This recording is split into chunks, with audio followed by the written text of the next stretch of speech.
Let's pray. Guide, we beseech thee, Almighty God, members of this honorable house, that they may wisely deliberate for the good of this country and for the glory of thy holy name. Join me in saying the Lord's Prayer, please. Our Father, who art in heaven, hallowed be thy name. Thy kingdom come, thy will be done on earth as it is in heaven. Give us this day our daily bread, and forgive us our trespasses as we forgive those who trespass against us. And lead us not into temptation, but deliver us from evil. For thine is the kingdom, the power, and the glory, forever and ever. Amen. Pray be seated.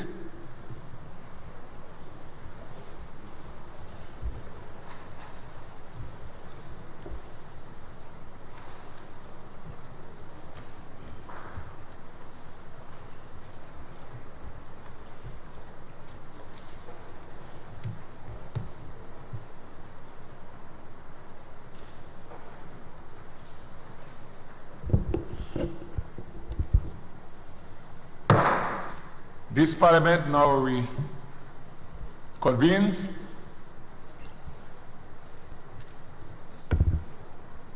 Honorable members, when we last sat here in the first part of the sitting, we had to adjourn the Parliament because it was reported that members did not receive the documents that were necessary to be studied for the debate. And because we claimed that the documents were not received in time for the parliamentary sitting, we went through the order paper, but item 8, the presentation of papers and reports from select committees, was in fact omitted. So today, as the first order of business, we will go to number 8, and then I will direct which part of the order paper we take after. But I wish to draw to the attention of this House that I received a letter this morning from the leader of His Majesty Opposition, and I would read to the members the contents of the letter and subsequently have this laid in the House. It reads, Honorable Leo Cato, Speaker of the House of Representatives, Parliament of Grenada, St.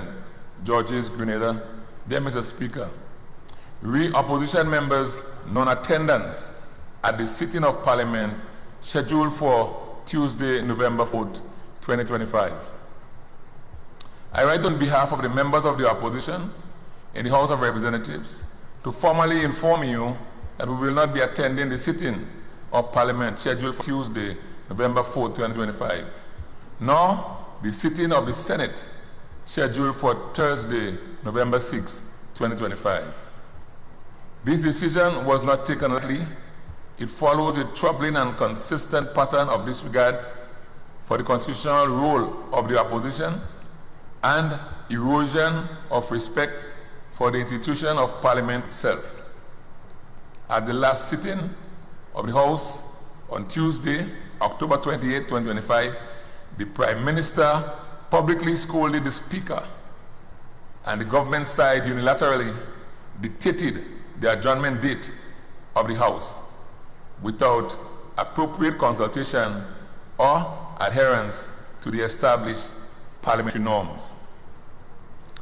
This occurred in the midst of serious procedural failures where members were not provided critical documents in a timely manner, a clear breach of parliamentary norms and due process. Furthermore, the leader of the opposition's request for appropriate consultation on the adjourned date was dismissed and trivialized, further highlighting the pattern of disregard for fair and respectful parliamentary engagement. Our sense from today's sitting is therefore an act of principle. We stand in firm protest against the continued marginalization of the opposition, the intolerable erosion of democratic parliamentary norms, and the creeping authorizationism that has no place in Grenada's parliamentary democracy. We trust that our position will be duly recorded in the official record of the House. Yours respectfully, Emmeline Pierre, Leader of His Majesty, Opposition.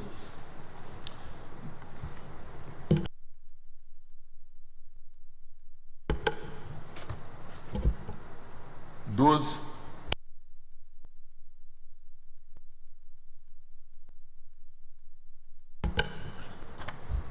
were the words of the Leader of the Opposition.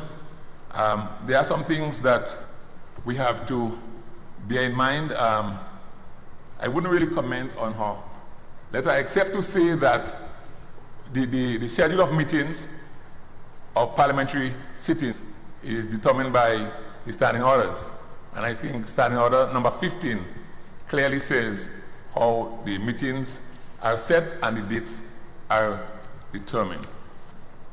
And just to add as well, we also established that the documents were in fact sent, but there must have been some technical errors with the mailbox of some recipients, hence the document did not appear, right? But our records show that the documents were sent, I think it was on the 16th of October. With that said, I urge that we proceed to item 8, which we omitted in our previous session.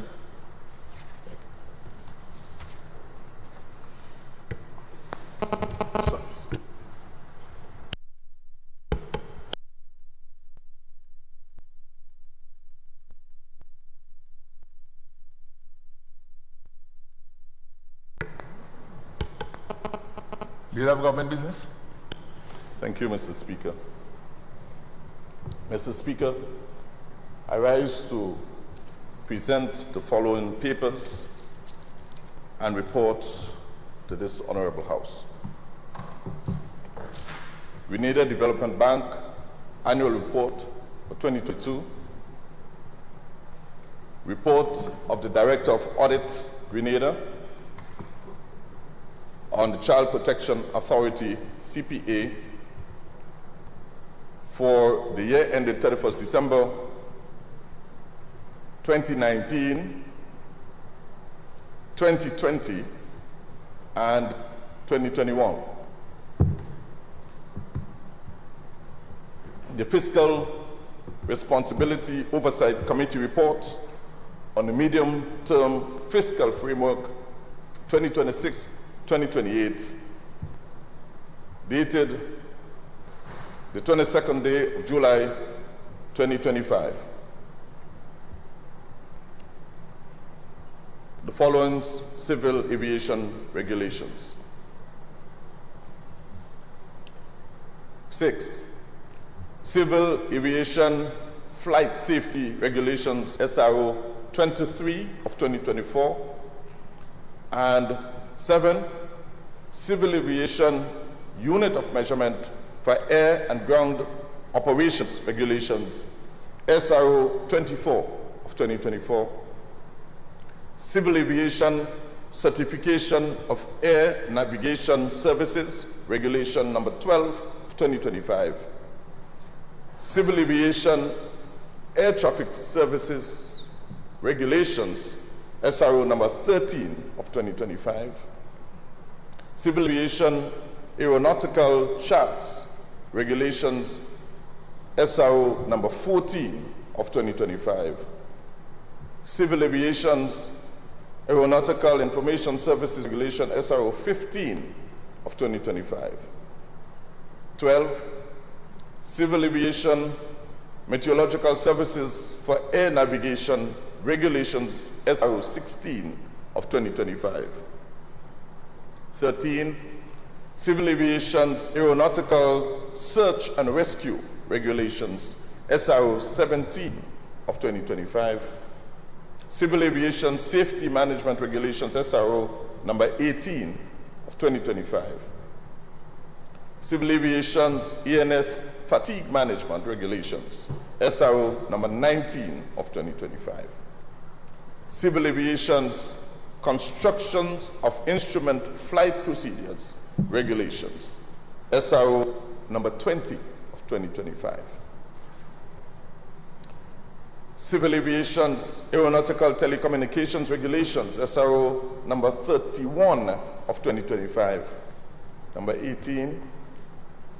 Civil Aviation's Flight Check-in Organizations Approval Regulations SRO number 32 of 2025.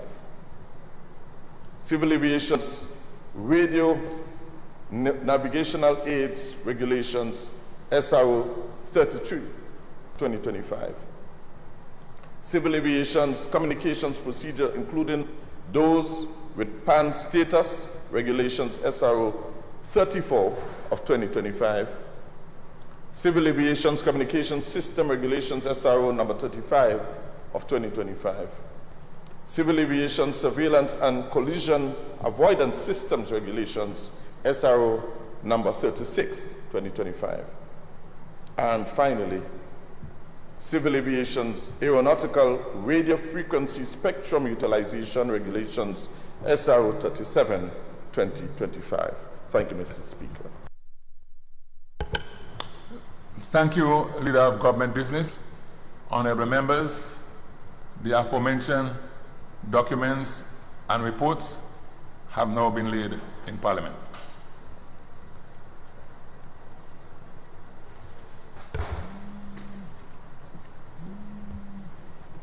Item number 14, motions B.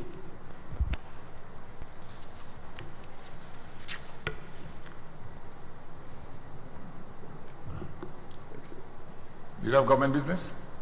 Thank you, Mr. Speaker. Mr. Speaker, whereas debate on the gracious address delivered by the Governor General on the occasion of the ceremonial state opening of the 4th session of the 11th Parliament on Friday, the 12th of September, 2025, was deferred to a date to be named. Be it resolved that the said address be now further deferred. Thank you, Mr. Speaker.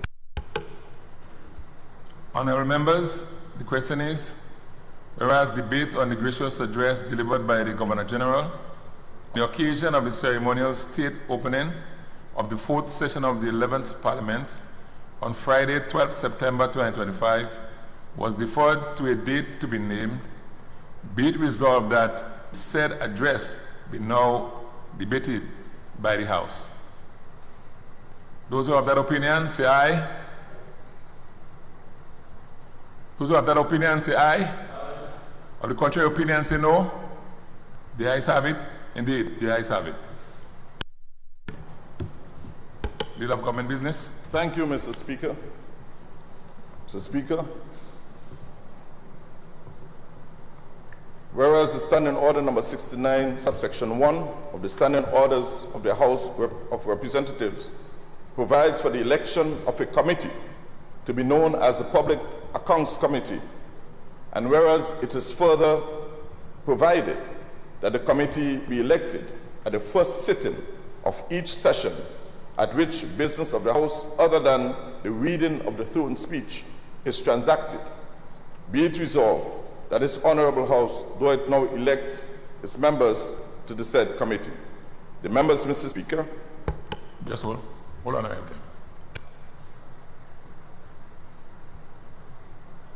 Honorable members, proposed is, whereas Standing Order number 69, section 1 of the Standing Orders of the House of Representatives provides for the election of a committee to be known as the Public Accounts Committee, and whereas it is further provided that the committee be elected at the first sitting of each session at which business of the House other than the reading of the sworn speech is transacted, be it resolved that this Honorable House does now elect the members to the said committee. Those of that opinion say aye. Of the contrary opinion say no. The ayes have it. Indeed, the ayes have it.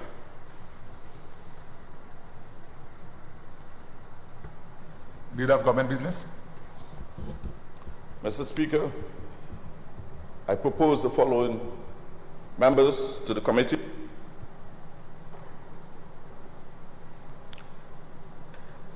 The Honorable Emlyn Pear, Leader of His Majesty's Opposition, as Chair.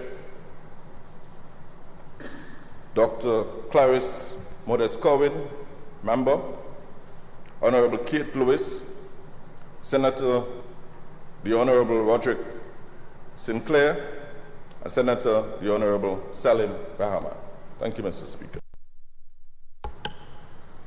Honorable members, the question is that the Public Accounts Committee be composed of the following members: Honorable Emlyn Pear as Chair, Honorable Clarice Modest-Corwin, Honorable Kate Lewis, Honorable Senator Roderick Sinclair, and Honorable Salim Haman as the other members of the Public Accounts Committee. Those who are in favor, say aye. Those opposed, say no. The ayes have it. Indeed, the ayes have it. Leader of Government Business. Thank you, Mr. Speaker. Pursuant to Standing Order number 70, subsection 1 of the House of Representatives Standing Orders, be it known that the Standing Orders Committee, which shall be elected as soon as may be after the beginning of each session, be it resolved that this Honorable House do it now appoint the members of the said committee. Sorry. Honorable. Yes, sir, sorry. Yeah. Honorable members, the question proposed is, whereas Standing Order number 70, subsection 1 of the House of Representatives Standing Orders provides for the appointment of a committee to consist of a chairman and 2 members to be known as the Standing Orders Committee, which shall be elected as soon as maybe after the beginning of each session, be it resolved that this Honorable House that now appoint the members to the said committee. Those in favor, say aye. Those opposed, say no. The ayes have it. Indeed, the ayes have it.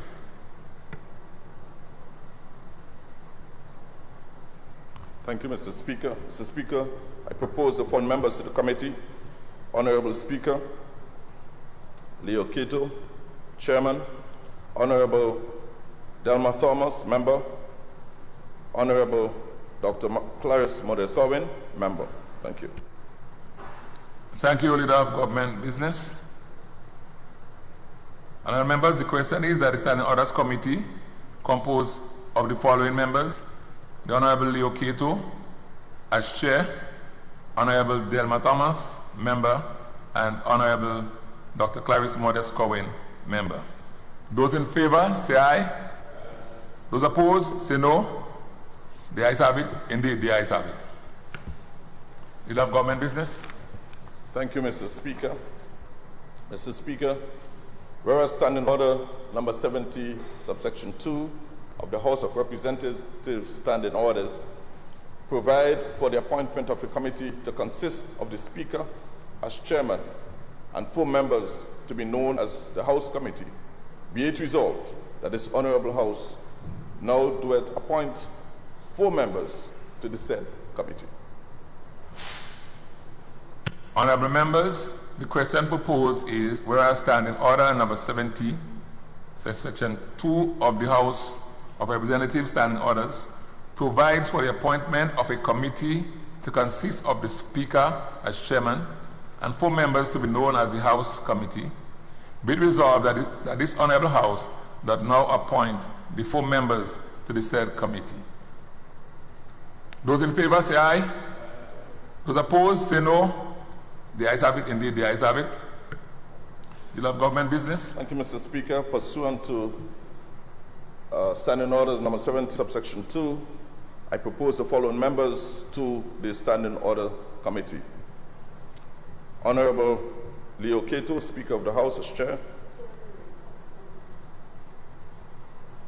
Honorable Dr. Clarice Modest-Corwin, Member. Honorable Tevin Andrew, Member. Honorable Joseph Andel, Member. And Honorable Emmeline Pierre, Member. Thank you, Mr. Chair.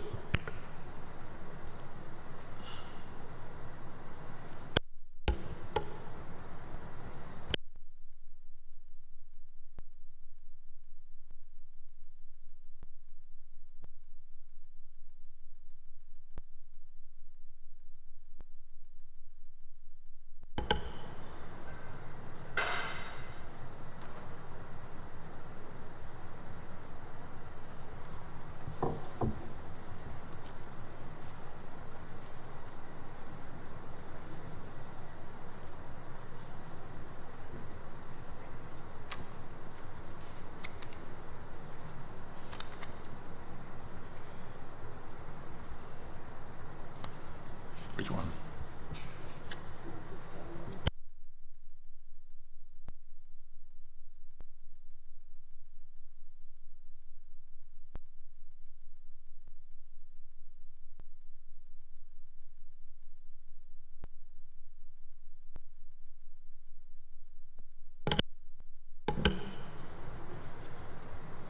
Honourable members, the question proposed is that the House Committee be composed of the following members: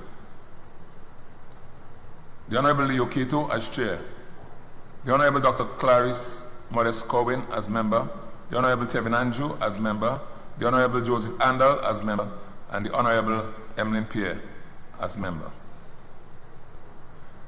Those in favour say aye. Those in favour say aye. Those opposed say no. The ayes have it. Indeed, the ayes have it. Leader of Government Business. Thank you, Mr. Speaker.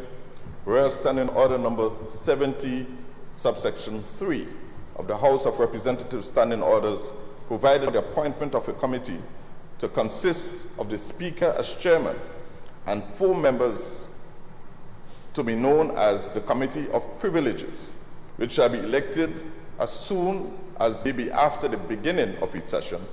Be it resolved that this Honourable House do it now appoint 4 members to the said committee. Thank you, Mr. Speaker.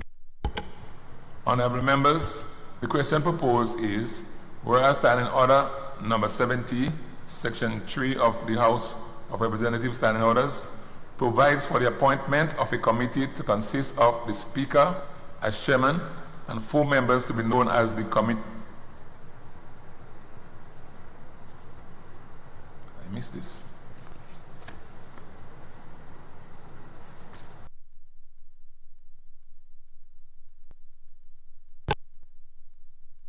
Sorry, I just had a small misprint here. Let me just take it over. Honourable members, the question proposed is, whereas Standing Order number 70, subsection 3 of the House of Representatives Standing Orders provides for the appointment of a committee to consist of the Speaker as Chairman and 4 members to be known as the Committee of Privileges, which shall be elected as soon as maybe after the beginning of each session. Be it resolved that this Honourable House doth now appoint the 4 members to the said committee. Those in favour say aye. Those opposed say no. The ayes have it. Indeed, the ayes have it.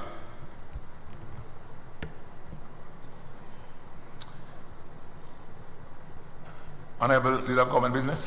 Thank you, Mr. Speaker. Mr. Speaker, I wish to propose the following members to the said committee: Honourable Andy Williams, Member. Honourable Ron L. Redhead, Member. Honourable Peter David, Member. And Honourable Kate Louis Peters, Member, under the chairmanship of the Honourable Speaker of the House. Thank you, Mr. Speaker.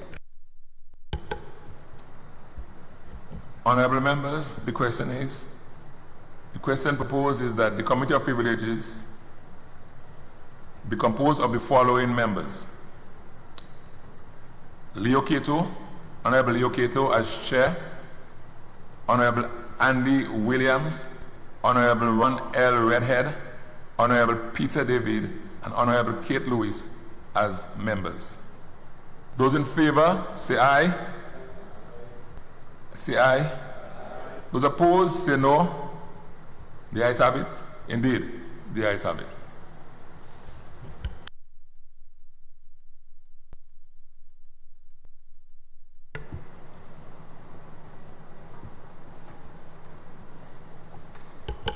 Leader of Government Business. Thank you, Mr. Speaker. Resolution for the purpose of Section 107, subsection 2 of the Representation of the People's Act, Cap 286A. Whereas it is provided by Section 107, subsection 1 of the Representations of the People's Act, Cap 286A, hereinafter referred to as the Act, that the Governor General may make regulations generally for giving effect to the provisions of the Act. Whereas Section 107, subsection 1C, provides that the Governor General may make regulations prescribing the symbol to be used on every ballot paper, and the mode of allocation of such symbols to candidates. Whereas Section 107, subsection 2, provides that regulations made under the Act are subject to affirmative resolution. Whereas regulations have been made to insert a new symbol to be used on ballot paper on a representation of the people's election symbol regulation, Cap 286A, and whereas it is now expedient that the representation of the people election symbol amendment number 2, regulations 2025, attached hereto as a schedule be approved by the House of Representatives. Now therefore be it resolved that pursuant to Section 107, subsection 2 of the Act, the Representation of the People Election Symbol Amendment number 2, regulations 2025, be now approved. Thank you, Mr. Speaker. Thank you, Leader of Government Business. Honourable members, the question is, whereas it is provided by Section 107, Section 1 of the Representation of the People's Act, Cap 286A, hereinafter referred to as the Act, and the Governor General may make regulations generally for giving effect to the provision of the Act. And whereas Section 107, subsection 1C, provides that the Governor General may make regulations prescribing the symbols to be used on every ballot paper and the mode of allocation of such symbols to candidates. And whereas Section 107(2) provides that regulations made under the Act are subject to affirmative resolution. And whereas regulations have been made to insert a new symbol to be used on ballot papers under the Representation of the People Election Symbols Regulation, Cap 286A, and whereas it is now expedient that the Representation of the People Election Symbols Amendment number 2, Regulations 2025, attached hereto as a schedule, be approved by the House of Representatives. Now, therefore, be it resolved that pursuant to Section 107, subsection 2 of the Act, the Representation of the People's Election Symbols Amendment number 2, Regulations 2025, be now approved.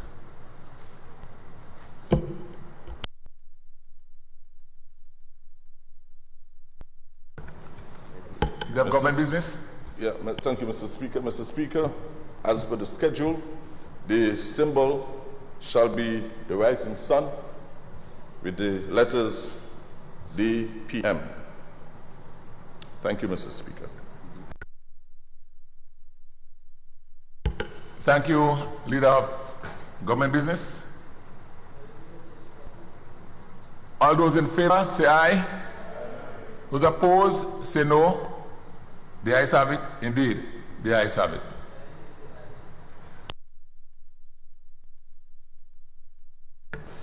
Leader of Government Business. Thank you, Mr. Speaker. Resolution for the purpose of Section 73 of the Public Sector Employees Pension Fund Act number 19 of 2024. Whereas it is provided by Section 73 of the Public Sector Employees Pension Fund Act number 19 of 2024, hereinafter referred to as the Act, that the Minister may by order, subject to affirmative resolution, amend the schedule to the Act, whereas by virtue of Section 26, subsection 3 of the Interpretation and General Provisions Act, the requirement that rules or regulations or other subsidiary legislation be subject to affirmative resolution means that such rules or regulation or other subsidiary legislation shall not come into effect after having been duly made by the appropriate authority unless and until they have been approved by a resolution of the House of Representatives and after having been so approved, they have been published in the Gazette. Whereas the Minister proposes to amend Schedule 1 of the Act to insert the names of symbols, statutory bodies, that have officially expressed interest in signing on to the Public Sector Employee Pension Scheme established in accordance with Section 5 of the Act, whereas the Minister has exercised his powers to make an order under Section 73 of the Act, and whereas it is expedient that the Public Sector Employees Pension Fund Amendment to Schedule 1, Number 2, Order 2025, which seeks to amend Schedule 1 to the Act, be approved by the House of Representatives. Now, therefore, be it resolved that pursuant to Section 73 of the Act, the Public Sector Employee Pension Fund Amendment to Schedule 1, Number 2, Order 2025, as set out in the schedule to this resolution, is hereby approved by the House of Representatives. Thank you, Mr. Speaker. Thank you, Leader of Government Business. Honorable members, the question is, whereas it is provided by Section 73 of the Public Sector Employees Pension Fund, Act number 19 of 2024, hereinafter referred to as the Act, that the Minister may by order, subject to affirmative resolution, amend the schedules to the Act. Whereas by virtue of Section 26(3) of the Interpretation and General Provisions Act, the requirement that rules or regulations or other subsidiary legislation be subjected to affirmative resolution means that such rules or regulations or other subsidiary legislations shall not come into effect after having been duly made by the appropriate authority unless and until they have been approved by a resolution of the House of Representatives, and after having been so approved, they have then been published in the Gazette. And whereas the Minister proposes to amend Schedule 1 of the Act to insert the names of the statutory bodies that have officially expressed interest in signing on to the Public Sector Employees Pension Scheme, established in accordance with Section 5 of the Act, and whereas the Minister has exercised his powers to make an order under Section 73 of the Act, and whereas it is expedient that the Public Sector Employees Pension Fund Amendment of Schedule 1, Number 2, Order 2025, which seeks to amend Schedule 1 to the Act, be approved by the House of Representatives. Now, therefore, be it resolved that pursuant to Section 73 of the Act, the Public Sector Employees Pension Fund Amendment of Schedule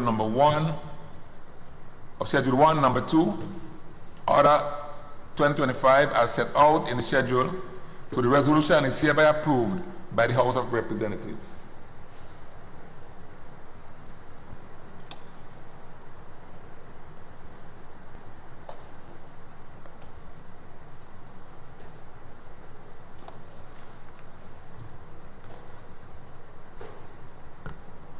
Leader of Government Business. Mr. Speaker, thank you. I wish to propose the following amendment to the schedule as of Schedule 1 of the Principal Act. The Grenada Cultural Foundation, Grenada National Stadium Authority, Planning and Development Authority, T.A. Marisho Community College, Grenada Solid Waste Management Authority, and the National Training Agency. Thank you, Mr. Speaker.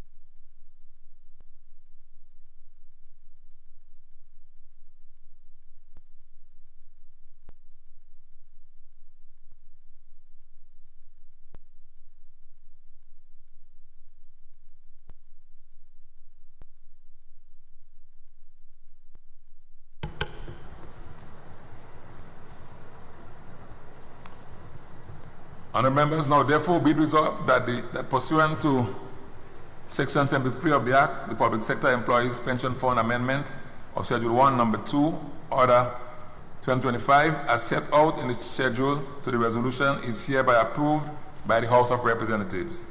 Those in favour, say aye. Those opposed, say no. The ayes have it. Indeed, the ayes have it.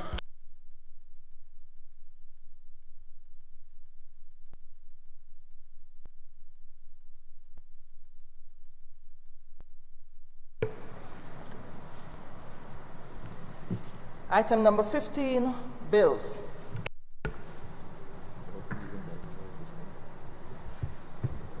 Leader of Government Business.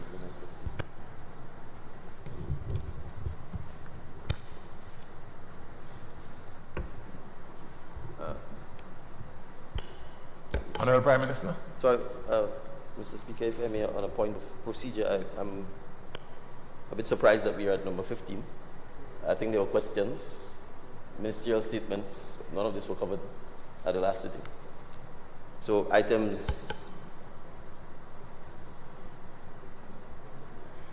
12, the items before bills, Mr. Speaker, were not covered. Questions, ministerial statements, none of these items.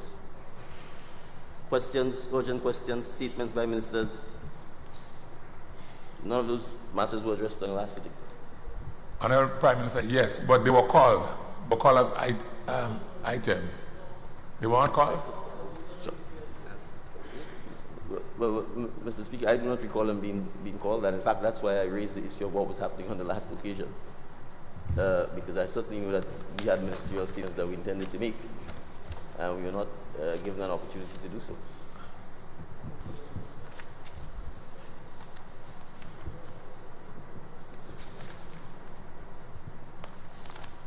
I mean, if the minutes are available from last sitting, then obviously we could clarify that.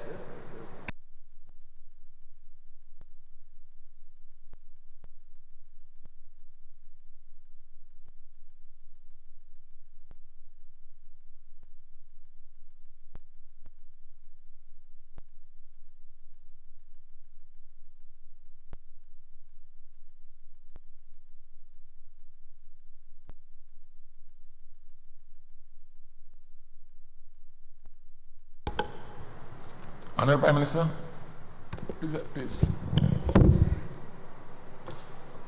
So, sir.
Mr. Speaker, I rise to propose an amendment to the order paper so that items 10, 11, 12 could be added to the order paper. Item 10 will be questions. Item 11, urgent questions under the provision of the standing order. Item 12, statements by ministers.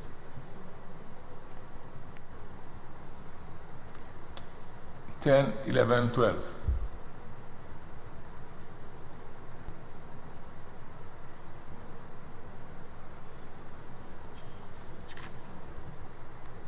Honorable Prime Minister, I want to see if I get the numbers right. 10, 11, and 12? Yes, Mr. Speaker. So item 10 will be questions. Item 11 will be urgent questions under the provision of standing order number 21. And items 12, statements by ministers. All right.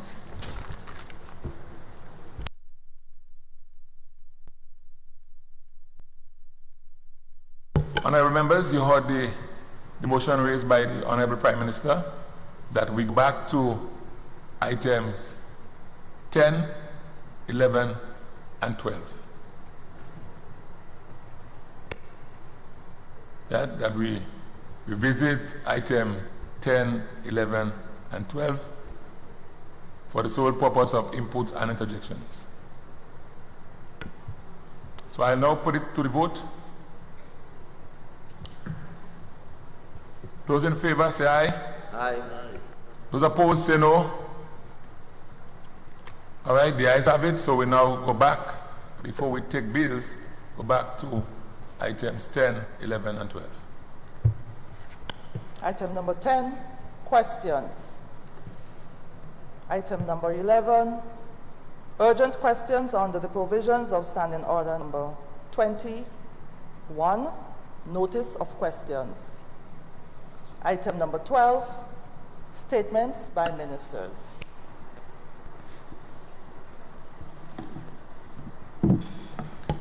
Honorable MP for St. Andrew Northwest. Thank you, Mr. Speaker. Pleasant good morning to everyone. Mr. Speaker, I rise this morning to update this Honorable House on several key initiatives being advanced by the Ministry of Youth, Sports, Mental Health, Wellness, and Religious Affairs. Initiative designed to empower our people, strengthen our communities, and build a more resilient Grenada. Last Sunday, November 2nd, we officially began the observance of National Youth Month 2025 with a church service at the Gronroy Catholic Church in St. John's. A fitting start that grounded our celebration in gratitude, reflection, and faith. It was a moment to thank God for the resilience, creativity, and promise of our young people, and to recommit ourselves and leaders and mentors to their continued growth and development. This year's Youth Month being observed under the theme, Our Youth, Our Strength, Our Grenada. It is a theme that speaks directly to a belief that the energy, innovation, and determination of our youth are the true pillars of our nation's progress. For the November, a series of meaningful activities will engage young people across the state, from school visits and youth empowerment workshop to our financial management webinar series, held every Tuesday, which focuses on helping our youth make wise and sustainable financial decisions. We will also celebrate the success of our young men and women in the Empower program on November 5th. That's tomorrow, Mr. Speaker.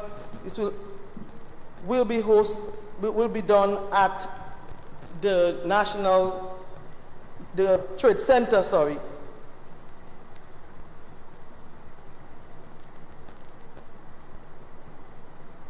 Other key highlights include the Youth Can Cook, which will be held in St. John's, National Youth Sports Night, Youth Caravan, on November 15th, opportunity for young people to showcase their talent, teamwork, and community spirit. Later in the month, we'll engage youth leaders in a national youth parliament debate on November 26th, followed by the Youth in Business program launch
go hand in hand, and that healthy minds are essential for national development.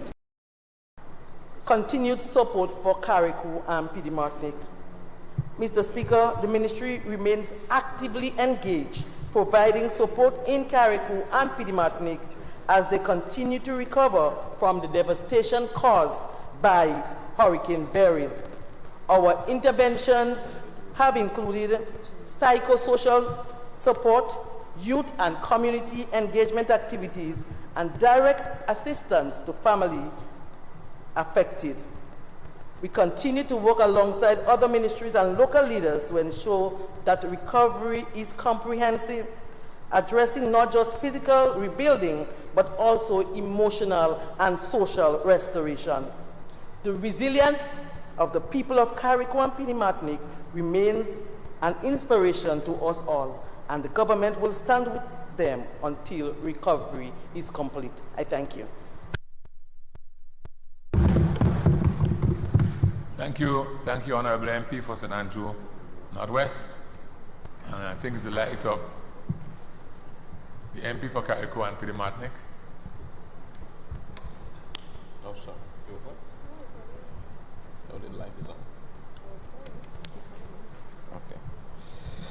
Thank you, Mr. Speaker. Mr. Speaker, I just decided to give the House an update on what's taking place in Carriacou and Petite Martinique as it relates to our recovery effort re-Hurricane Beryl. Mr. Speaker, the Government of Grenada, through the Ministry of Carriacou and Petite Martinique Affairs and Local Government, continues to make significant progress in rebuilding and restoring homes affected by the passage of Hurricane Beryl. The government has already constructed, delivered, or is in the process of constructing a total of 152 homes affected, which was destroyed by the hurricane. And those include prefabricated homes, Build Back Better homes, social development homes. And a short while ago, I got a message from my team at the ministry who informed me that through the intervention of the Ministry of Housing, as we speak, there are some social development homes being constructed. So certainly that 152 number will increase. Mr. Speaker, of course, Mr. Speaker, this demonstrates this government's unwavering commitment to helping our people get back on their feet and rebuild their lives with dignity. In addition to the homes being delivered, Mr. Speaker, directly by the government, material support has been given, and a number of additional support has been given to families and homeowners. I am pleased to announce, Mr. Speaker, as a result of those support that has been given as it relates to material support from the Government of Grenada, that 66% of homes that were destroyed by Hurricane Beryl have now been restored. What does that mean, Mr. Speaker? That means that 387 homes out of the 586 homes have been restored on the island of Carriacou and Petite Martinique. This means, Mr. Speaker, that we still have 199 homes that needs to be built on the island of Carriacou and Petite Martinique. And those remaining figures means in Petite Martinique we have just over 50 more homes that needs to be constructed, and of course the rest in Carriacou. Mr. Speaker, it's important to also highlight this remarkable progress that has been achieved through the combined effort of the Government of Grenada, the people of Carriacou and Petite Martinique, and other partners. Turning to roofing, Mr. Speaker, roofing restoration. Over 3,000 roofs were either destroyed or damaged. Today, Mr. Speaker, 78% of those roofs have been restored. A total of 2,444 out of the 3,129 roofs that was destroyed have been restored. This means, Mr. Speaker, we have 688 roofs, both in Carriacou and Petite Martinique, that needs to be restored. And of that figure, Mr. Speaker, I'm happy to make known to the people of Carriacou and Petite Martinique and the nation that in Petite Martinique, there is just 20 more roofs that needs to be added on. Let me repeat, just in case some people don't comprehend or understand that. Out of the 3,000 plus roofs that were destroyed on the island of Carriacou and Petite Martinique, the government of Grenada and the people of Carriacou and Petite and various partners have restored 2,441 of those homes. And on the island of Petite Martinique, the remaining roofs that needs to be fixed, it's only 20, which of course leaves the majority of roofs that needs to be fixed in Carriacou, Mr. Speaker. Now this speaks volume of the commitment, the remarkable achievement that this government has made, the sacrifice that all of us on this side had to make. And I'll deliberate a little bit more on the sacrifices during my budget presentation, Mr. Speaker. But I must pause to thank and commend the steady leadership of Honorable Deacon Mitchell for ensuring that we've gotten this far, Mr. Speaker. And, Mr. Speaker, to give some perspective, the initial report suggested that approximately 3,018 homes were impacted across Carriacou and Petite Martinique. But following a deeper and more accurate analysis, it was determined that 3,129 roofs were affected and 586 homes, of course, were destroyed. So, having given you the figures in terms of where we are with roofs and with housing, Mr. Speaker, you would see for the last 1 year and 4 months, we have made some real and serious progress. There is still lots of work that needs to be done, and I'm confident that if we made so much progress within such a short time frame, 1 year, 4 months, I have absolutely no doubt that come next year, with the support of my colleagues and our Prime Minister and the team from the Ministry of Finance, that we certainly will be able to have Carriacou restored in its fullness sometime next year, Mr. Speaker. Mr. Speaker, some update as well as it relates to the Lawrencetown Airport, which will soon be named the H.A. Blease, or the Hubert A. Blease Airport. Mr. Speaker, the runway edge lights and aeroport lights and new ADROM beacons have all been delivered and will be installed by the 14th of November. And you might have heard me speak about the night landing initiative in Carriacou and Petite Martinique, the airport. So this is the update that I'm giving. The obstruction lights are also on site, and the Grenada Airports Authority, Mr. Speaker, is coordinating the installation ahead of the night landing operations. So the intention is, by the first quarter of 2026, we will be able to accommodate night landing in Carriacou. Again, really and truly, the Ministry of Carriacou and Petite Martinique Affairs and Local Government is spearheading the initiative, but really and truly, Mr. Speaker, it is the Prime Minister's ministry who is doing all the hard work. But I thought, as the ministry that is doing some oversight, and of course as Member of Parliament, that I should also update the Honourable House of the progress that is being made there. Thank you very much, Mr. Speaker. Thank you, Honourable MP, for the constituency of Carriacou and Peter Martinique. And I invite the MP for St. John's, to now take the floor. Thank you so much, Mr. Speaker. Good morning. I am indeed honored to present to you as well some updates on the transformative work by the Ministry of Climate Resilience, Environment and Renewable Energy. The past few months, Mr. Speaker, have been a period of intense activity, strategic partnerships and tangible progress, all aimed at strengthening our nation's resilience, advancing our transition to sustainable and renewable energy, and ensuring that our growth is inclusive and climate smart. Mr. Speaker, Grenada continues to distinguish itself within the region as well as internationally as a thought leader in climate resilience planning and implementation. Our ministry's work have been pivotal in steering Grenada's participation in the global stocktake process, ensuring that small island developing states like ours have a united and credible voice in shaping global climate ambition.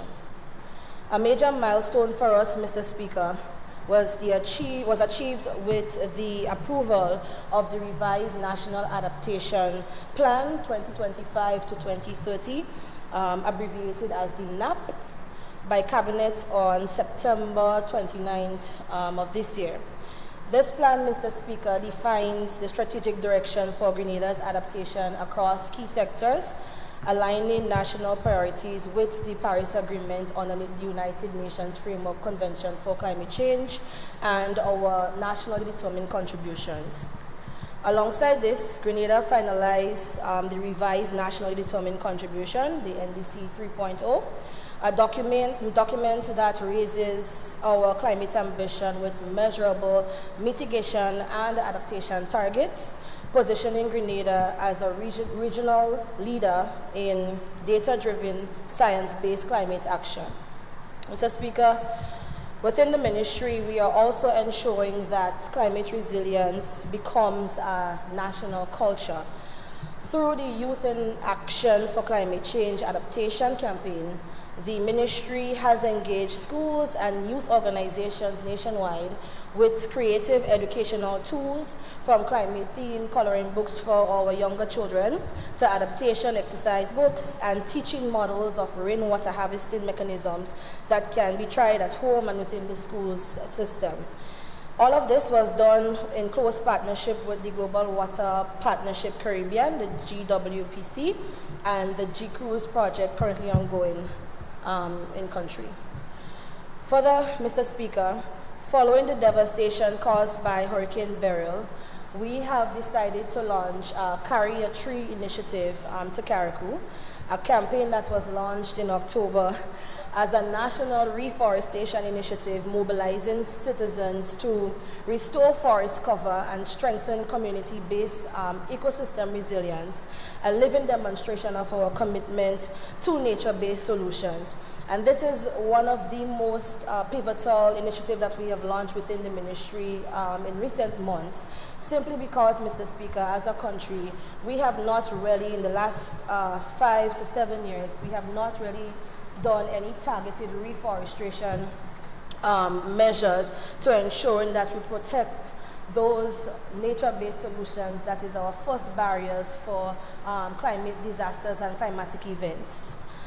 Our climate vulnerability assessment report, Mr. Speaker, now finalized, provides us the empirical foundation for climate planning, identifying sectoral risks, and informing adaptation priorities for the medium term.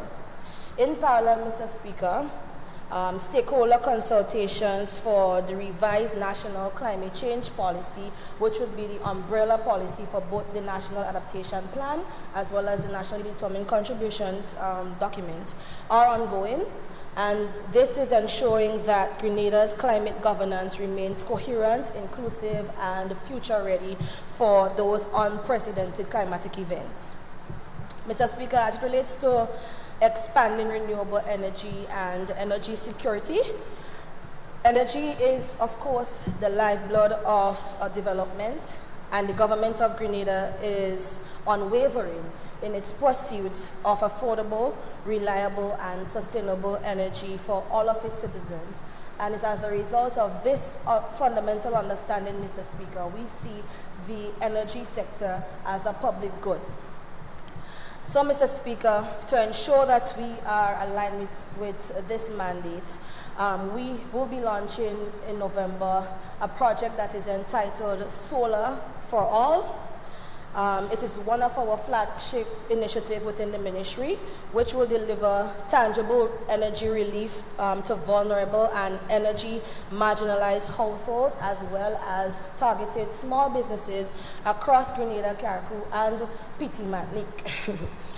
I am also pleased to report, Mr. Speaker, on the progress of the Limbless Solar PV Hybrid Battery Storage Project in Carriacou that was not spared the brunt of the forces of Hurricane Beryl.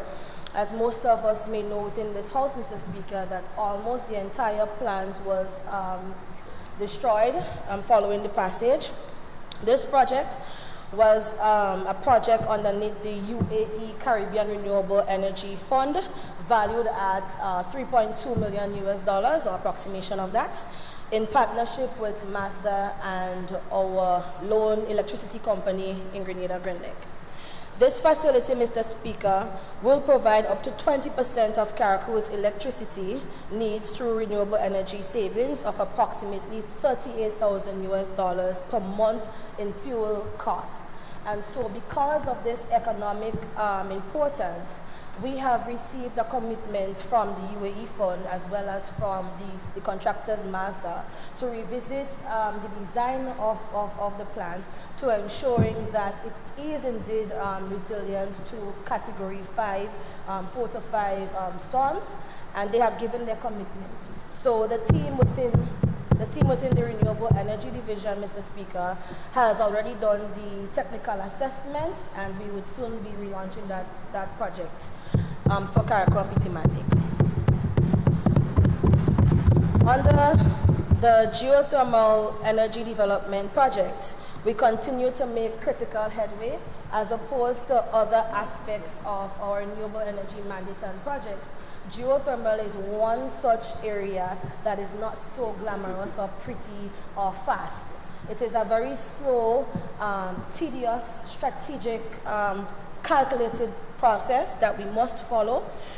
We are thankful as well, Mr. Speaker, for the additional funding we were able to get from the UK government through the FCDO project, which has allowed us to change in the scopes of that project to now have directional drilling holes so that we can maximize on our exploratory drilling process come the second phase of 2026.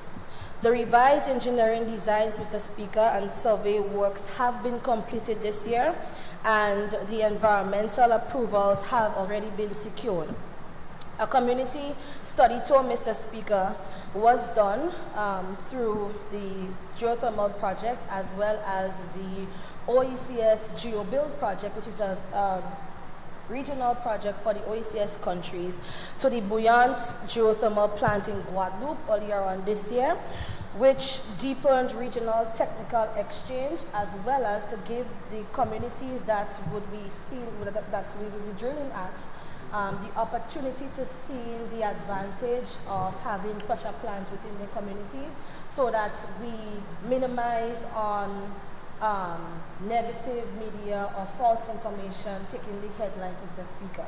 So it was both a technical exchange for our team here on the ground within the ministry to get first-hand experience with the geothermal consultant, as well as for our community to understanding the importance and advantages of such a project. This project, Mr. Speaker, remains central to diversifying our energy mix and achieving true energy sovereignty in the midst of geopolitical tension. Mr. Speaker, the month of November marks CARICOM Energy Month under the regional theme this year, Sustainable Energy for a Resilient Future. Grenada's national calendar of activities demonstrates our commitment to continued public awareness education, and citizen engagement. So we have a series of activities that would take into place from the 12th of November. We would have a Solar City Simulator launch and workshop, and this would be done in close partnership with the International Renewable Energy Agency, IRENA, November 12th and 13th. We would also have, Mr. Speaker, a solar farm for our students within the secondary schools as well, particularly targeting those Form 4s and Form 5 students who would be preparing for the sitting of the CXC examinations and now moving on to the tertiary institutions. What we want to do, Mr. Speaker, is to let them see that there are opportunities within the new economy within Grenada, that they can diversify their studies and that they can actually get meaningful employment once they is finished from obtaining the associate degree. Mr. Speaker, in addition to that, we would have the launch of the Solar for All program, as I mentioned earlier, on November 25th. We will also be hosting a renewable energy symposium at the Trade Center Annex on the 27th. We have a renewable energy exhibition on Expo, and this was done, came out as a follow-up to our renewable energy electric vehicles drive and island-wide motorcade that we had earlier on this year, to inform our citizens of the opportunities and the incentives as to what is available for us on island. Many of the times, Mr. Speaker, we still today have problems, even if we would have gone through and have gotten Parliament's approval. We still have instances where persons, whether it be the businesses or private individuals, importing vehicles that is beyond the tenure that is approved by this Parliament. And so we continue to implore and we continue to educate and re-educate our citizens on the importance for a transition within the transport sector. We have the incentives of 100% fully electric vehicles, 75% concession on hybrid vehicles, and we encourage our citizens to take advantage of these opportunities. So the renewable energy exhibition or expo would give much more public awareness to that, and they would show them and debunk some of the misinformation that is spread of within the transport sector on EVs, as well as transitioning their homes to make them much more climate smart. On the 29th of November, Mr. Speaker, and in joining my colleague Minister for Youth and Sport, we also do see the need for us to keep Grenada moving forward. And so we have a walk that will be done. Last year we had it year before we had it in Carriacou, St. George and St. John. But this year, because of the time constraints, we will only be doing the Kilo Walk in St. John. And it is dubbed as a Kilo Walk to play on the kilowatts of the energy, and also to burn some much needed calories. So complementing these are weekly public engagement activities. We do have an energy efficiency power hour every Tuesday. We have a radio quiz that will be hopefully on all radios broadcasted throughout the nation every Wednesdays. We have a no iron day every Friday, so you would choose fabric that does not need to be ironed so that we can save energy. And we also will be doing energy tips of the week every Monday, and the ongoing residential energy efficiency challenge, and of course carpooling days on November 14th and 21st. Mr. Speaker, these initiatives underscore our belief that the energy transition must be people-centered, it must be accessible and community-led. Mr. Speaker, Grenada has also moved boldly underneath the environmental portfolio in terms of accelerating innovation in Sagazam management, one of the key highlights for our ministry this year. We have moved to transforming the Sagazam crisis, Mr. Speaker, into an economic opportunity. And so through the National Task Force on Sagazam Valorization, we are implementing our National Sagazam Roadmap, targeting the collection and utilization of 10,000 tons of Sagazam by 2026, converting marine waste into value-added products for agriculture and businesses. And Mr. Speaker, at this point, I really want to give homage and say thanks to the leadership of our Prime Minister, the Honorable Dickon Mitchell, for giving his commitment, unwavering commitment towards this opportunity. For a very long time, as a country, we have been looking at the sargassum crisis as a way of reaction as opposed to being pro-action. And so, had it not been for the member of St. David's leadership as Prime Minister, we would not have been able to attract so much of international as well as regional attention. And I hear the time, Mr. Speaker, and I beg for 5 minutes to wrap up. Mr. Speaker, our leadership in this area has already attracted international attention, being referenced as a model for circular economy innovation during the EU's Global Gateway Conference held in Brussels last month. Mr. Speaker, another major milestone in Grenada's deepened partnership is with the International Solar Alliance, abbreviated as ISA. Following Grenada's active leadership at the ISA's Regional Committee meeting for Latin America and the Caribbean, held in Santiago, Chile in August of this year, Grenada has signed a country partnership framework with the ISA, marking a strategic turning point for our solar ambition. So the ISA mission, there is a planned mission to Grenada. We were supposed to do it early up in this month, but with the preparations for COP30 that will be held in Belém, Kenya's MOP conference, we had to reschedule, so it will be done later. This will translate, Mr. Speaker, into this partnership into real, true, meaningful action on the ground. Oftentimes, the ministry has been scrutinized, whether fair or not, in the public sphere as to why we travel so often. But if we only stay in our nook, Mr. Speaker, these opportunities would go to countries that are present at the negotiating table. And so thanks for the permission of the Prime Minister to gain access to these conferences. The objectives of this mission would be to identify Grenada's priority areas for solar deployment and investment, to co-develop an implementation strategy and country partnership strategy. And the mission will launch key priority tracks, including regulatory support for scaling renewables, a co-financing support for flagship initiatives such as the Solar for All, because we don't want it to just be financed by our national budget, but we want to expand it to attract international climate financing. It would also see the pre-feasibility assessment for floating solars as well as mini-grids, because we have an issue with land space, and technical cooperation for building strong and robust project pipelines. So our proposed agenda, Mr. Speaker, is designed to yield time-bound deliverables, including a draft implementation strategy, a pipeline with indicative budgets and roles, a regulatory support roadmap, and a pre-application co-financing package. And in addition to this country partnership framework, we would also be helping the ministry as well to have dedicated staff that would be working in close conjunction with the ministry. So it would also allow us the opportunity to hire staff outside of the national budget's fiscal space.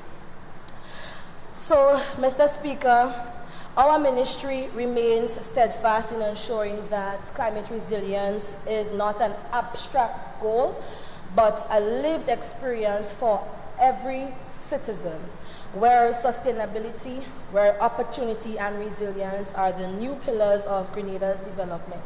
And Grenada has been leading, Mr. Speaker, within the region and internationally as well.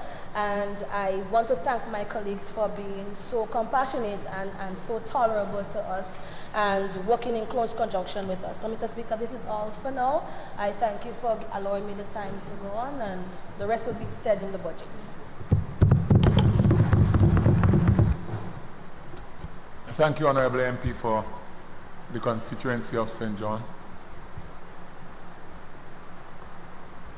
Honourable Prime Minister. Thank you, Mr. Speaker, and good morning. Mr. Speaker, I wish to first place on record as the Minister for Disaster Management, on behalf of the government and people of Grenada, our solidarity, empathy and condolences to the people of Cuba, Haiti, Jamaica, and the Bahamas on the damage done to lives and livelihoods as a result of Hurricane Melissa. The government of Grenada, Mr. Speaker, in conjunction with our own NADMA and in conjunction with the Organization of East Caribbean States, the OECS, will be leading initiatives to provide assistance to the government and people of Jamaica, Cuba, and Haiti in particular, both in terms of cash contributions and material contributions. The Cabinet will be meeting after Parliament today to finalize the package, and we will announce subsequently what the final decision is on this. Mr. Speaker, I know the public has engaged in heated debate and discussions in relation to the disclosure that the United States government, through the Southern Command, has sought our permission to erect a radar at the Morris Bishop International Airport. And I have both seen, observed, and have obviously met with significant questions and queries from the public about this issue. I just want to provide a little context, Mr. Speaker, as to where we are, so I can emphasize a couple of things. First, Mr. Speaker, we have ongoing security cooperation and arrangements with the United States and our regional partners on almost all aspects of law enforcement matters, including combating the drug trade and narcotics trafficking and the proceeds of narcotics trafficking through various legislative initiatives that are common to many of us, through many cooperation and regional institutions such as the RSS, CARICOM Impacts, the JRCC, the Gun Intelligence Unit, and other areas of cooperation. Sometimes the cooperation does extend to the U.S. Southern Command, which is the military arm of the U.S. Mr. Speaker, so cooperation with the U.S. is an ongoing and permanent issue, particularly when it comes to, in the case of the U.S., drug flow to the north, and in the case of Grenada and many of our Caribbean brothers and sisters, the gun trade to the south. The request to install a radar is part of a broader request for further security cooperation, some of which we've already agreed to, but which, because of the fact that we don't want criminals to know what are some of the arrangements for addressing crime, we simply cannot disclose publicly. The radar issue specifically, Mr. Speaker, I think the debate that is ongoing is a clear indication of the fact that this government was fully aware that because of the nature of the request, that it could not proceed to make a definitive yes, for the very reasons that we've seen played out in the public.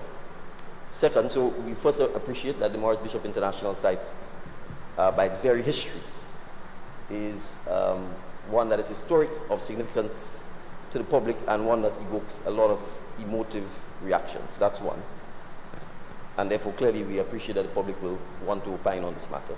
Second, and perhaps more fundamentally important, the Morris Bishop International Airport is a civilian airport, and therefore it is not equipped to treat with military-type operations.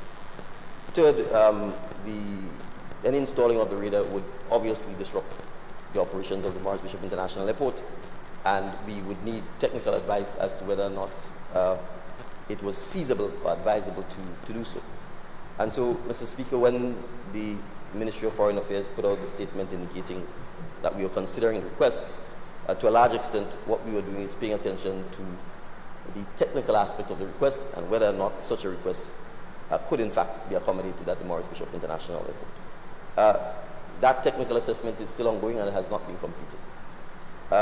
The U.S. request included first an opportunity for Southern Command to assess the site. They have done so, and after having done so, they would have indicated that there were 2 sites that they were interested in. In light of the ongoing discussions that we've held with them on the technical issues, they have come back and indicated that they are interested perhaps in 1 site. They have also indicated, Mr. Speaker, that they wish to have a response by a particular time. We have not been able to provide that response for the simple reason that I've said, just from a technical point of view,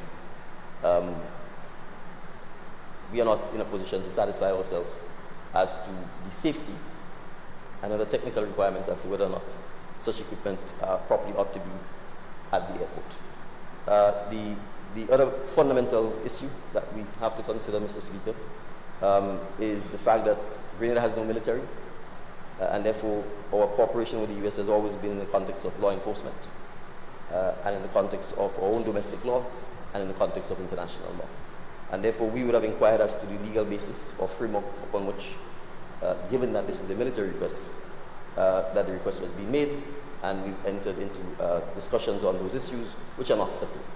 So when we indicated that we're considering, I'm simply providing a bit more context and more detail, that is precisely what we have been doing. It's important to point out, and I think this is important for me to go on the record, to say that as Prime Minister of the country and the government we would not enter into any agreement which from a Grenada perspective has any possibility of violating Grenadian domestic law or violating international law.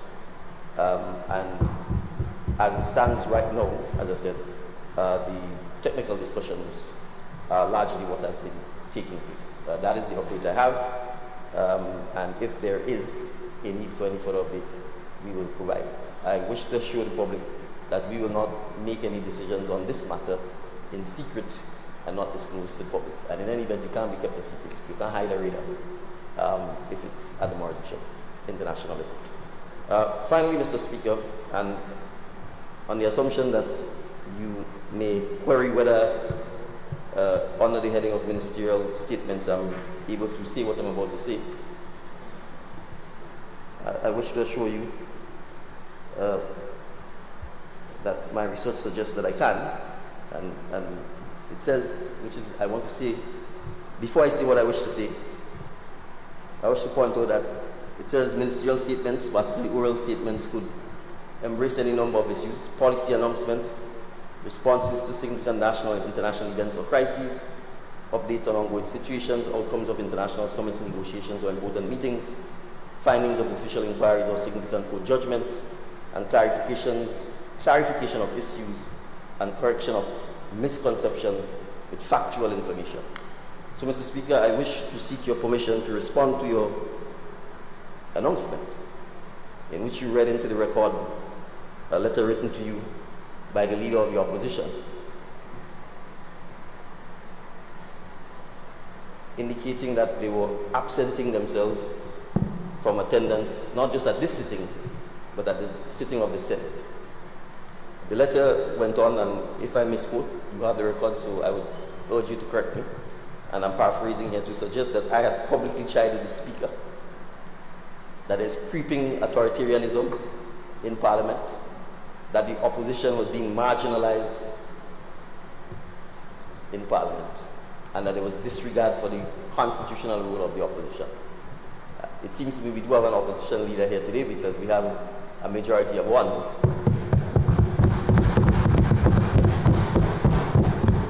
So at least I would commend him for doing the people's work by attending Parliament. Mr. Speaker, the repeated absence, this is not the first time. Since this Parliament has been constituted, the opposition has repeatedly absented themselves, repeatedly walked out during the process, which demonstrates to their constituents a wanton disregard and neglect for the job that they were elected to.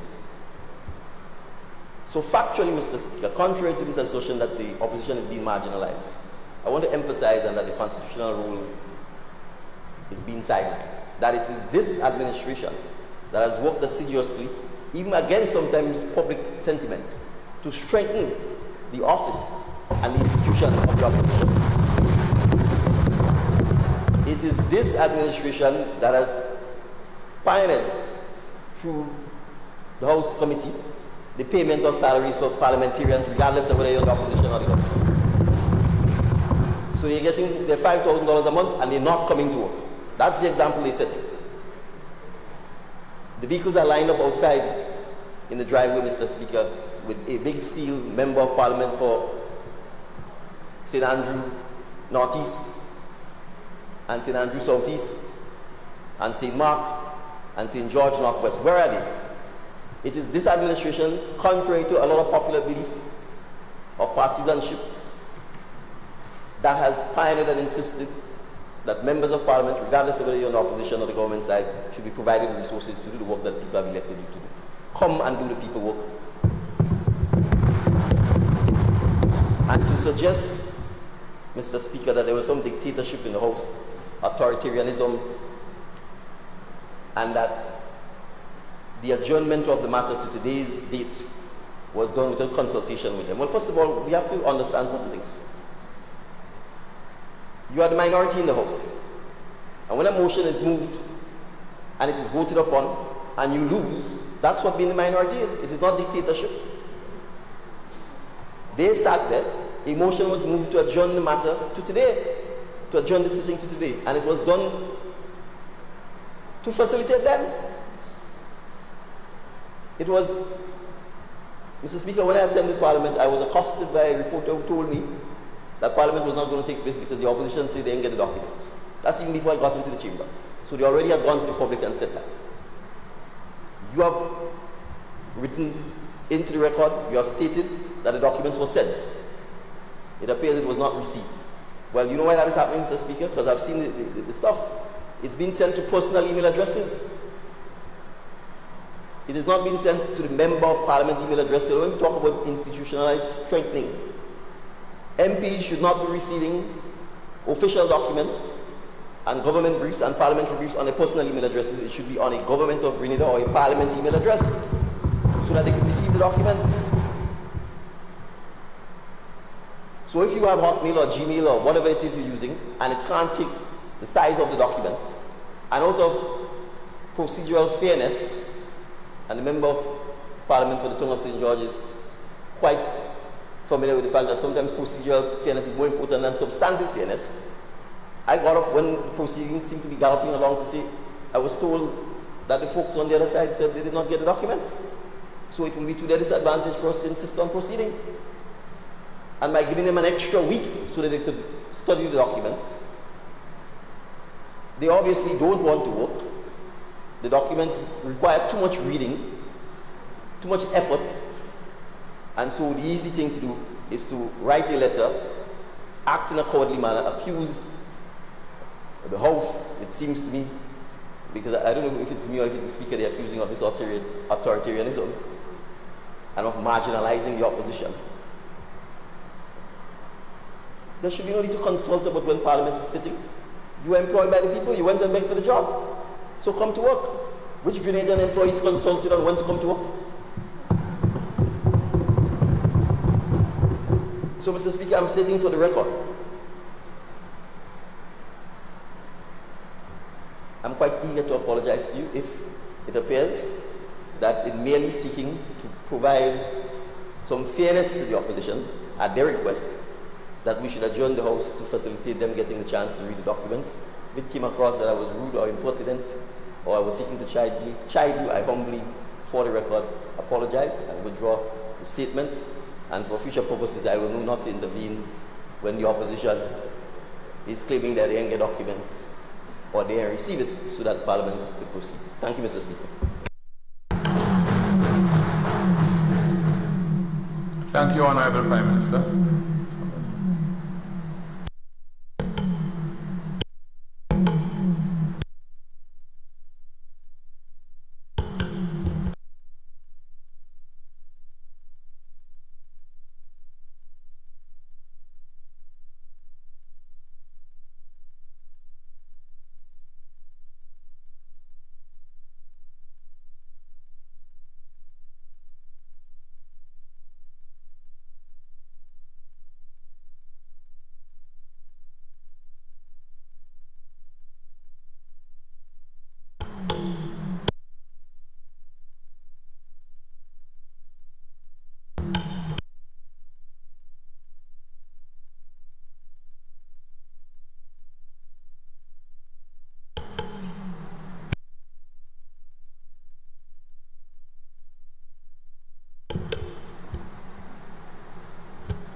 Right.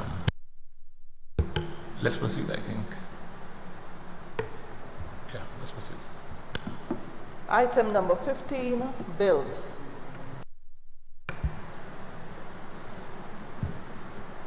Leader of Government Business. Thank you, Mr. Speaker. Mr. Speaker, I beg to introduce for its first reading a bill for an act shortly entitled Marriage Amendment Bill 2025.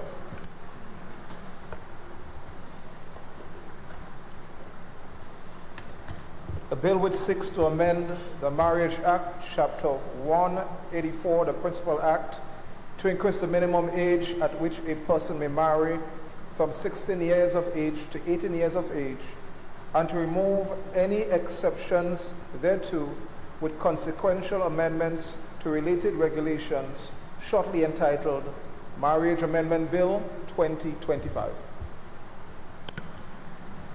Leader of Government Business. Thank you, Mr. Speaker. Mr. Speaker, I beg to move that the relevant standing order of the House be suspended to enable the bill to be taken through all the stages at this sitting. Thank you.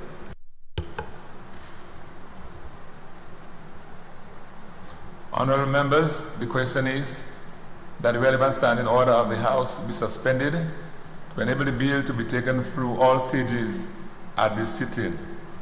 All those who are of that opinion say aye. Of the contrary opinion say no. The ayes have it. Indeed, the ayes have it. Leader of Government Business. Thank you, Mr. Speaker. Mr. Speaker, UNIDA has demonstrated its commitment.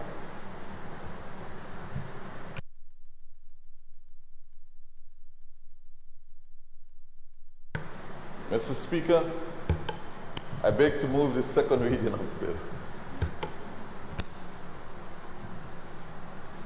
Honourable members, the question is that the bill be read a second time. Leader of Government Business. Thank you, Mr. Speaker.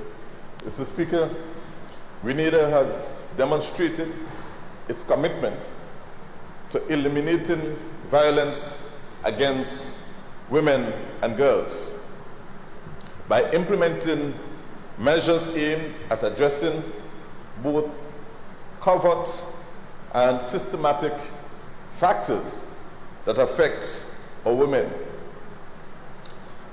Mr. Speaker, through participation in various conventions on which Grenada has signed on, we as a government, Mr. Speaker, continue to uphold the fundamental values that strike out violence against our women and girls, and to engender equity and fairness and the protection of our women and girls.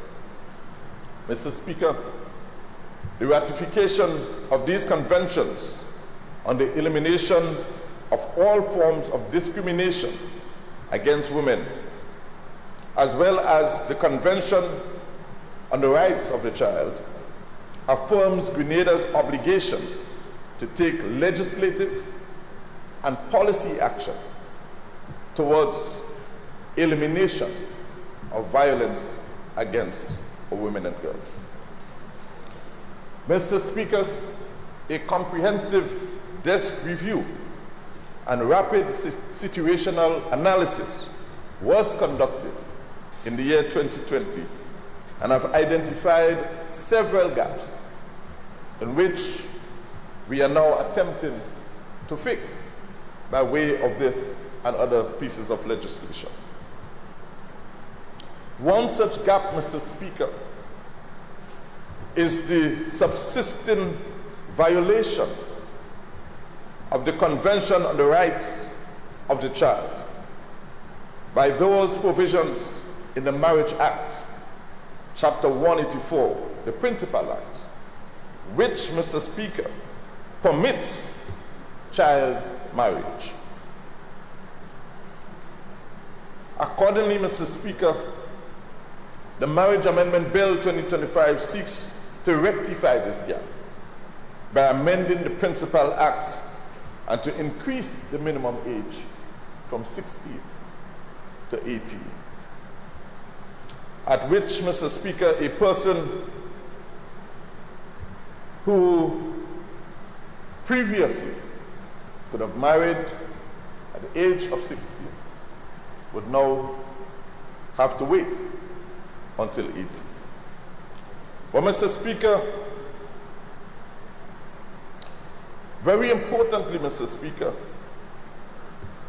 one must understand that child marriage adversely affects our women and girls.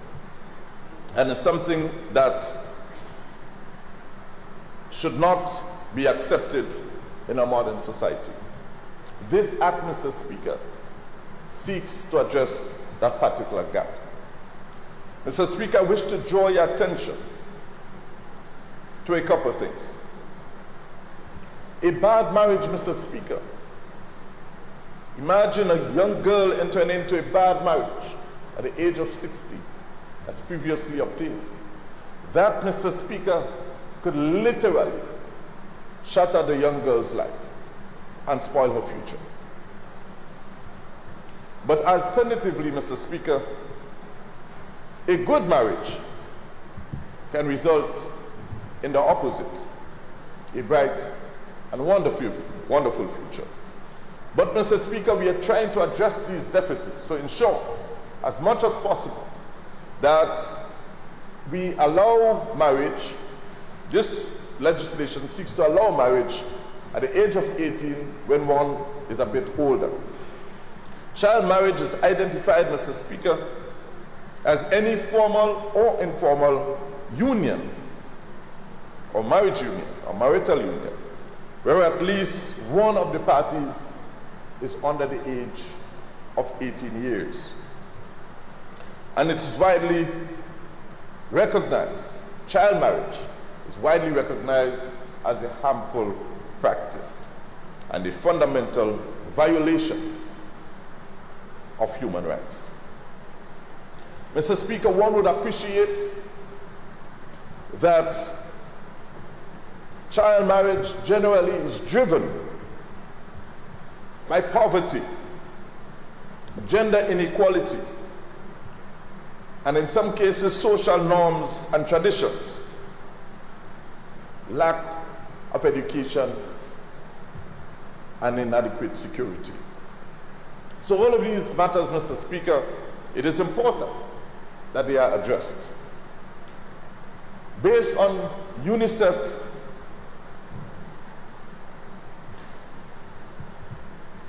Based on projections from UNICEF, Mr. Speaker, and other organizations, an estimated 12 million girls are married each year under the age of 18 years.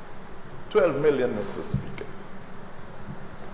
Mr. Speaker, a 2024 Save the Child report found that a girl is married every 30 seconds. The young girl under the age of 18 is married every 30 seconds.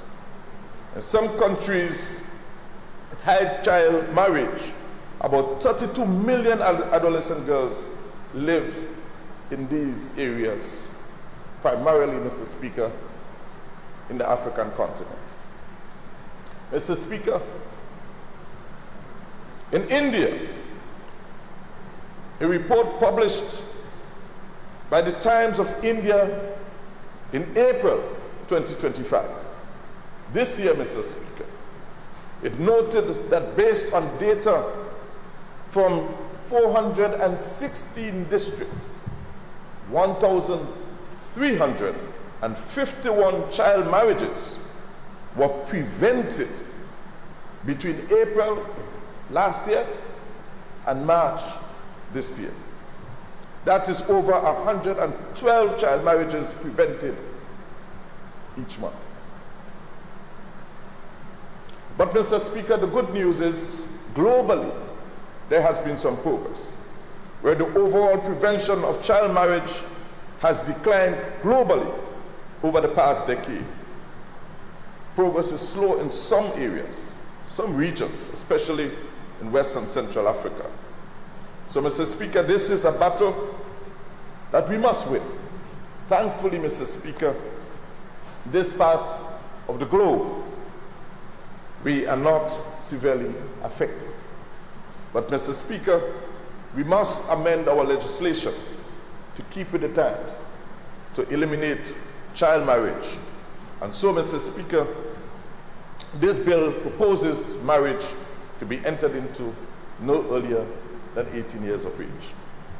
This particular bill, Mr. Speaker, contains 10 clauses and 1 schedule. Clause 1 provides for the short title of the bill. Clause 2 provides for the non-application of the Act to marriage solemnized prior to the date of commencement. Clause 3, Mr. Speaker, provides for an amendment to Section 3 of the Principal Act to prohibit the solemnization of marriage where either of the parties to the marriage is under 18 years of age.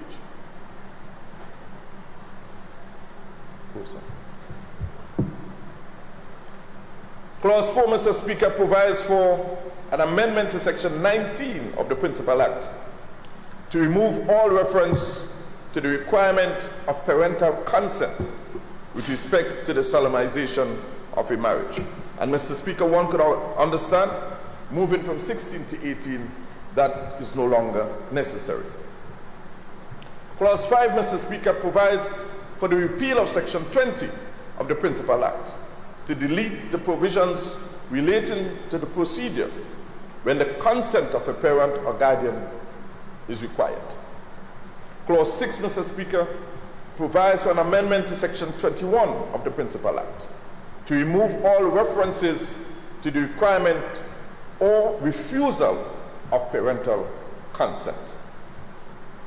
Clause 7, Mr. Speaker, provides for an amendment to Section 31 of the Principal Act to prohibit the solemnization of marriage in articulo mortis at the point of death, where either of the parties to the marriage is under 18 years of age.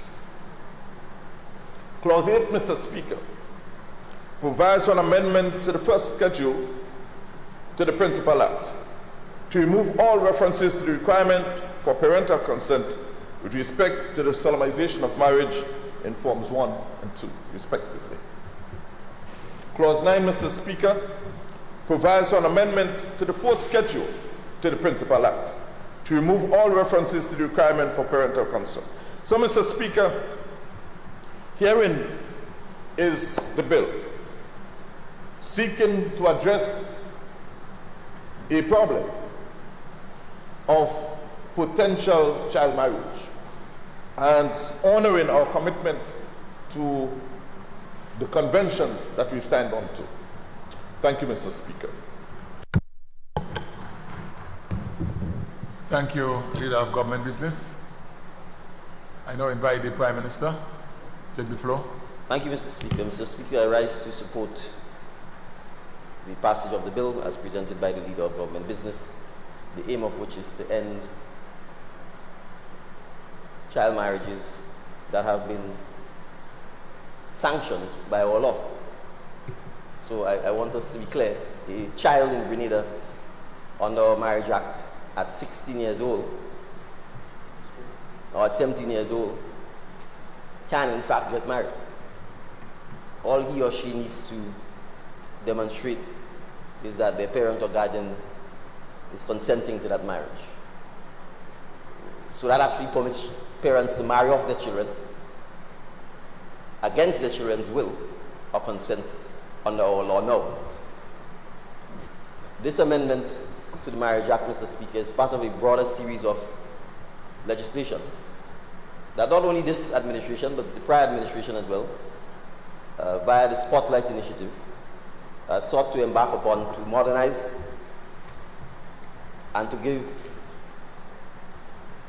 primacy of protection to our children. So there's another bill which is not yet before this parliament, which has created all kinds of hula-bagoo in the public and all kinds of noise, a bill which is merely seeking to give children access to sexual and reproductive health care.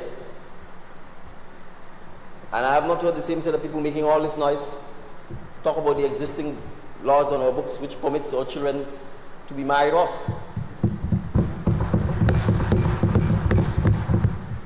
and to engage in sex, the same sex they seem to think that by allowing them to have access to reproductive health care that they will engage in. So I want us to understand, Mr. Speaker, that we have to resist the temptation for sensationalization and for all kinds of random woke conspiracy theories when it comes to how this administration seeks to protect our children. We have sought as much as possible, Mr. Speaker, to make sure that we can align almost all government policy and all legislation with a minimum threshold of 18 years, which for the most part is when people are allowed to drive, people are allowed to get their ID card, their registration card to vote, people are allowed to get an NIS card, etc. So we are seeking to get consistency. There may be opportunities when exceptions are required, as in the case of access to healthcare. And we would also see in the bill that is coming, the Status of the Children Act, which comes next, also again issues of parentage for children under 18 years old.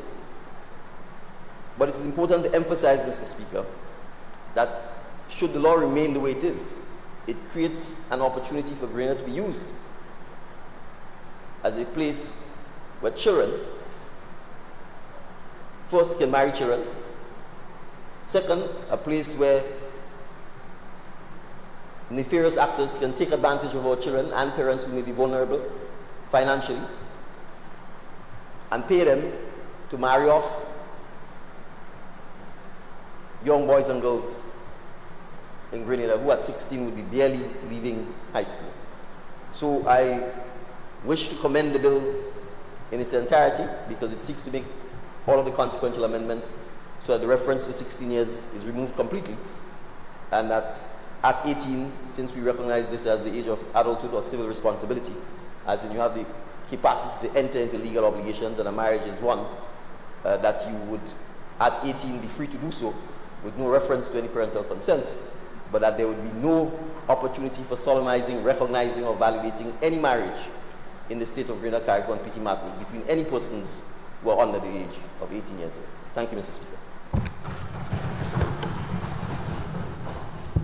Thank you, Honorable Prime Minister, and I now invite the MP for the Tongue of St. George to take the floor. Thank you, Mr. Speaker. Mr. Speaker, I rise to just make a few comments and support for this. Just to say that I think it's a learning curve for many people on issues like this, because I'm sure if we speak to most people in Grenada, they will tell you they weren't aware of these circumstances. So I think the passage of this bill also raises issues about children, not only in the context of marriage, but generally.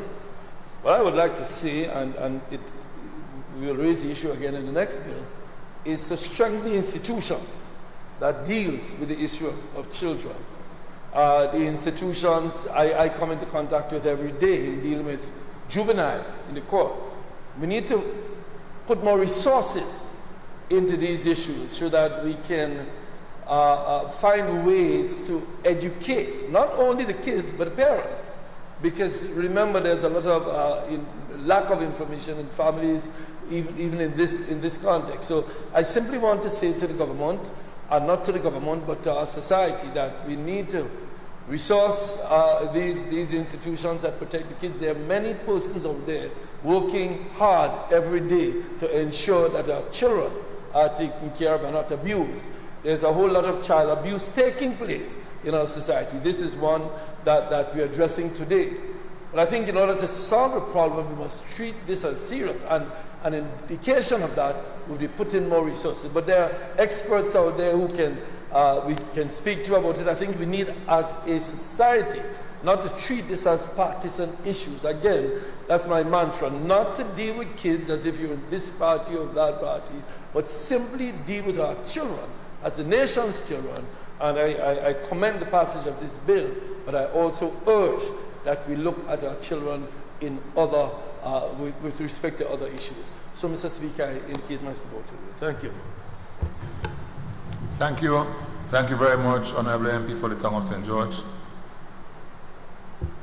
All right, honorable members, the question is that the bill be read a second time.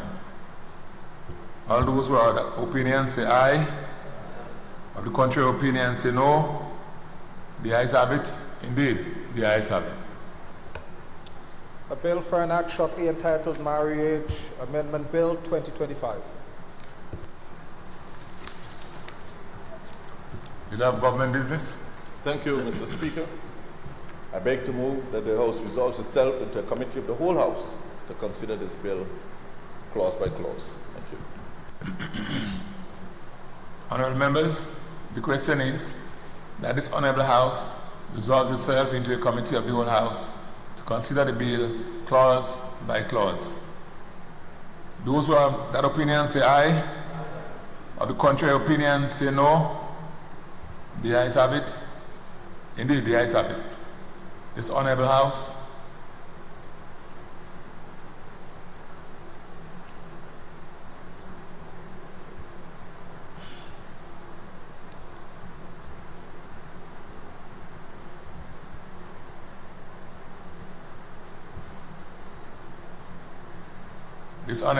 is now in committee.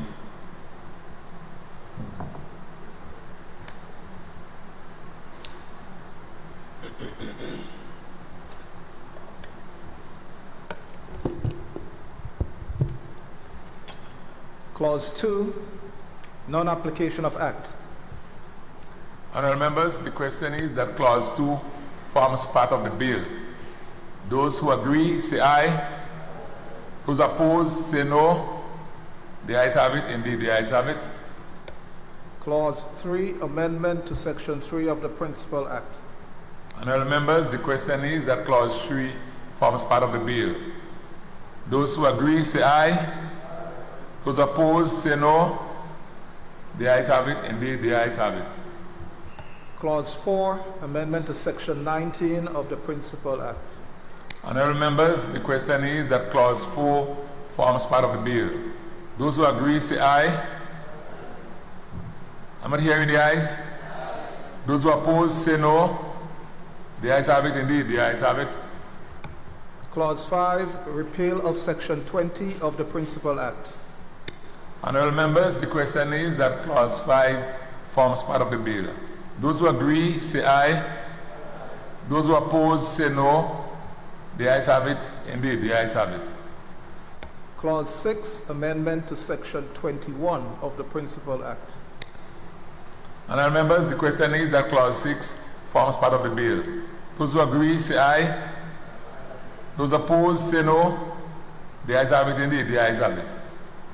Clause 7, amendment to section 31 of the Principal Act. Honorable members, the question is that clause 7 forms part of the bill. All those who agree say aye. Those who oppose say no. The ayes have it. Indeed, the ayes have it.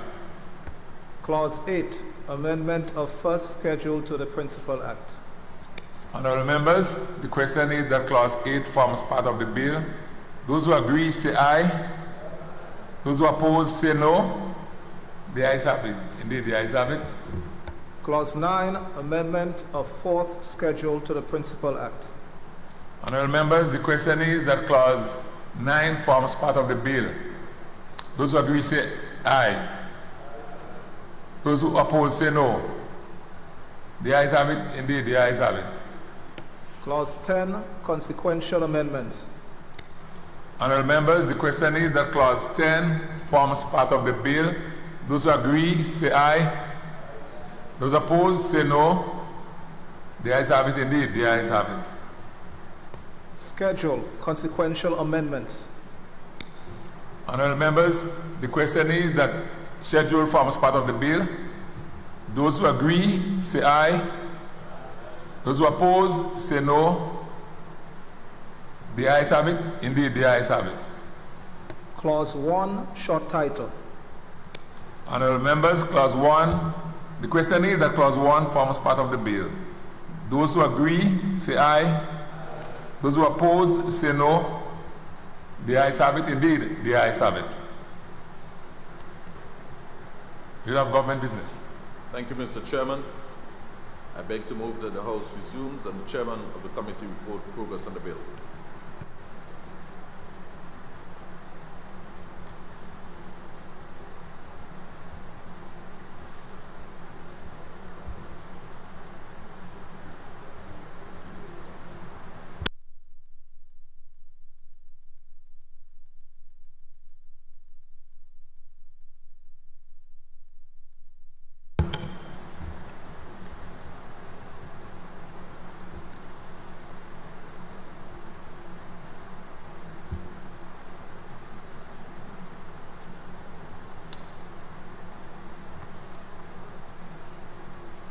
Now, honorable members, the question is that the House resume and the chairman of the committee reports progress on the bill. All those who agree, say aye. Those who oppose, say no. The ayes have it. Indeed, the ayes have it. Honorable members, I have to report that the bill was considered by a committee of the whole House and passed without amendment.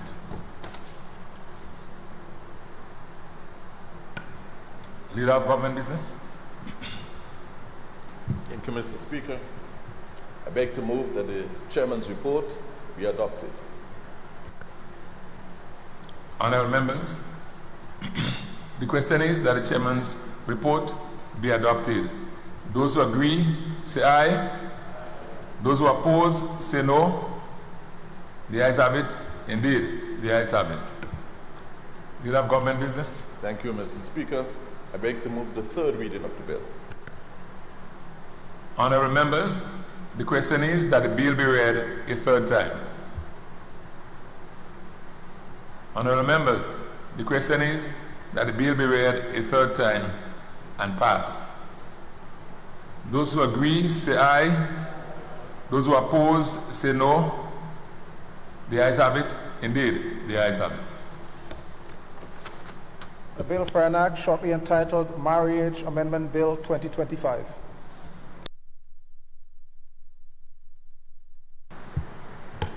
Leader of government business.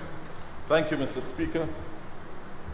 Mr. Speaker, I beg to introduce for its first reading a bill for an act shortly entitled Status of Children Bill 2025.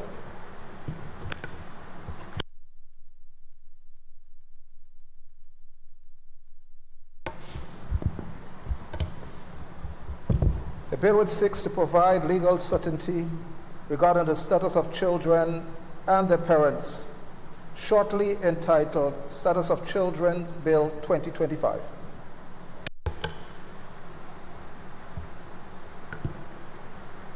Leader of government business. Thank you, Mr. Speaker.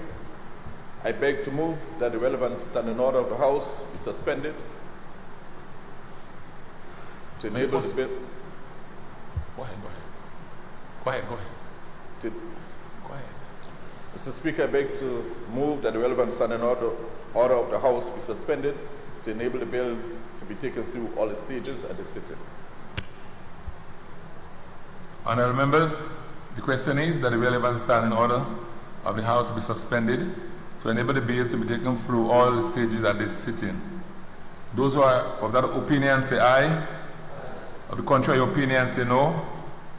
The ayes have it. Indeed, the ayes have it. Leader of government business. Thank you, Mr. Speaker. I beg to move the second reading of the bill. Honorable members, the question is that the bill be read a second time. Leader of government business. Thank you, Mr. Speaker. Mr. Speaker, this bill, Status of Children Bill 2025, is part of these Spotlight Initiative bills, similar to the one that was just passed in this Honorable House. and seeking to address some of these gaps following the review that was undertaken here in Grenada. It also seeks to reform the law relating to children by providing equal status for all children and to remove all discriminations against children that are born out of wedlock.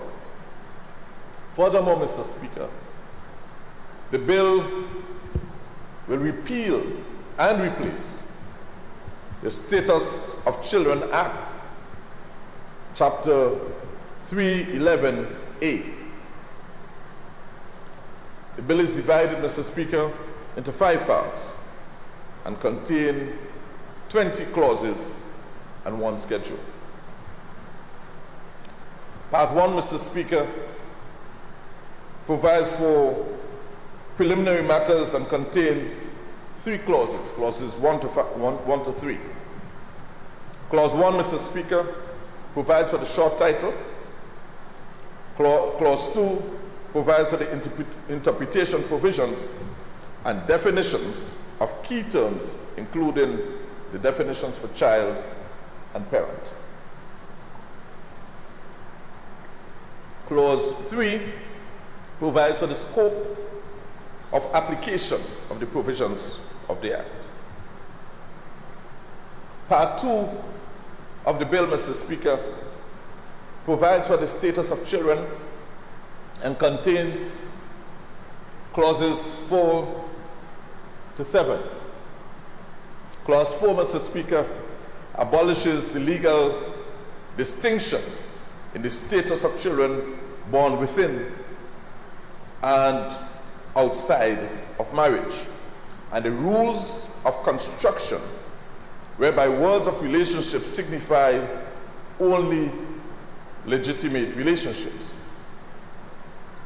Mr. Speaker, the rule of construction whereby in any instrument, in the absence of expression to the contrary, words of relationship signify only legitimate relationships. This, Mr. Speaker, is hereby abolished. For the purpose of constructing any instrument with reference to the relationship of a person, the use of the words legitimate, illegitimate, lawful, unlawful shall not, Mr. Speaker, of itself prevent relationship from being determined in accordance with this section, subsection 1.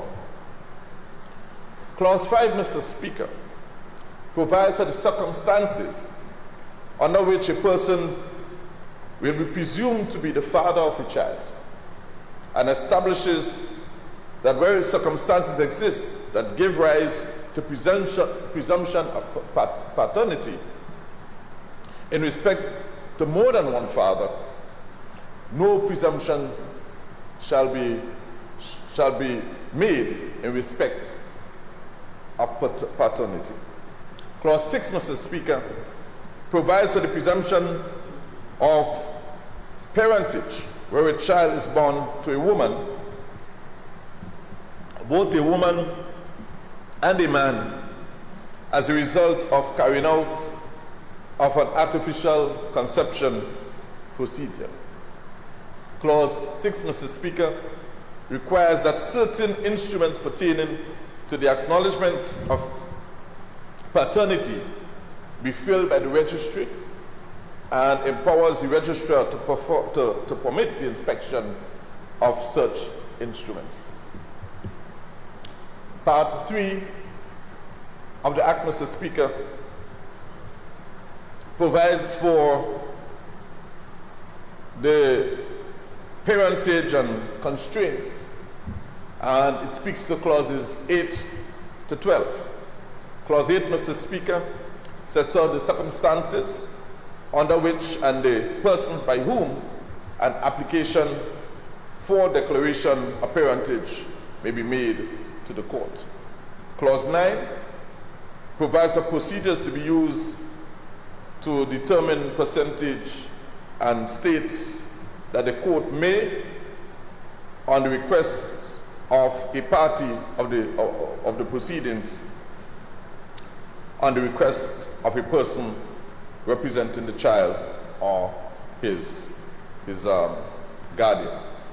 So, Mr. Speaker, what this is attempting to do is to remove all forms of inequity regarding lawful and unlawful, in wedlock and out of wedlock. This is what this is attempting to address, Mr. Speaker. And to allow, Mr. Speaker, children who, as it were, born out of wedlock to now have equal privileges and equal opportunity, Mr. Speaker, under the law, especially as it relates to the sharing of property or receipt of property from the parents and care.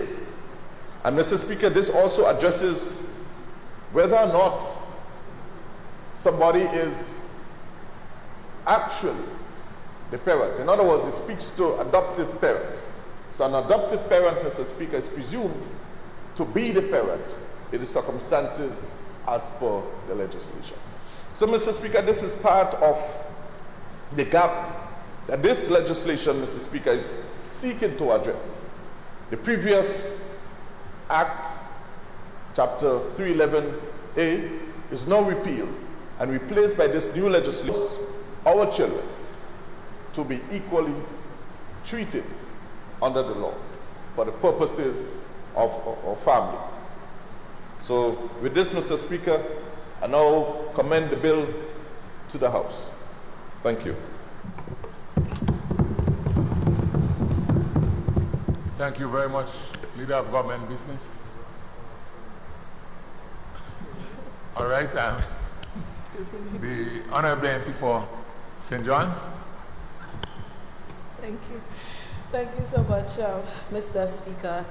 I rise to give my full support for this bill, Mr. Speaker. Though technical in its drafting, I believe that this bill speaks directly to the fabric of our society, to the meaning of family, of belonging, and dignity in Grenada today.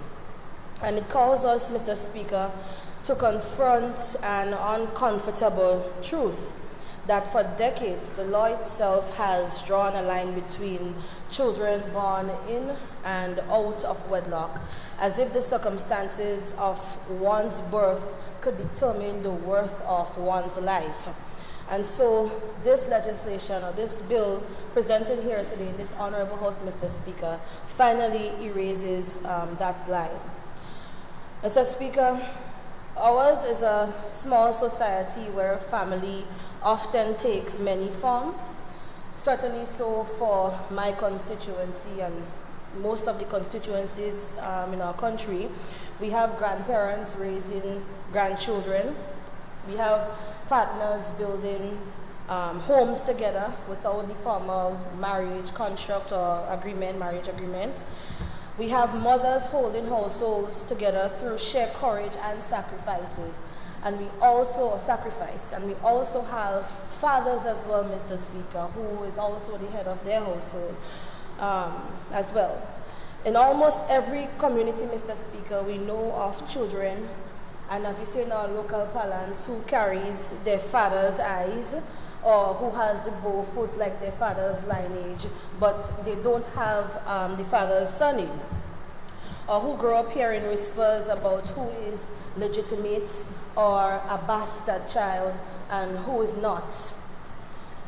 And so, Mr. Speaker, those words and the system that kept them alive, I believe, in my humblest opinion, have done harm not only to the children, but to our collective sense of identity, fairness, and decency. And so this bill is therefore not merely a legal reform, but I think it is a social correction. It recognizes that love, responsibility, and parenthood cannot be confined to a marriage certificate. It ensures, Mr. Speaker, that every child, wherever they are born, stands equal before the law of this land. Mr. Speaker, beyond moving this archaic distinction, the bill does something equally important. It modernizes how we define and how we prove parentage. In a time when science, medicine, and technology have evolved, this bill brings Grenada into the 21st century, recognizing assisted conception, formalizing acknowledgement of paternity, and setting out fair and transparent ways to establish who a child's parents are. It also encourages or ensures that our courts, our registrars, and medical professionals work within clear legal boundaries that protect privacy and uphold human dignity. Mr. Speaker, this is indeed about protecting rights, yes, but it is also about protecting relationships. It is about giving a child the right to know who they are, to inherit fairly, and to carry both halves of their identity without shame or secrecy. It is about giving mothers the assurance, Mr. Speaker, that their child will not be treated as less than, and fathers the legal volume, or the legal avenue rather, to acknowledge their children with pride and with great accountability. And so in many ways, Mr. Speaker, this bill catches our law up to where our people are already, living complex, living blended, resilient lives that don't always fit the old templates of what the family looks like or what the family should be. And that, Mr. Speaker, is the beauty of a modern democracy, that the laws evolve with its people. Mr. Speaker, there are constituents whom I have consulted on this bill for numerous reasons, those that are more religious than I am, those that are affected or will be positively impacted, and just to hear their views and opinions. And some of their concerns were, what will this mean for property, for inheritance, and for disputes? And so having reread the briefing notes, I want to use this opportunity now to remind them that the law must serve justice, not convenience, and that this bill includes transitional safeguards to protect administrators and estates, while also allowing fair inquiry into rightful heirs. But it does not open floodgates. I think that it opens doors to fairness. And for those as well within my constituency who was also concerned about the testing and the privacy, I think that the law sets clear rules that only approved laboratories under court supervision can conduct these procedures. And so I'm happy that this was spelled out into this bill that has been presented. Children will not become subjects of what is one of our way of life, which is gossip or misuse. I think that their rights are protected within a dignified process, and it is clearly spelled out in this revision. Mr. Speaker, in Grenada, I think that we are building, or in the Grenada that we are building one that is progressive, one that is compassionate, and of course one that is rooted in equality. There can be no first class and no second class child or children in this country. Every child, Mr. Speaker, is entitled to the same legal standing, the same recognition, and the same opportunities. This is the kind of quiet but powerful reform that shapes the soul of any nation, Mr. Speaker, and particularly so for small islands.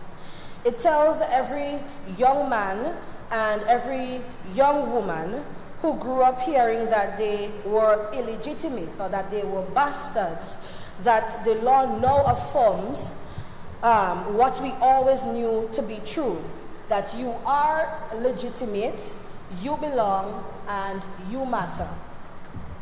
So, Mr. Speaker, against all of the aforementioned, I am very much proud and honored to support this bill as presented, not only as a minister, but as a daughter or an MP, but as a daughter of this soil, who knows the realities of our communities and who believes that justice must reach into the very heart of family life.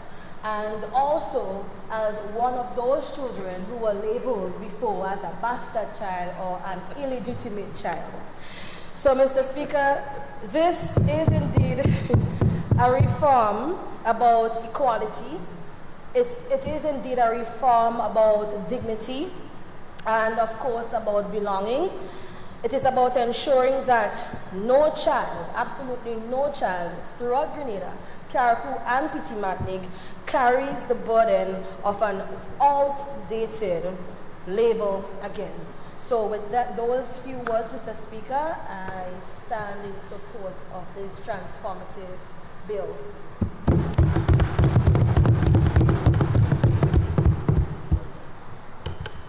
MP for St. Andrew, Northwest. Thank you, Mr. Speaker. Mr. Speaker, this bill was derived from the Spotlight Initiative, as stated before, a partnership between the Government of Grenada, the European Union, and the United Nations, which focus on ending violence against women and children. And Mr. Speaker, you will appreciate that's because of the data we had. So that's where these set of bills derived. I had the privilege of serving as the minister responsible for that initiative at the time during a different dispensation. This legislation represents a significant step forward, building a stronger, more protective framework for every child in Grenada, Carriacou, and Petite Martinique.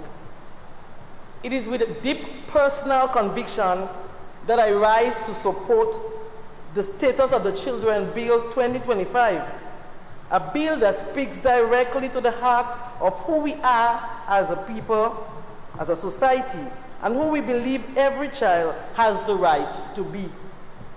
I was born out of wedlock, as my sister said earlier. A lot of our children in Grenada are born out of wedlock. And like so many others, Mr. Speaker, I know what it feels like to be labeled, and as she said, bastard or illegitimate. Not by your own actions, but by the circumstances of your birth. I know what it means to grow up hearing those words, as we heard, illegitimate and bastard, as though your life somehow has less value, your future fewer rights, your existence less dignity. But I also know what it means to rise, and today I stand here, not in shame, but with pride, as a member of parliament, adding my voice to the legislation that once and for all abolish the illegal discrimination against children born outside of marriage. The bill does more than change words into law. It restores justice to thousands of Grenadian children, past, present, and future. It affirms that every child is legal, not by the virtue of their parents' marital status, but by the virtue of their humanity. It replaces old colonial ideas of legitimacy with modern principles of fairness, equality, and respect.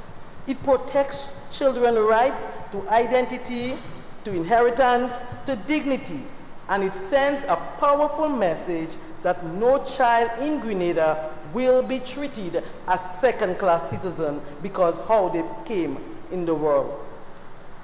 I especially welcome the repeal of the outdated laws like Legitimacy Act, the Status of Children Act, the reforms to other pieces of legislation that once codified inequality into our legal system. Let me be clear, Mr. Speaker. This is not just legislative housekeeping. This is healing. This is redress. This is the kind of leadership that says to every child, you belong, and to every adult who once borne the pain of discrimination, you are always worthy. The law just took too long to say so. I support the bill not just as a parliamentarian, but someone whose life stands as proof that no label, legal or social, can limit the potential of a child once given a fair chance. This is our chance to write fairness into law. I support the status of the Children Bill with my whole heart. I thank you.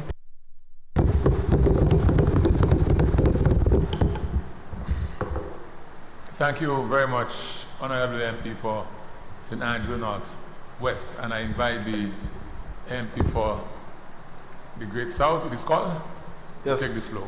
Thank you, Mr. Speaker. Mr. Speaker, I must say that I don't know what it's like to be called a bastard child or an illegitimate child because I was born in wedlock, but I support this bill.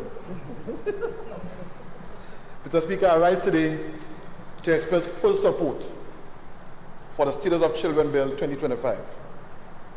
This bill is a bold step forward in our commitment to equality, to justice, and the protection of every child in Grenada. For too long, our laws have drawn painful lines between children born in and out of marriage. Those distinctions have no place in a modern and just society. Today we are saying clearly and confidently that every child is equal under the law. No exceptions, no conditions. This bill gives effect to our obligations under the Convention of the Rights of the Child and the CEDAW, ensuring that our national laws reflects the principles of fairness, dignity, and human rights. It modernizes our family law system, addressing parentage through clear scientific procedures like DNA testing, recognizing assisted reproduction, and guaranteeing the inheritance rights for all children. It balances compassion with accountability, ensuring our courts, our registries, and our estates operate fairly and transparently. Mr. Speaker, by repealing outdated laws, such as the Legitimacy Act and the Old Status of Children Act, this bill replaces discrimination with equality and stigma with dignity. Mr. Speaker, in passing this bill, we affirm a simple truth. A child's worth is not determined by the circumstances of their birth, but by their humanity. Thank you very much.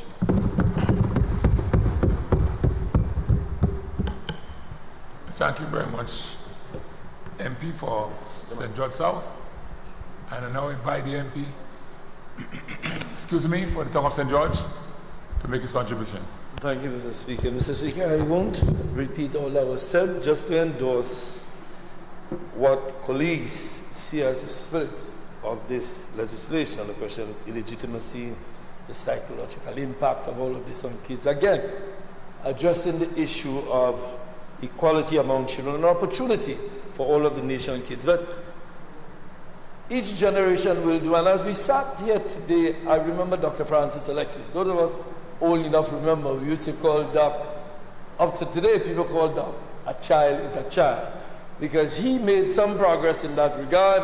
And I think as we move forward, each generation will play its role. We are not at the end of history with this, but we certainly are making progress toward a better society for our kids. So I want to commend all of the speakers who addressed that, but I just want to address a couple of technical issues that maybe we need to probe. In the legislation, Mr. Speaker, particularly Part 2, Section 5, in that area, we talk about using a new standard of probability, the issue of balance of probabilities. You know, there was we're now opening up more possibilities for persons who are saying, this is my father, this is my child. As we do that and increase accessibility, we need to also ensure that mistakes are not made. Therefore, and I noticed that there is going to be additional work on the registry. And again, I come back to the issue I raised in the previous piece of legislation. We just must not pass laws. That's easy. We come here, we pass laws. But we must also ensure that in practice, we are able to provide what is necessary to these families. We need operational fairness. And in that regard, I see reference to a good idea to centralize information in the registry. We need, therefore, to also have a provision which says the minister will allocate sufficient resources, whether or not you do it formally. I'm just making the point again that we make these actions, which increases the work to get it done, but we do not increase resources. So I'm suggesting, Mr. Speaker, that either we put it in the legislation that the minister must allocate adequate resources, including digital infrastructure, so that the registry can do its work properly. And I make that recommendation simply on the basis of ensuring that what we aim to achieve here is actually achieved. Mr. Speaker, in addition to that, we need to ensure that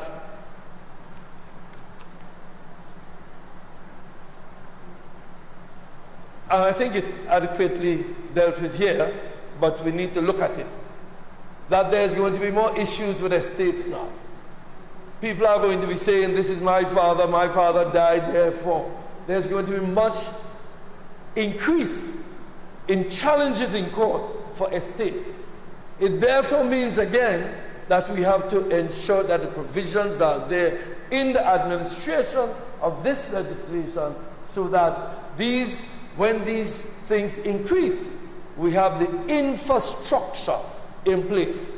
So the idea is fine, the legislation is fine, but in practice we must ensure that children who now will be saying that Ron is my father, the MP for St. George Northeast. So all of the resources he has to be distributed more than the 2 that he says he has among 5. It means that there's an infrastructure there to take care of those problems. He's my friend, Mr. Speaker. I can say anything. He won't sue me.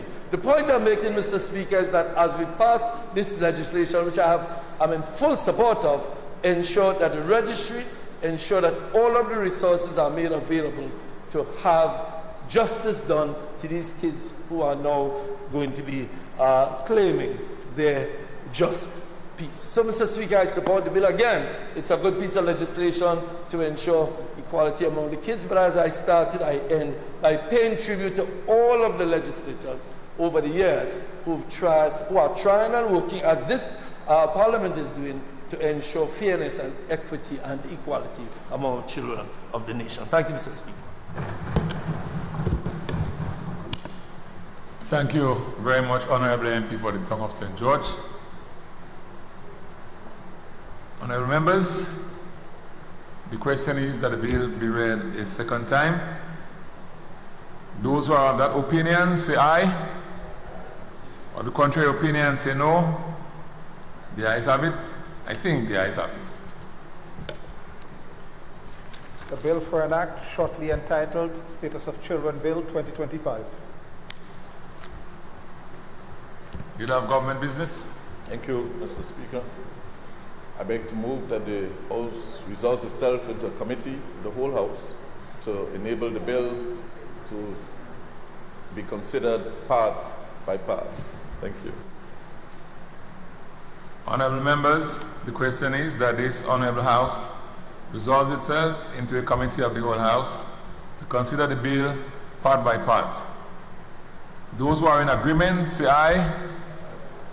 Of the contrary, say no. The ayes have it. I think the ayes have it.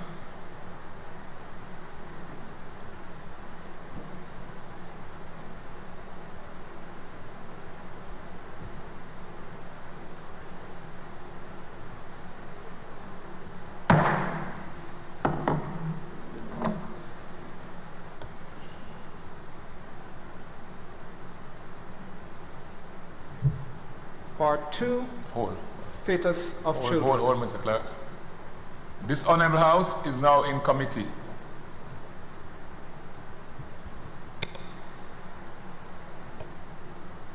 Part 2, status of children.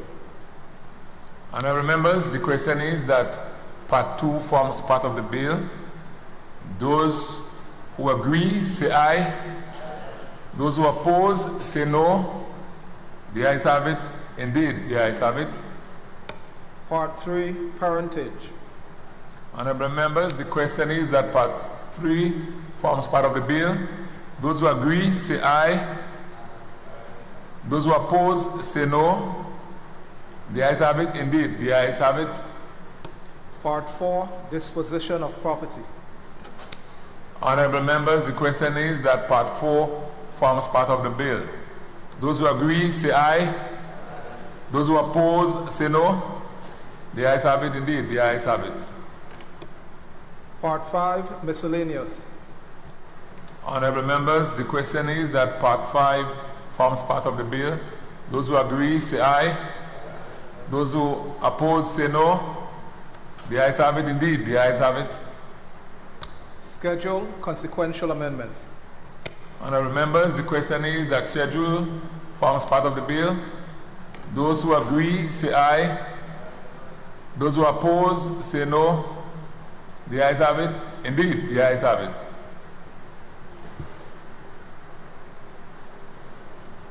Leader of Government Business. Thank you, Mr. Chairman. I beg to move that the House resumes and the chairman of the committee reports on progress on the bill. Thank you. Honorable members,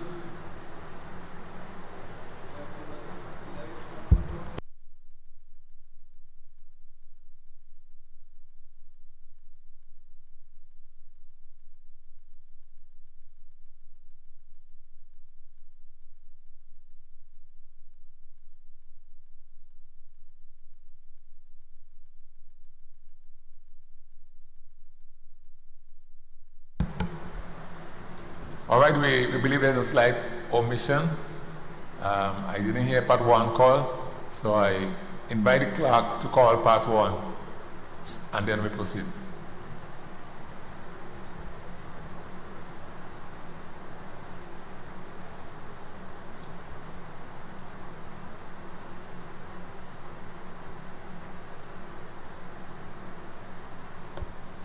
Part 1, preliminary. Honorable members, the question is that Part 1 forms part of the bill. Those who agree, say aye. Those who oppose, say no. The ayes have it. Indeed, the ayes have it.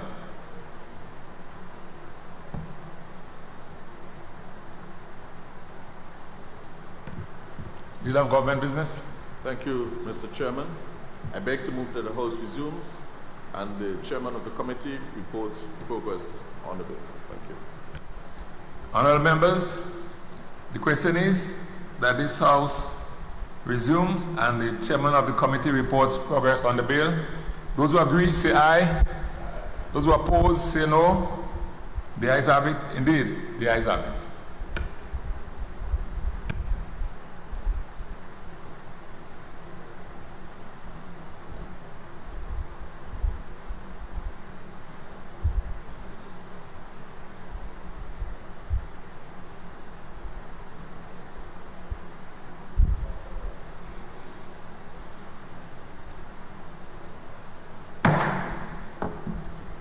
This Honorable House now resumes.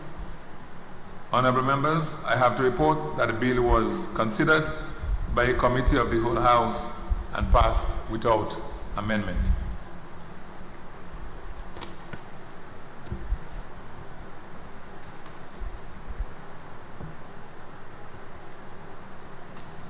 Leader of Government Business. Thank you, Mr. Speaker. I beg to move that the chairman's report be adopted. Honorable members, the question is that the chairman's report be adopted. Those who agree, say aye. Those who oppose, say no.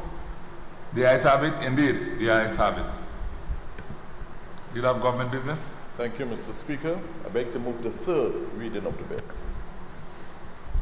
Honorable members, the question is that the bill be read a third time. Honorable members, the question is that the bill be read a third time and pass. Those who agree say aye. Those who oppose say no. The ayes have it. Indeed, the ayes have it.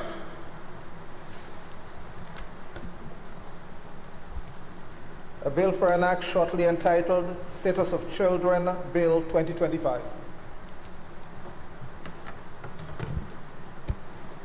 The Leader of Government Business. Thank you, Mr. Speaker. I beg to introduce for its first reading a bill for an act shortly entitled Public Sector Employees Pension Fund Validation and Indemnification Bill 2025. Thank you.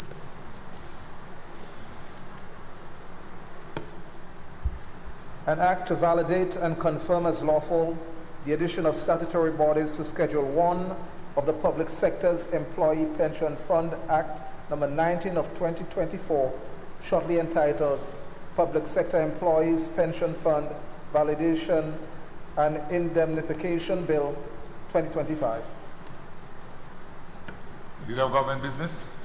Mr. Speaker, I beg to move that the relevant standing order of the House be suspended to enable the bill to be taken through all the stages at this sitting. Thank you. Honorable members, the question is that the relevant standing order of the House be suspended to enable the bill to be taken through all stages at this sitting. Those who are in agreement say aye. Those who oppose say no. The ayes have it. Indeed, the ayes have it. The Leader of Government Business. Thank you, Mr. Speaker. I beg to move the second reading of the bill. Honorable members, the question is that the bill be read a second time.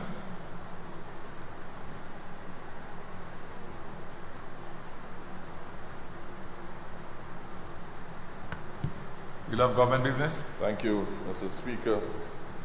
The Public Sector Employees Pension Fund Validation and Indemnification Bill 2025. This bill, Mr. Speaker, was enacted by Parliament by an Act number 19 of 2025, which is the Principal Act, to provide for the establishment of a contributory pension scheme for public sector employees and employees of statutory bodies.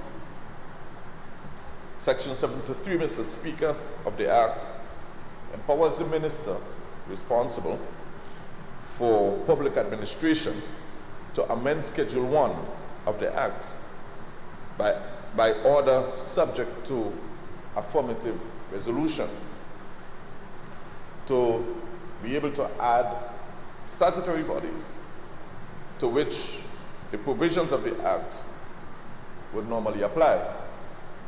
Mr. Speaker, the minister exercises powers by making an order, SRO 30 of 2025, to add the following institutions or statutory bodies: the Grenada Cultural Foundation, the Grenada Stadium Authority, Planning and Development Authority, and the T.A. Marichaud Community College. Notwithstanding this, Mr. Speaker, the order did not receive the requisite parliamentary approval, as required under Section 73. Therefore, deductions and payments that were done for the months considered was inadvertently done without the necessary legal authority. This bill, Mr. Speaker, seeks to address this oversight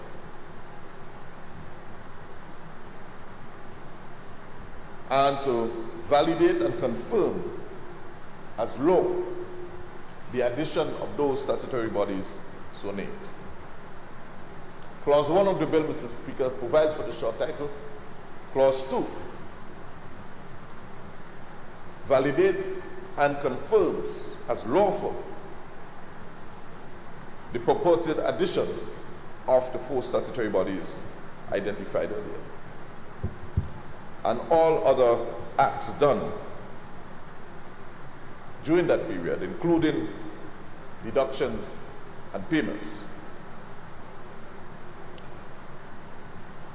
Clause 3, Mr. Speaker, identifies persons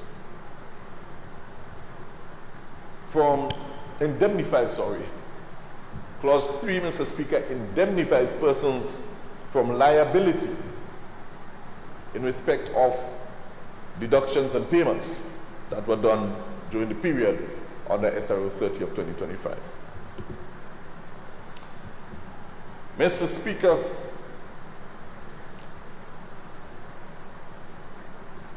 the Public Sector Employees Pension Fund Amendment of Schedule 1, number 2, Order number 25, seeks to do the following. 1, it seeks to reinsert the statutory bodies purportedly added to Schedule 1 SRO 30, 2025, namely the Grenada Cultural Foundation, Grenada National Stadium Authority, Planning and Development Authority, and T.A. Marischal Community College. Second, it also seeks to insert 2 additional statutory bodies, namely the Grenada Solid Waste Management Authority and the National Training Agency. And finally, Mr. Speaker, the bill seeks to repeal SRO number 30 of 2025. Mr. Speaker, these legislative proposals will ensure that there is a seamless transition from the validated SRO 30 of 2025 to the operations of the proposed new order. With this, Mr. Speaker, I now commend the bill to the House for consideration. Thank you. Thank you very much, Leader of Government Business.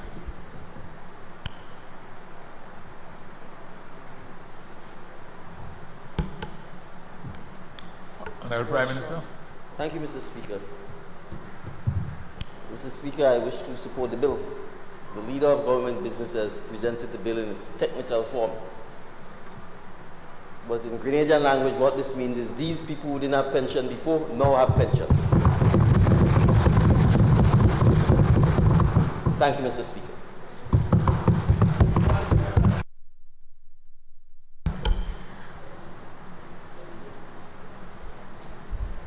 Honourable members, the question is that the bill be read a second time. All those who are in agreement, say aye. Those who oppose, say no. The ayes have it. Indeed, the ayes have it.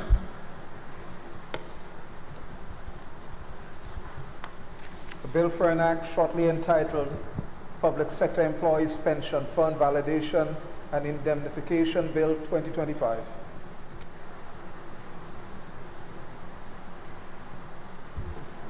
Leader of Government Business.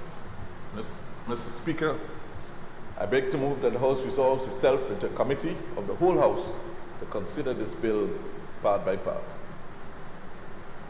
Clause by clause, Mr. Speaker. So short. Honourable members, the question is that this Honourable House resolves itself into a committee of the whole House to consider the bill clause by clause. Those who are in agreement say aye. Those who oppose say no. The ayes have it. I think the ayes have it.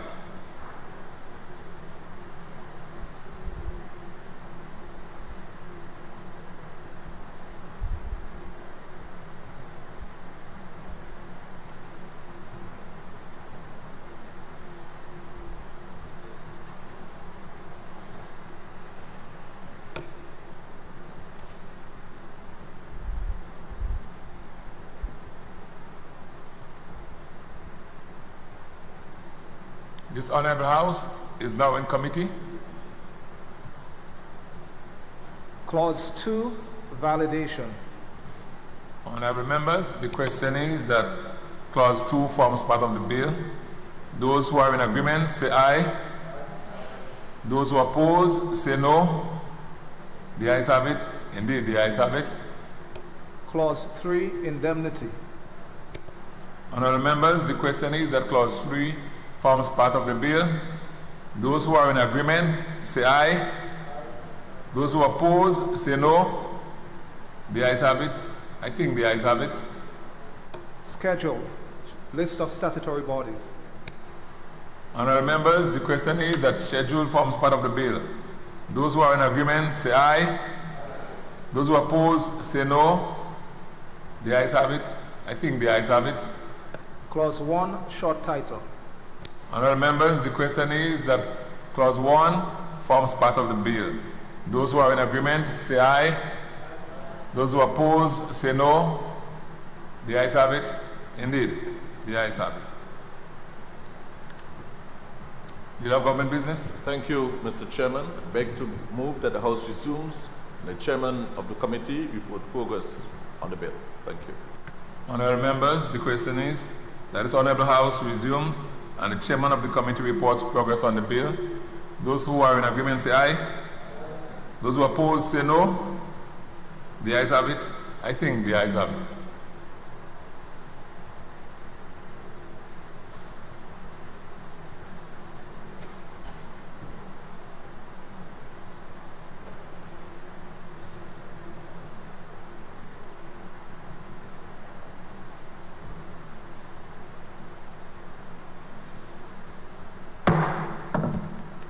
This Honorable House now resumes.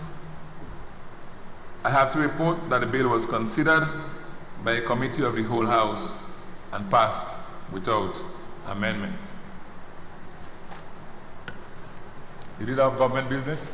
Thank you, Mr. Speaker. I beg to move that the Chairman's report be adopted.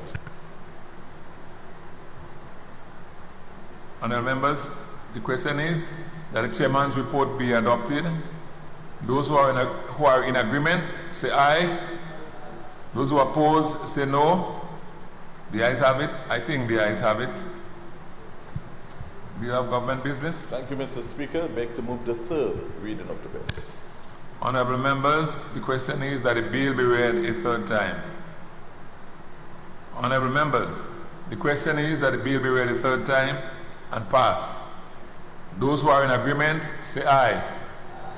Those who oppose say no. The ayes have it. I think the ayes have it. A bill for an act shortly entitled Public Sector Employees Pension Fund Validation and Indemnification Bill 2025. The Leader of Government Business.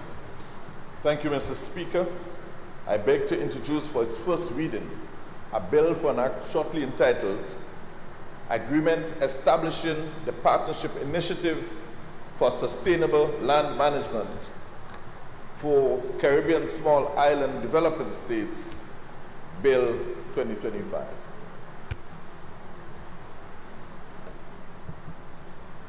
A bill which seeks to give the force of law to the agreement establishing the Partnership Initiative for Sustainable Land Management for Caribbean Small Island Developing States, shortly entitled Agreement Establishing the Partnership Initiative for Sustainable Land Management for Caribbean Small Island Developing States, Bill 2025.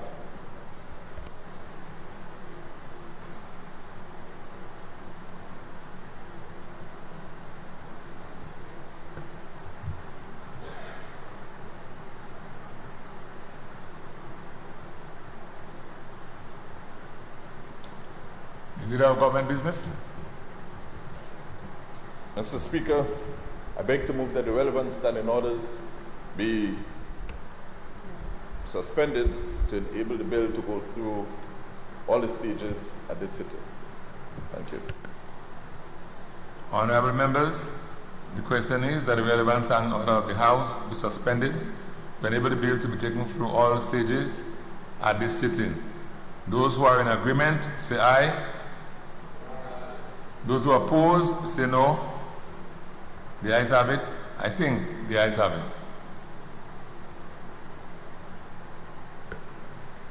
Do you have government business? Thank you, Mr. Speaker. I beg to move the second reading of the bill.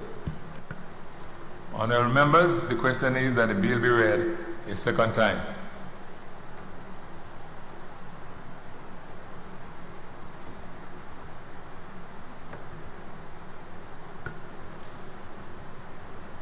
The leader of government business. Thank you, Mr. Speaker. Agreement establishing the Partnership Initiative for Sustainable Land Management, PISLM, or PISLM, for Caribbean Small Island Development States, CSIDS, Bill 2025. The agreement, Mr. Speaker, establishing the Partnership Initiative for Caribbean Small Island States was signed by the duly authorized representatives of the participating governments, namely Barbados, the Commonwealth of Dominica, Grenada, and St. Lucia. This was done, Mr. Speaker, on the 11th of April, 2024, and entered into force the 2nd of May, 2024. The effect of this PISLM agreement was to establish an independent, not-for-profit international organization known as the Partnership Initiative for Sustainable Land Management. The primary purpose of which is to promote sustainable land and soil management within the Caribbean. Subsequently, Mr. Speaker, the agreement between the Partnership Initiative for Sustainable Land Management and the Government of Grenada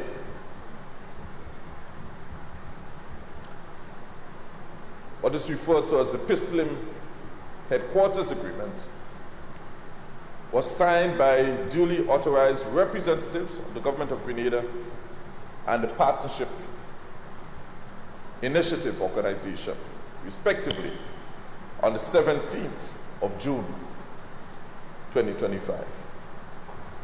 The purpose of the PISLM Headquarters Agreement was to provide for the establishment of the PISLM Principal Office in Grenada.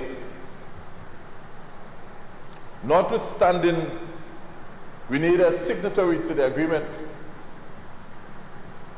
because Grenada is a dualist state, both agreements, Mr. Speaker, the PISLM agreement and the Headquarters Agreement, must be incorporated into the domestic laws of Grenada through an act of parliament. And this is exactly, Mr. Speaker, what we are attempting to do today, notwithstanding that the documents were duly signed. Accordingly, Mr. Speaker, the agreement establishing PISLM for Caribbean Small Island Development States, it seeks to incorporate the PISLM Management and the PISLM Headquarters Agreement into law by giving them legal force and effect, and contains 6 clauses and 2 schedules. Clause 1, Mr. Speaker, of the bill speaks to the short title, and it also speaks to the retroactive commencement date of the 2nd of May 2024, save for clause 3, subsection 2, clause 5, subsection 3, 5, subsection 4, and 6, subsection C. and Schedule 2 of the bill, which shall be deemed to have come into force on the 17th day of June, when Grenada actually signed 2025, when we signed the headquarters agreement. Clause 2, Mr. Speaker, provides for the interpretation provision and includes the definition of terms used throughout the Act. Clause 3 provides for the PISLM agreement as set out in Schedule 1, and Clause 2 provides for the headquarters agreement in Schedule 2. Clause 4, Mr. Speaker, exempts the Partnership Initiative for Sustainable Land Management from the application of certain legislative enactments from the payment of specified duties and charges. Clause 5 provides for the amendment of PISLM agreement and revisions of supplementary agreement to the PISLM headquarters agreement, as agreed to by the parties, to be reflected in the respective schedule to the Act by order published in the Gazette. Clause 6, Mr. Speaker, empowers the Minister to make regulations to give effect to the provisions of the PISLM agreement, the PISLM headquarters agreement, and the Act on the recommendation of the Partnership Initiative for Sustainable Land Management. Schedule 1 sets out the text of PISLM agreement, and Schedule 2 sets out the text for the PISLM headquarters agreement.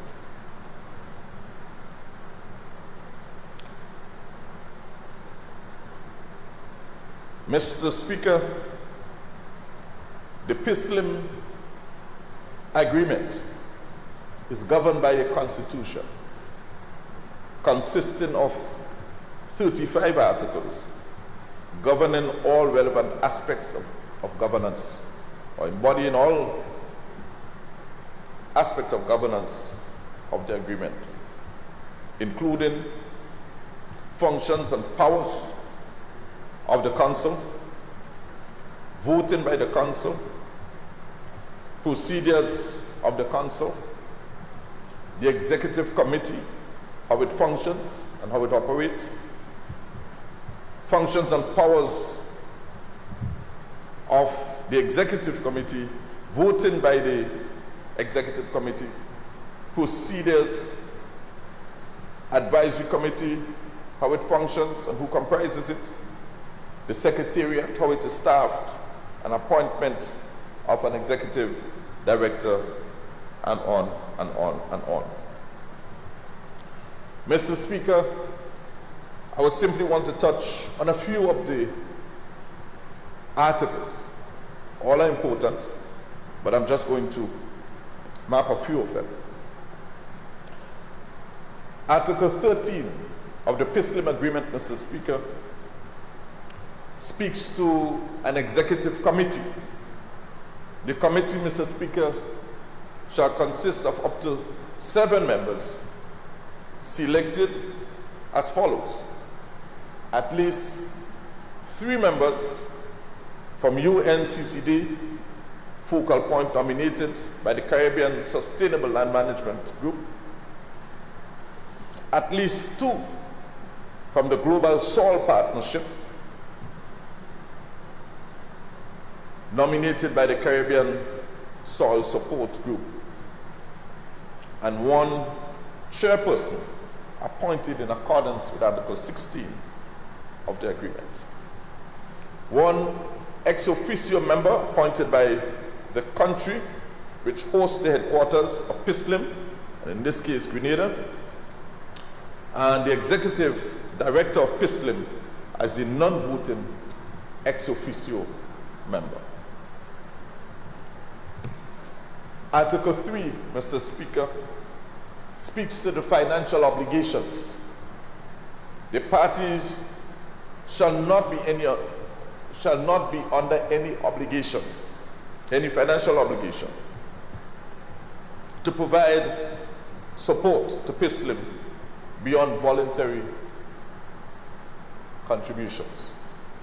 The party shall not be under any responsibility individually or collectively for any debts, liabilities, or obligations of PISLM. Financing of the PISLM, Mr. Speaker, therefore, shall be undertaken pursuant to Article 23 of the Constitution. And Article 23 speaks to the operations, the financing operations of PISLM. The financial operations of PISLM shall be governed by financial regulations adopted by the Executive Committee, and the regular budget of PISLM shall be funded primarily by the reserve fund as stated in Article 35 hereof. In accordance with Article 7, Paragraph 1 and Article 24, the PISLM may enter into financial agreement or arrangements with other sources to implement its program. The budget of PISLM shall be subject to approval by the Executive Committee.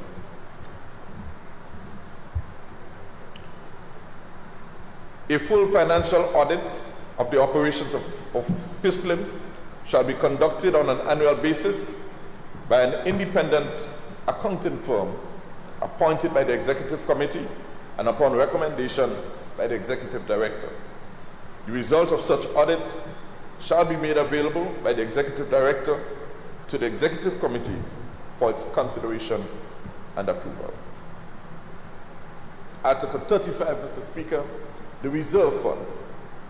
The PISLM shall establish a reserve fund along the lines set out in this article. The resources of the reserve fund shall consist of the following: grants from international donors and sponsors of PISLM, grants from member and associate members, grants from entities, public and private, which are not sponsors of PISLM, unspent balances from the annual budget of PISLM, revenues derived from the operations of PISLM, and income from investment of PISLM. So, Mr. Speaker, this speaks to where the financing of the PISLM will come. The resources of the fund, Mr. Speaker, shall be employed to finance the current and capital budget of the organization. Article 14, Mr. Speaker, speaks to privileges and immunities of PISLM personnel, people that work within the organization. The Executive Director, other senior officials of PISLM notified to and approved by the government of members of the Executive Committee and Council, and experts performing missions to PISLM shall be immune from legal process in respect of acts performed by them in their official capacity. Secondly, it shall, unless they are local citizens or nationals, be accorded such immunities from immigration restrictions, alien registration requirements, and national service obligations, and such facilities as regards exchange regulations as are not less favorable than those accorded by members concerned to the representatives, officials, and experts of comparable rank of any other member, and shall be granted such repatriation facilities in time of international crisis as are not less favorable than those accorded by the members concerned to the representative officials and experts of comparable rank of any other member. Article 2, Mr. Speaker, PISLM shall operate as a non-profit autonomous organization, international in status and non-political in management, staff and operations.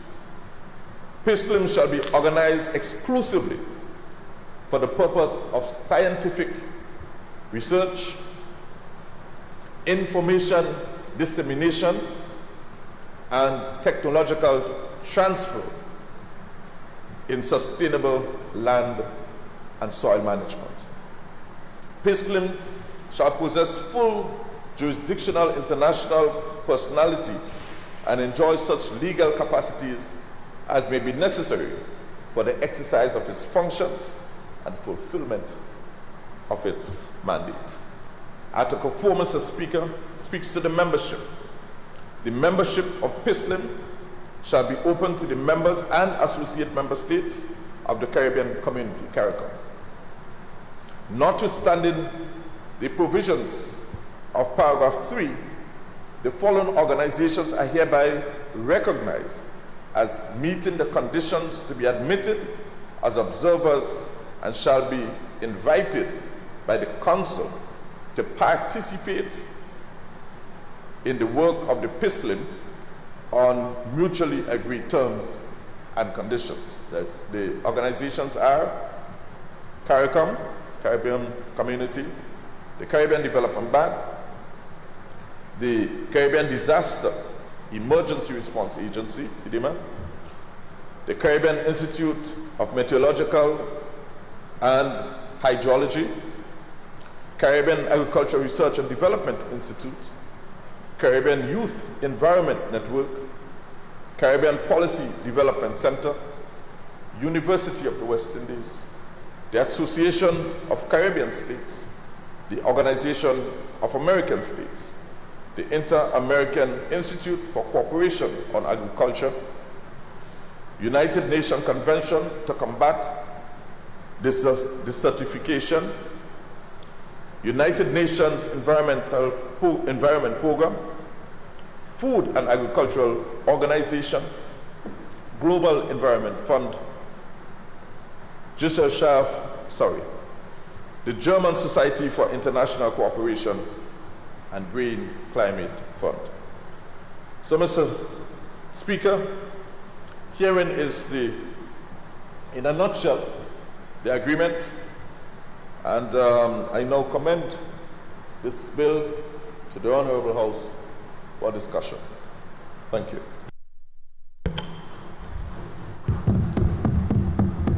Thank you, Leader of Government Business. And I now invite the MP for the Parish of St. John to take the floor. Thank you again, Mr. Speaker. I rise in full and strong support of the agreement establishing the Partnership Initiative for Sustainable Land Management, what we call the PISLM or PISLM for Caribbean Small Island Developing States Bill of 2025. Mr. Speaker, this initiative is one that is particularly close to my heart. Through my ministerial portfolio, I had the privilege of working very closely with the then director of PISLM, Mr. Calvin James. And I recall very vividly on the margins of the United Nations Environmental Assembly, or UNEA, in Kenya in 2023, discussions were held and we championed the need for Caribbean states to establish a unified framework for addressing land degradation and promoting restoration, and the possibility of course, hosting such a secretariat in Grenada. And I was happy that my OECS colleagues supported that move as well back then. And so, Mr. Speaker, that vision, almost 2 years now, has now materialized into this formal partnership initiative.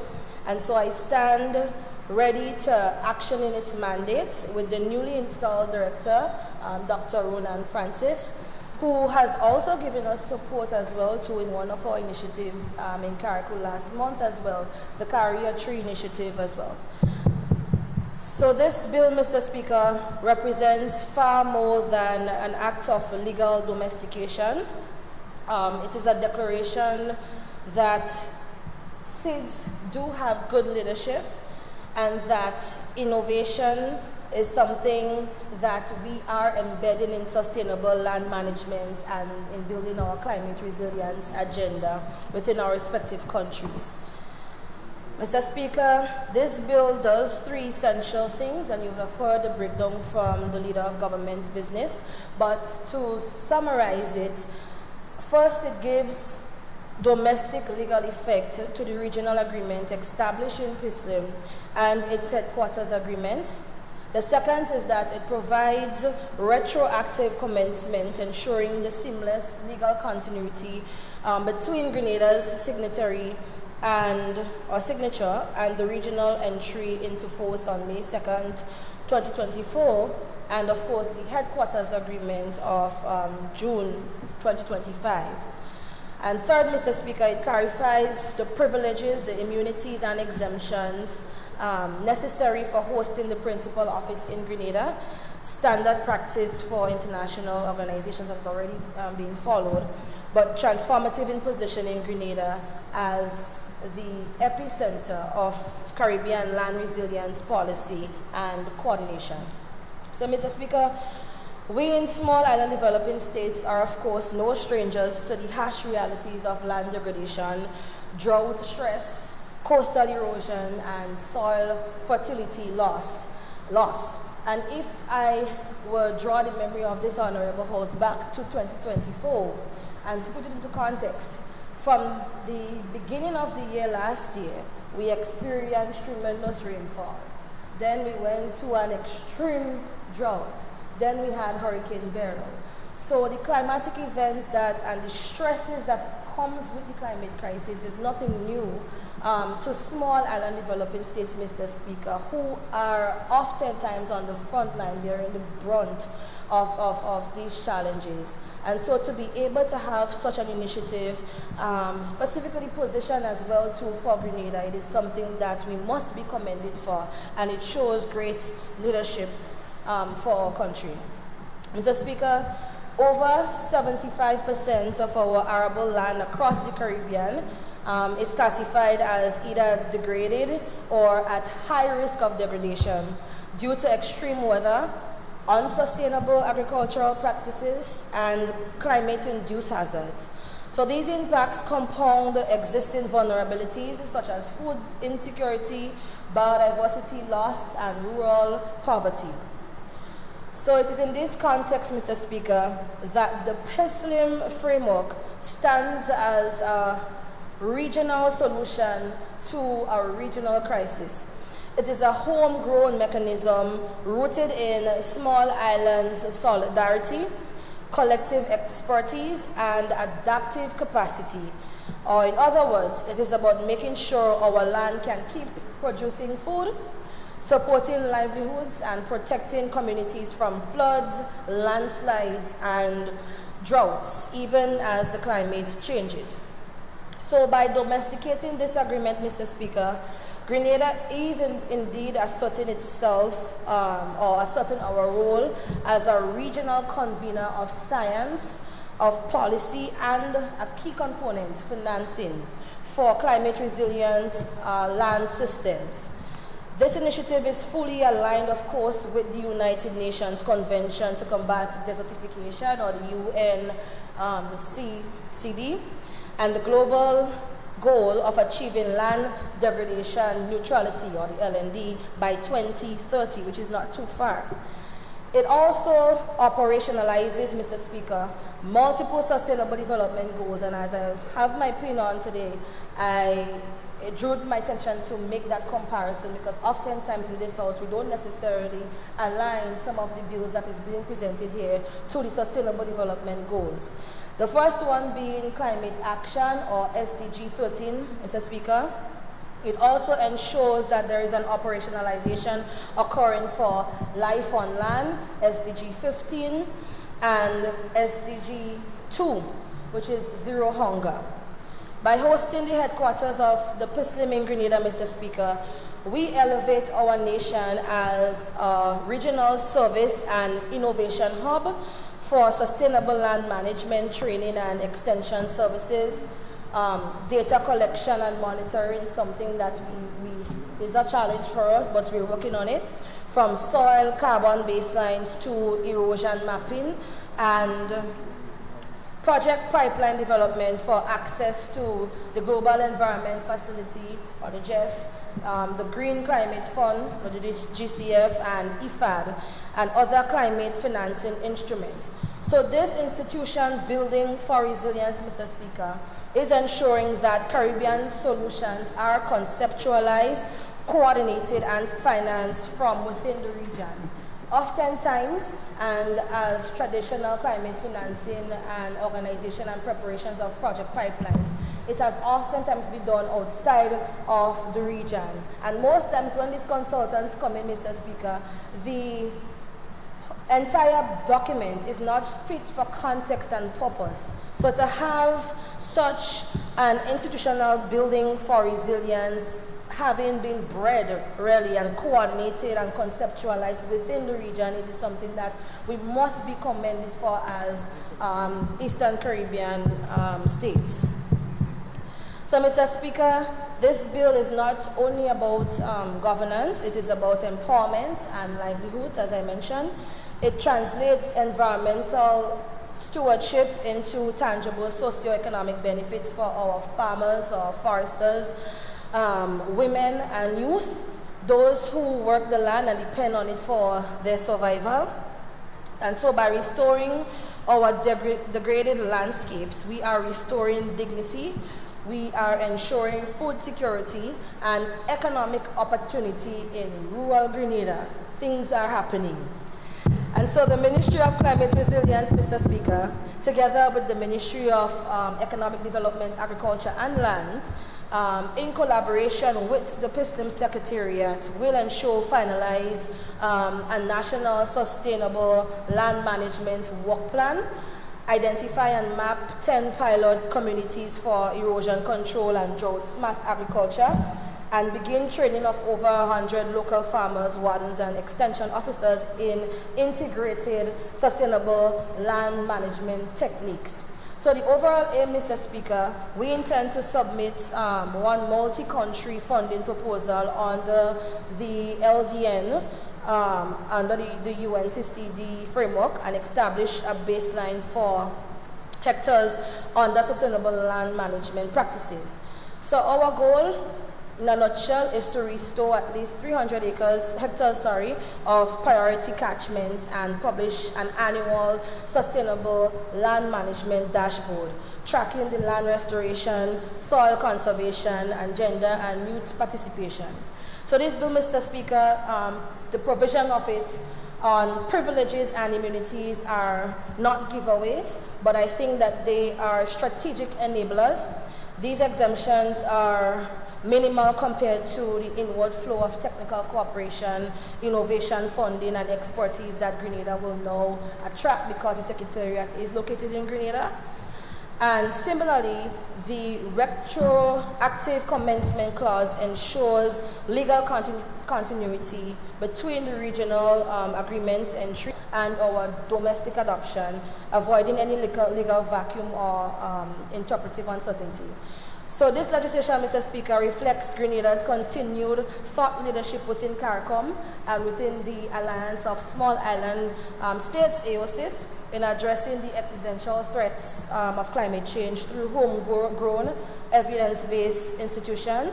It also embodies the principle that SIDS are not helpless victims. We oftentimes, even within our ministerial capacity, we speak about our vulnerabilities, we speak about our challenges, but we do not oftentimes speak enough about the opportunities and the innovation and the level of intellectual thoughts and people, resources, human capacity that we have within our region. So it gives opportunities for that and transforming vulnerability into opportunity through partnership, oversight, and of course, collective will. So by supporting this bill, Mr. Speaker, we are not just hosting an institution, but we are hosting hope. We are hosting hope for sustainable agriculture. We are hosting hope for climate-smart livelihoods and for a Caribbean region that manages its land wisely and manages its seas as well. So with this, Mr. Speaker, I give full support of the bill. I know it will indeed have a rippling effect, a positive effect and impact on the rural economy. Oftentimes we face the most brunt of the climatic events. So I'm happy that we are at this stage, and I give full commendation to the government of Grenada for supporting this initiative. Thank you. Thank you very much, Honorable MP, for your contribution to the bill. Honorable members, the question is that the bill be read a second time. Those who are in agreement, say aye. Say aye. Those opposed, say no. The ayes have it. I think the ayes have it.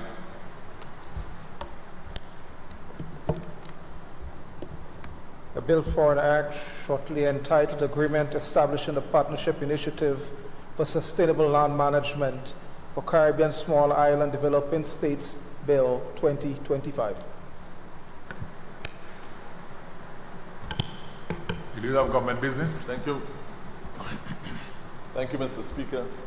I beg to move that the House resolves itself into a committee of the whole House to consider this bill clause by clause. Thank you. Honourable members, the question is that this Honourable House resolves itself into a committee of the whole House to consider the bill clause by clause. And those who are in agreement, say aye. Those opposed, say no. The ayes have it. Indeed, the ayes have it.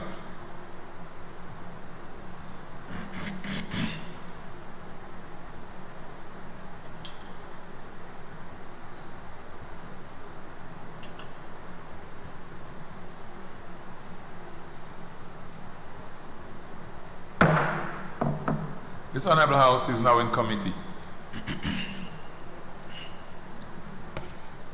Clause 2, interpretation. Honourable members, the question is that clause 2 forms part of the bill. Those who are in agreement, say aye. Those who oppose, say no. The ayes have it. Indeed, the ayes have it. Clause 3, agreements to have the force of law. Honourable members, the question is that clause 3 forms part of the bill. Those who are in agreement, say aye. Those who oppose, say no. The ayes have it. Indeed, the ayes have it. Clause 4, exemptions. Honourable members, the question is that clause 4 forms part of the bill. Those who are in agreement, say aye. Those who oppose, say no. The ayes have it. Indeed, the ayes have it. Clause 5, amendments to the schedules. Honourable members, the question is that clause 5 forms part of the bill. Those who are in agreement, say aye. Those who oppose, say no. The ayes have it. Indeed, the ayes have it. Clause 6, regulations. Honourable members, the question is that clause 6 forms part of the bill. Those who are in agreement, say aye. Those who oppose, say no. The ayes have it. I think the ayes have it. Schedule 1, agreement establishing the Partnership Initiative for Sustainable Land Management for Caribbean Small Island Developing States. Honourable members, the question is that Schedule 1 forms part of the bill. Those who are in agreement, say aye. Those who oppose, say no. The ayes have it. Indeed, the ayes have it. Schedule 2, agreement between the Partnership Initiative for Sustainable Land Management and the Government of Grenada. Honourable members, the question is that Schedule 2 forms part of the bill. Those who are in agreement, say aye. Those who oppose, say no. The ayes have it. I think the ayes have it. Schedule Clause 1, short title and commencement. Honourable members, the question is that Clause 1 forms part of the bill. Those who are in agreement, say aye. Those who oppose, say no. The ayes have it. I think the ayes have it. Do you have government business? Thank you, Mr. Chairman. I beg to move that the House resumes and the chairman of the committee reports progress on the bill. Thank you. Honourable members, the question is that the House resumes and the chairman of the committee reports progress on the bill. Those who are in agreement, say aye. Those who oppose, say no. The ayes have it. I think the ayes have it.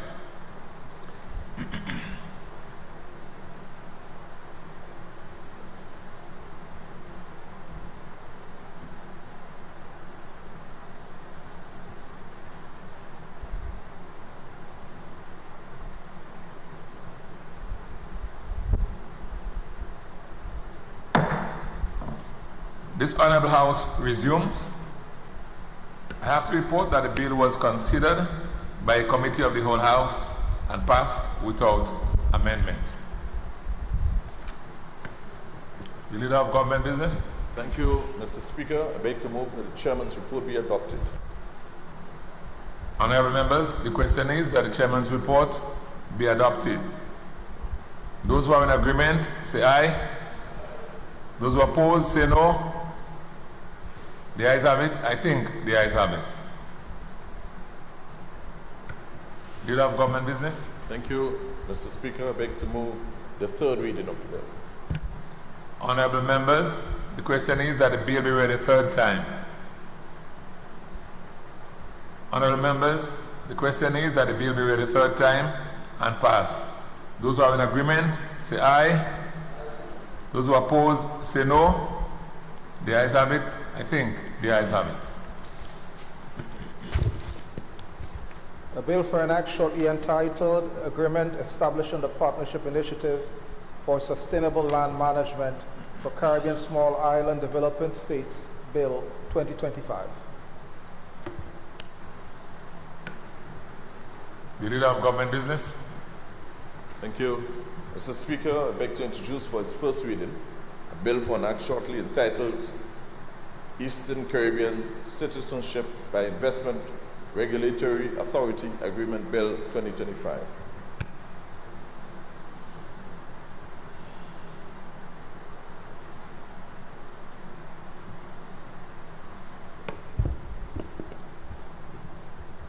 A bill which gives domestic legal effect to the ECCIRA agreement by conferring force of law upon the agreement, shortly entitled Eastern Caribbean Citizenship by Investment Regulatory Authority Agreement Bill 2025.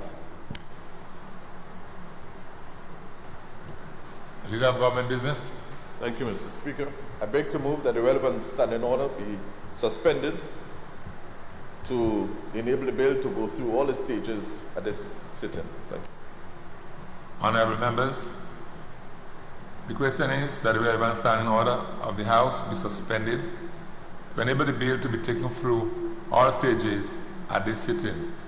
Those who are in agreement, say aye. Those who oppose, say no. The ayes have it. I think the ayes have it.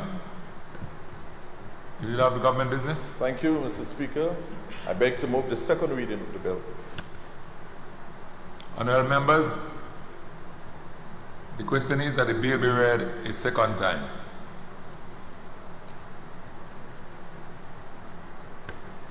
The leader of government business? Thank you, Mr. Speaker.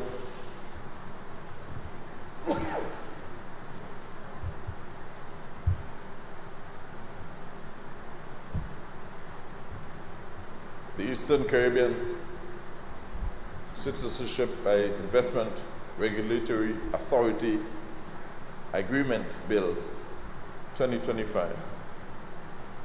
The bill gives domestic legal effect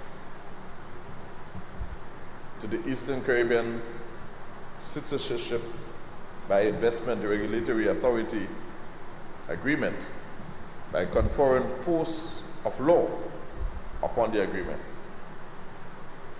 authorizing implementation measures and establishing a coherent penalty and administrative fine framework to support ECRA's, which is the acronym for the East Caribbean Citizenship by Investment Regulatory Authority, ECRA, Regulatory Authority, Remit over Citizenship by Investment Program, and market participants. This bill, Mr. Speaker, contains 5 parts and 32 clauses. Part 1, Mr. Speaker, speaks to the preliminary part of the bill and is contained in clauses 1 to 3. Clause 1 deals with the short title and commencement date of the bill. The commencement date of the bill shall not be automatic, but rather on a date appointed by the minister. This form of commencement will allow the enactment of the bill, but where there are necessary steps to take to implement or to give effect to the bill, such as adopting, accepting, ratifying the agreement, and other appropriate technical matters, technical and operating matters. So, Mr. Speaker, this allows for all necessary measures to be put in place before the bill actually comes into effect. Clause 2, Mr. Speaker, contains the interpretation provisions of the bill and set out key terms and definitions throughout the bill that are used throughout the bill. Clause 3 provides for the purpose of the bill, which include the following: to give effect to the agreement establishing the authority with responsibility for general oversight and the regulation of all persons operating in the Citizenship by Investment Program.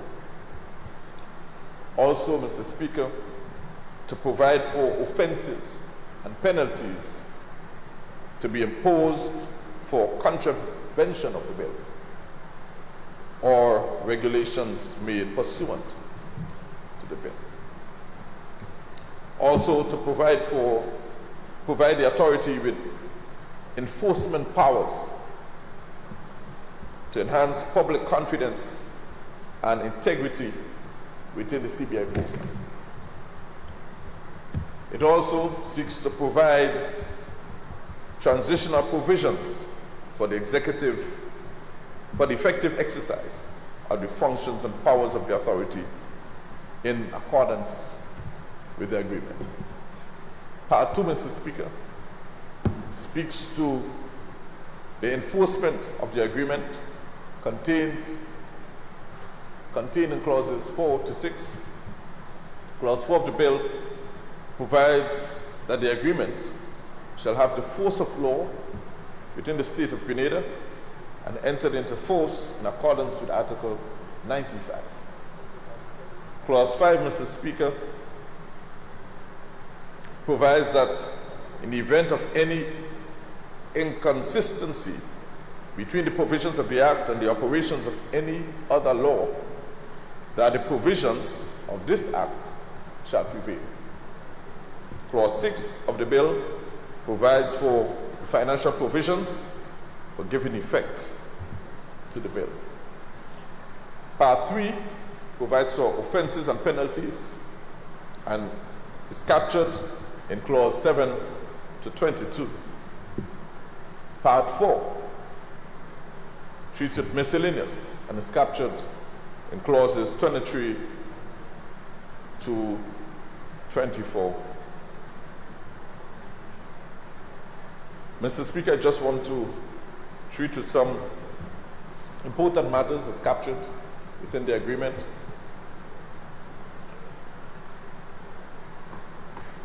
Financial provisions within the agreement, Mr. Speaker. The government shall contribute to the following: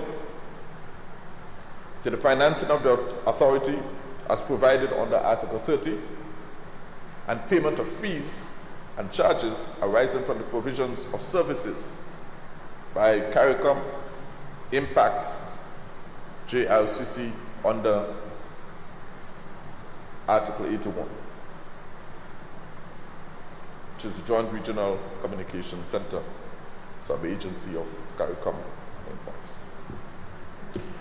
The East Caribbean Citizenship and Investment Regulatory Authority Agreement, the agreement, Mr. Speaker, governs the operation of the CBI program within member states.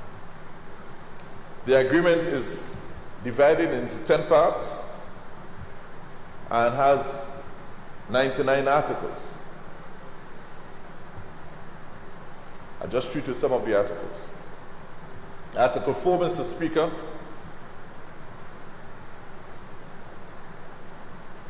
which speaks to the establishment of the authority. There shall be established a body corporate to be known as the East Caribbean Citizenship and Investment Regulatory Authority, ECRA, for the purpose of regulating and maintaining public confidence in the CBI program of each participating member state. The authority shall have the capacity, rights, powers, and privileges of a corporate body for carrying out its functions in accordance with this agreement. Article 8, Mr. Speaker, treating with the functions of the authority. The functions of the authority include, but they are not limited to, the following: the development, implementation, and enforcement of uniform standards and procedures governing the operations and regulations of the program. Also, the regulation of the operations of the unit and other components,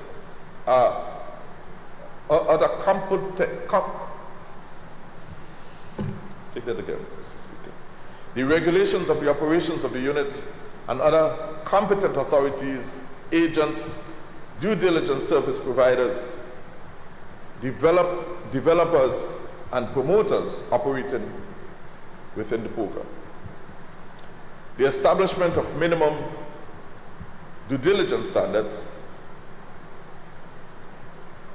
Also, the issuance of standards, guidelines, directives, recommendations, and enforcement notices consistent with international best practices.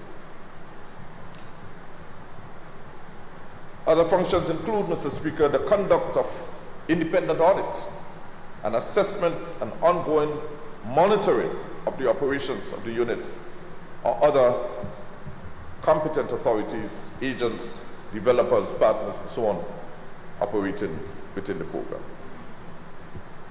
Article 12, Mr. Speaker, there shall be a Council of Ministers which shall consist of the ministers with responsibility for the CBI program operating within the region. These are the ministers, Mr. Speaker, that are appointed by the relevant states. And each minister appointed under Article 12, under paragraph 12.1, shall designate an alternate who shall be another minister to serve on the council during period of absence or temporary incapacity of the minister. So there shall be a minister and an alternate. The council of ministers shall meet not less than twice each year to carry out its responsibility and to receive from the chairperson of the board the reports of the board on the regulatory actions of the authority, including actions taken by the authority to ensure compliance with this agreement. The council, Mr. Speaker, shall establish its own procedures and shall elect one of the ministers to serve as the chairperson and shall be serving for a period of 1 year.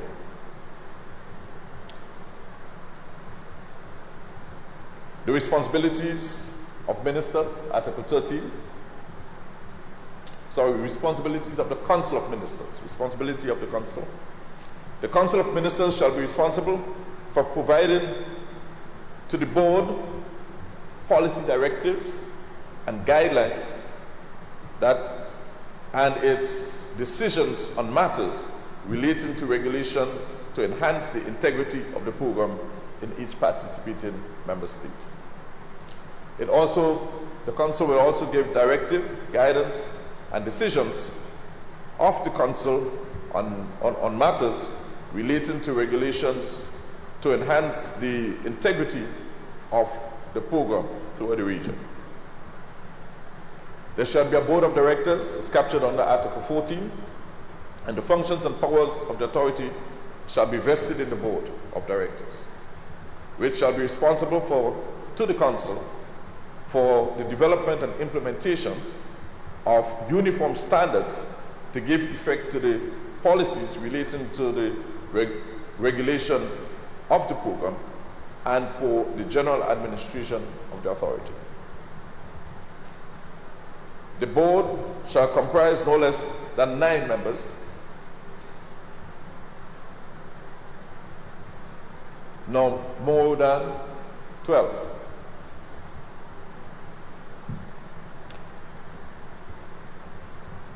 And they shall be appointed as follows: 1 director nominated by each participating state, 1 director nominated by the East Caribbean Central Bank, 1 director nominated by the Organization of East Caribbean States, OECS, 1 director nominated by CARICOM, Impacts, JRCC, and 1 director nominated by the other person appointed as director of the board. The director shall be appointed on such terms and conditions as are specified in the instrument of appointment. At this point, Mr. Speaker, it might be worthy to note that the head office for this authority shall be located in Grenada. Article 13. Article 13, Mr. Speaker, the Advisory Committee. The authority may, for the purpose of exercising its function pursuant to this agreement, they may have an advisory committee. Advisory committee, Mr. Speaker, the authority may appoint as members of the advisory committee, as established under paragraph 23(1), persons possessing appropriate expertise in a number of different skill sets, including marketing, finance, law, as the case may be.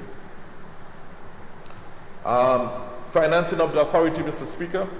The operating budget of the authority shall be funded from an initial contribution from each participating member state on a formula agreed on by the participating state. Secondly, by fees payable to the authority under this agreement and regulations, subsequent regulations. 3, compliance levies and administrative fines imposed pursuant to this agreement or the regulations. And 4, any other source approved by the Council of Ministers. And one would understand, Mr. Speaker, it is important that this authority be properly financed and properly run and have the necessary independence to be able to function effectively within the region as a supervising body. There shall be a reserve fund, Mr. Speaker, and surplus. So Article 13 speaks to that, the reserve fund, and what can be done to surplus with the surplus. And Mr. Speaker, the surplus shall be distributed, if any, in an equitable manner and based on member states' investment or contribution, I should say, within the authority. Article 38 speaks to the register. The authority shall maintain an electronic register of applicants for a license containing, in respect of each applicant considered by the authority pursuant to Article 36, and shall include the name, which includes the full legal and trading name and the name of beneficial owners of the applicant, the business address, the nature of the authorized activity or service, the date of issue and expiry of the confirmation of pre-qualification on no objection notice or refusal to conform or pre-qualification, and the status of any suspension or revocations. So all of this, Mr. Speaker, will be captured online on the website. A summary version of the register will be available on the website of the authority. So, Mr. Speaker, as I mentioned earlier, Grenada is privileged to host the headquarters. And this can only happen, Mr. Speaker, when our regional heads, regional governments, recognizes Grenada as a peaceful, well-managed economy, stable and managed economy. And Mr. Speaker, I am proud to be part of a government that has hosted not just this headquarters, but the previous one also. So 2 headquarters, regional headquarters, are coming to Grenada. The headquarters for the agreement establishing the partnership initiative, the PISLIP, and also for the regional CBI regulatory body. This again, Mr. Speaker, speaks to the confidence. So, Mr. Speaker, they might say that we're young, but we are well able. So, Mr. Speaker, I thank you for this opportunity to present this bill and now commend it to the Honorable House. Thank you. Thank you very much, Leader of Government Business. I now invite the Honorable MP for the constituency of St. George Northeast. Take the floor. Thank you, Mr. Speaker. Mr. Speaker, I rise to support the Agreement Bill 2025 as presented by the Leader of Government Business. It represents a major step toward ensuring the integrity, sustainability, and long-term success of Grenada's CBI managed by the Investment Migration Agency, IME. The program, Mr. Speaker, remains a vital contributor to the national development, providing essential revenue for infrastructure, social programs, and certainly other economic transformation that is taking place throughout the length and breadth of our islands. Mr. Speaker, so notwithstanding the benefits that the program is bringing to Grenadians, the need to further strengthen the safeguards against abuse and maintaining the accountability and transparency of the program becomes crucial, not just in a local situation, but against the external pressures and threats of ending such a program in the region. So it's because this administration understands the importance of the program to our economy. We are actively promoting an enhanced framework as we go forward. Mr. Speaker, the public may recall that the National Democratic Congress during the 2022 campaign season took the position that we were not against CBI. However, we were certainly against the misuse of such a program by the former administration and would diversify its impact and improve it once we took office. And so what we see now, in addition to all the other things that have been implemented thus far, is such a promise being fulfilled within the context now of the Eastern Caribbean Citizenship by Investment Regulatory Authority Regional Agreement.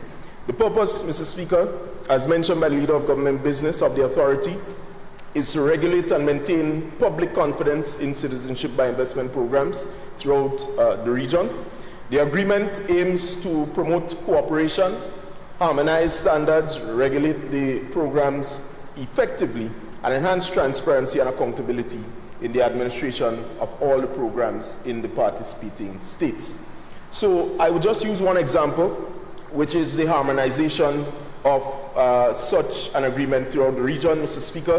One, it allows for us to cast, in a sense, a wider net.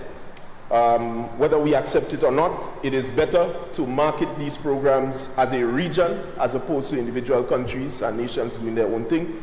And secondly, countries that in the region that may not have been involved in it prior and does not have the experience now can rely on a well-established framework when entering the market, which essentially helps reduce the propensity to fail. So with these few words, Mr. Speaker, I would like to state for the record, I support this bill and look forward to its implementation. Thank you very much, Honourable MP for St. George Northeast. And I now invite the Honourable MP for the town of St. George to take the floor. Thank you, Mr. Speaker. Mr. Speaker, great words in the establishment of a regional institution. I am not as optimistic as my friend is, because there are many regional institutions that we agree on the issues and they still don't function. You know, we were trying to get honey into Trinidad for many years, and we had free movement of goods, free movement of persons. I am optimistic about the future of Caribbean integration. I'm an integrationist, I'm a Caribbean man, but Mr. Speaker, you see, CBI, I agree with my friend, it's critical to the economy. But there is not consensus on that in the region. So I pause to think, is this establishment of this going to change that? You see, Mr. Speaker, I nearly said your Honor, Mr. Speaker, we know that there are entities outside of the region that don't want our CBI program. That has, in the previous administration and all administrations, and let me tell you, CBI is again a bipartisan issue. Let us not separate it into the tribes again. Everything goes into the tribes. This is an entity, an institution, a project that crosses administrations. CBI has functioned to assist us in a lot of what has been done over the years. And there have been valid criticisms of CBI. It's not something that I'll stand here and say everybody has done it well. In fact, Mr. Speaker, I would say that it is under threat now, not because of anything we have done, and this is a regional discussion. This is not a local discussion. There are entities that are mightier than us, that are worried about, and this has gone on for years, that are worried about persons in their countries moving capital into our countries. And anytime we as small island states, we as developing countries attempt to do something, we get pressure. That is why I welcome a regional approach. Mr. Speaker, it's always happened. You know, America has a CBI program. Canada has a CBI program. They don't call it that. All of these countries have their own forms of CBI programs. But yet they find ways to pressure us and talk about corruption in ours and this and that. Those are red herrings set up to keep us underdeveloped because we found a way to get some income outside of having to go begging. So I welcome this. I'm not speaking against it. I welcome it. I'm worried that the more demands are met. I remember the Europeans making demand years ago. Well, maybe you would not have been in government. They would demand upon demand upon demand. Every time we do something that they ask us to do, when we complete that, there is something else to be done. I'm just alerting us to that. I'm not criticizing it. I'm not making any comments against doing it.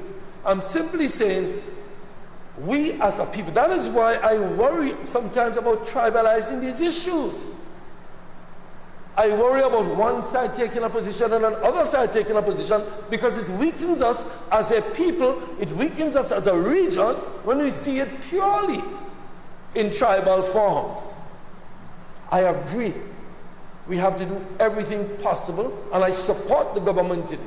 I supported the previous government in it. That we have to find ways of increasing income. This is one of them, and we have to set up these institutions.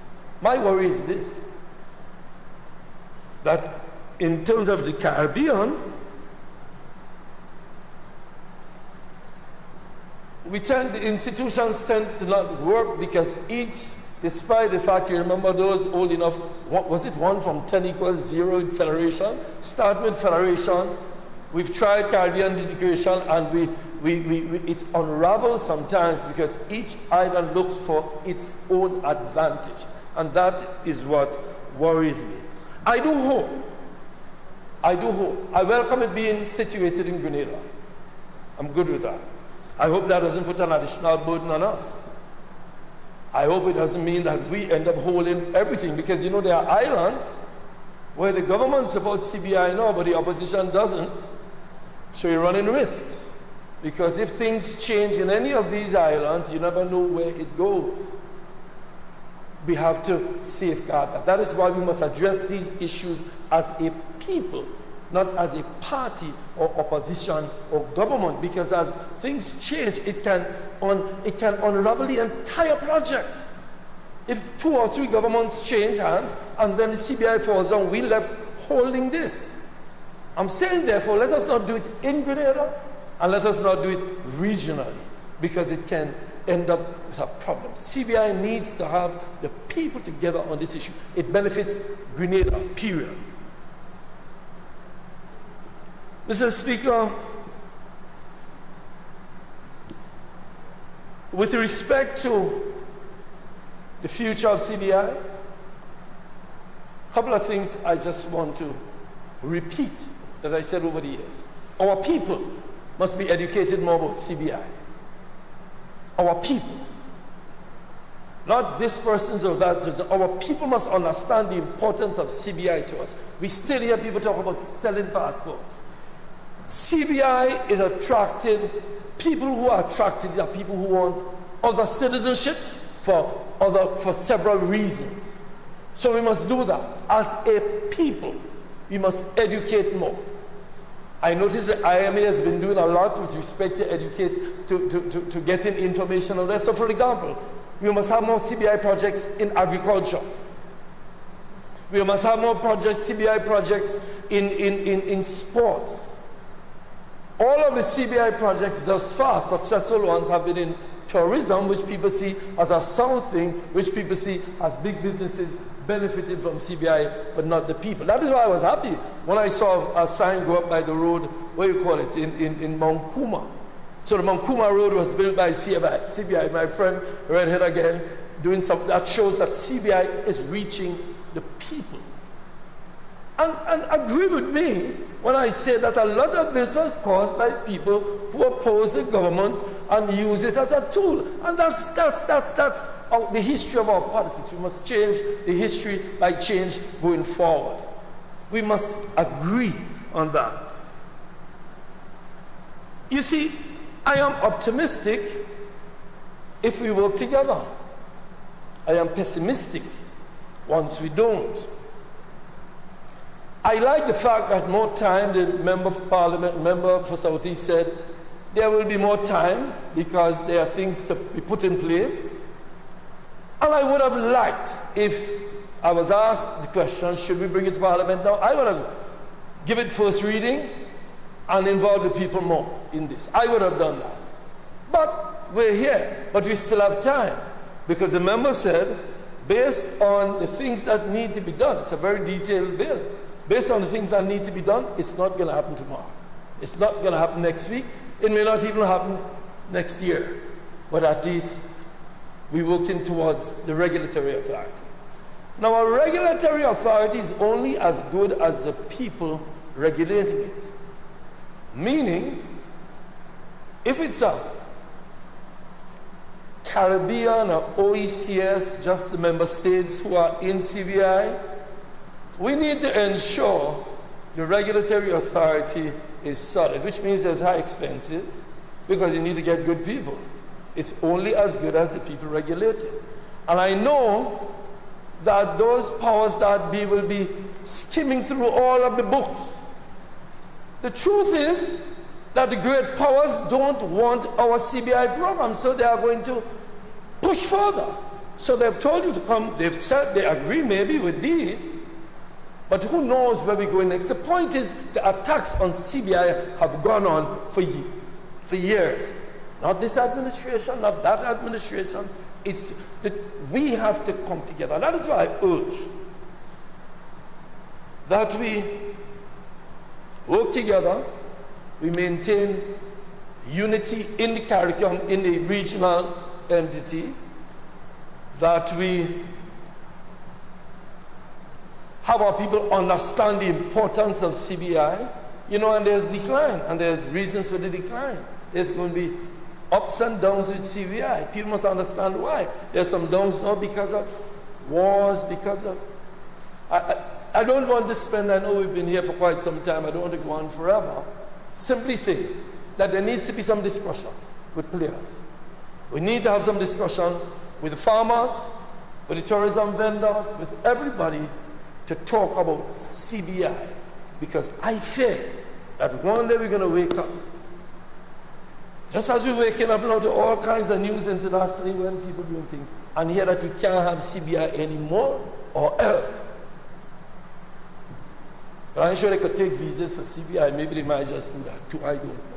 I am saying let us come together to do this, but let us involve our people. I always believe the best defense to all of us is a united people, united on this issue and all issues that challenge us.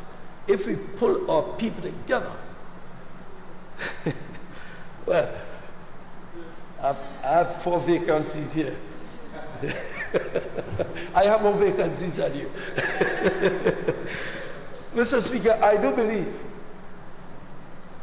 that it's a good idea.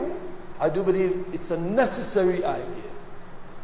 But I do believe the only way this will work is if, and this is another point I want to make, that we must ensure that our regional partners are with us every step of the way. When you look back, you don't realize you alone, left with a CBI building somewhere in St. George's, and everybody is doing their own thing. I started with Grenada honey. As agriculture minister, I tried my best to get honey into Trinidad. And my dear friend, Mr. Rowley, kept saying, yeah, we know we had to do it, but, and the honey kept out of Trinidad, despite all of the free movement of goods, all the free movement of persons. I have people in the court every day, they lock up a Vinci man for coming in Grenada and all the free movement. And what they say, well, yeah, you had to do it the right way. Well, I'm not sure what the right way is. So, Mr. Speaker, I do support this. I think we need it regionally, but I do believe that our people need to get more involved, and our technocrats need to get more involved in getting this done. And please keep it as a Grenada project. Has nothing to do with you or me. It has to do with Grenada. Thank you, Mr. Speaker. Thank you, Honorable MP, for the talk of St. George, for your contribution. Honorable Member, Honorable Prime Minister. Thank you, Mr. Speaker, and I'm happy that the Honourable Member for the Tongue of St. George has put in a half a day's work by remaining for the entire duration of Parliament. He should be complimented.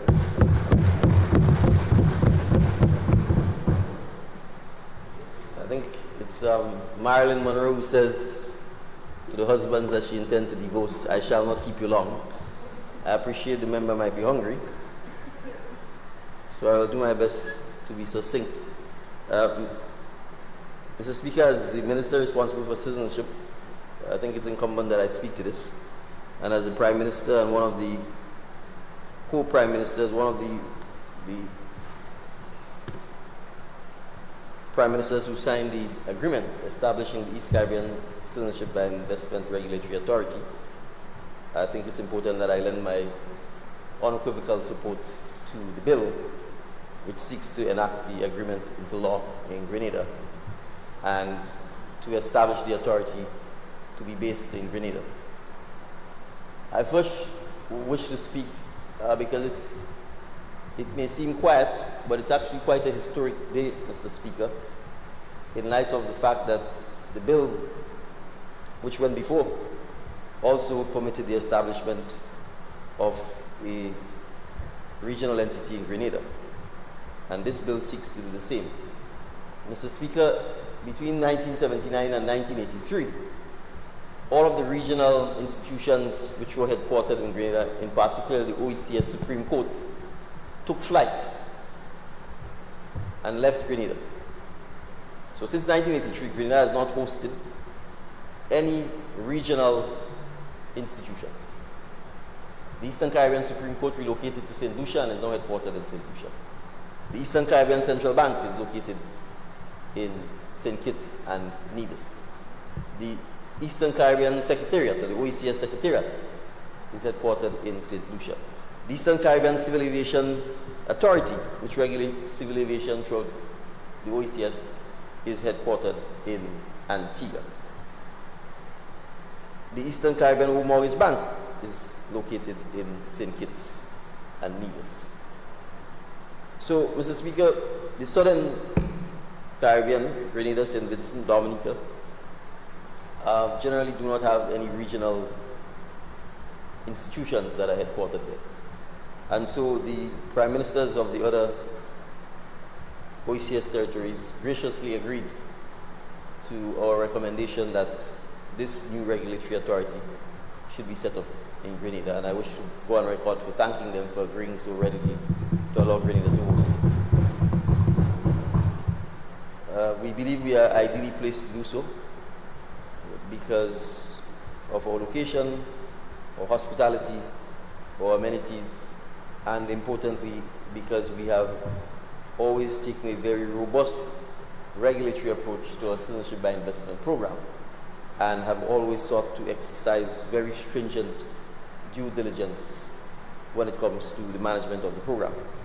Mr. Speaker, you would recall that as a prelude to this, that the member states of the OECS signed an agreement entitled 6 Principles pertaining to the operation of our CBI programs with the United States government, and in particular the Treasury Department, which set out some core principles by which all of us in the OECS would abide by.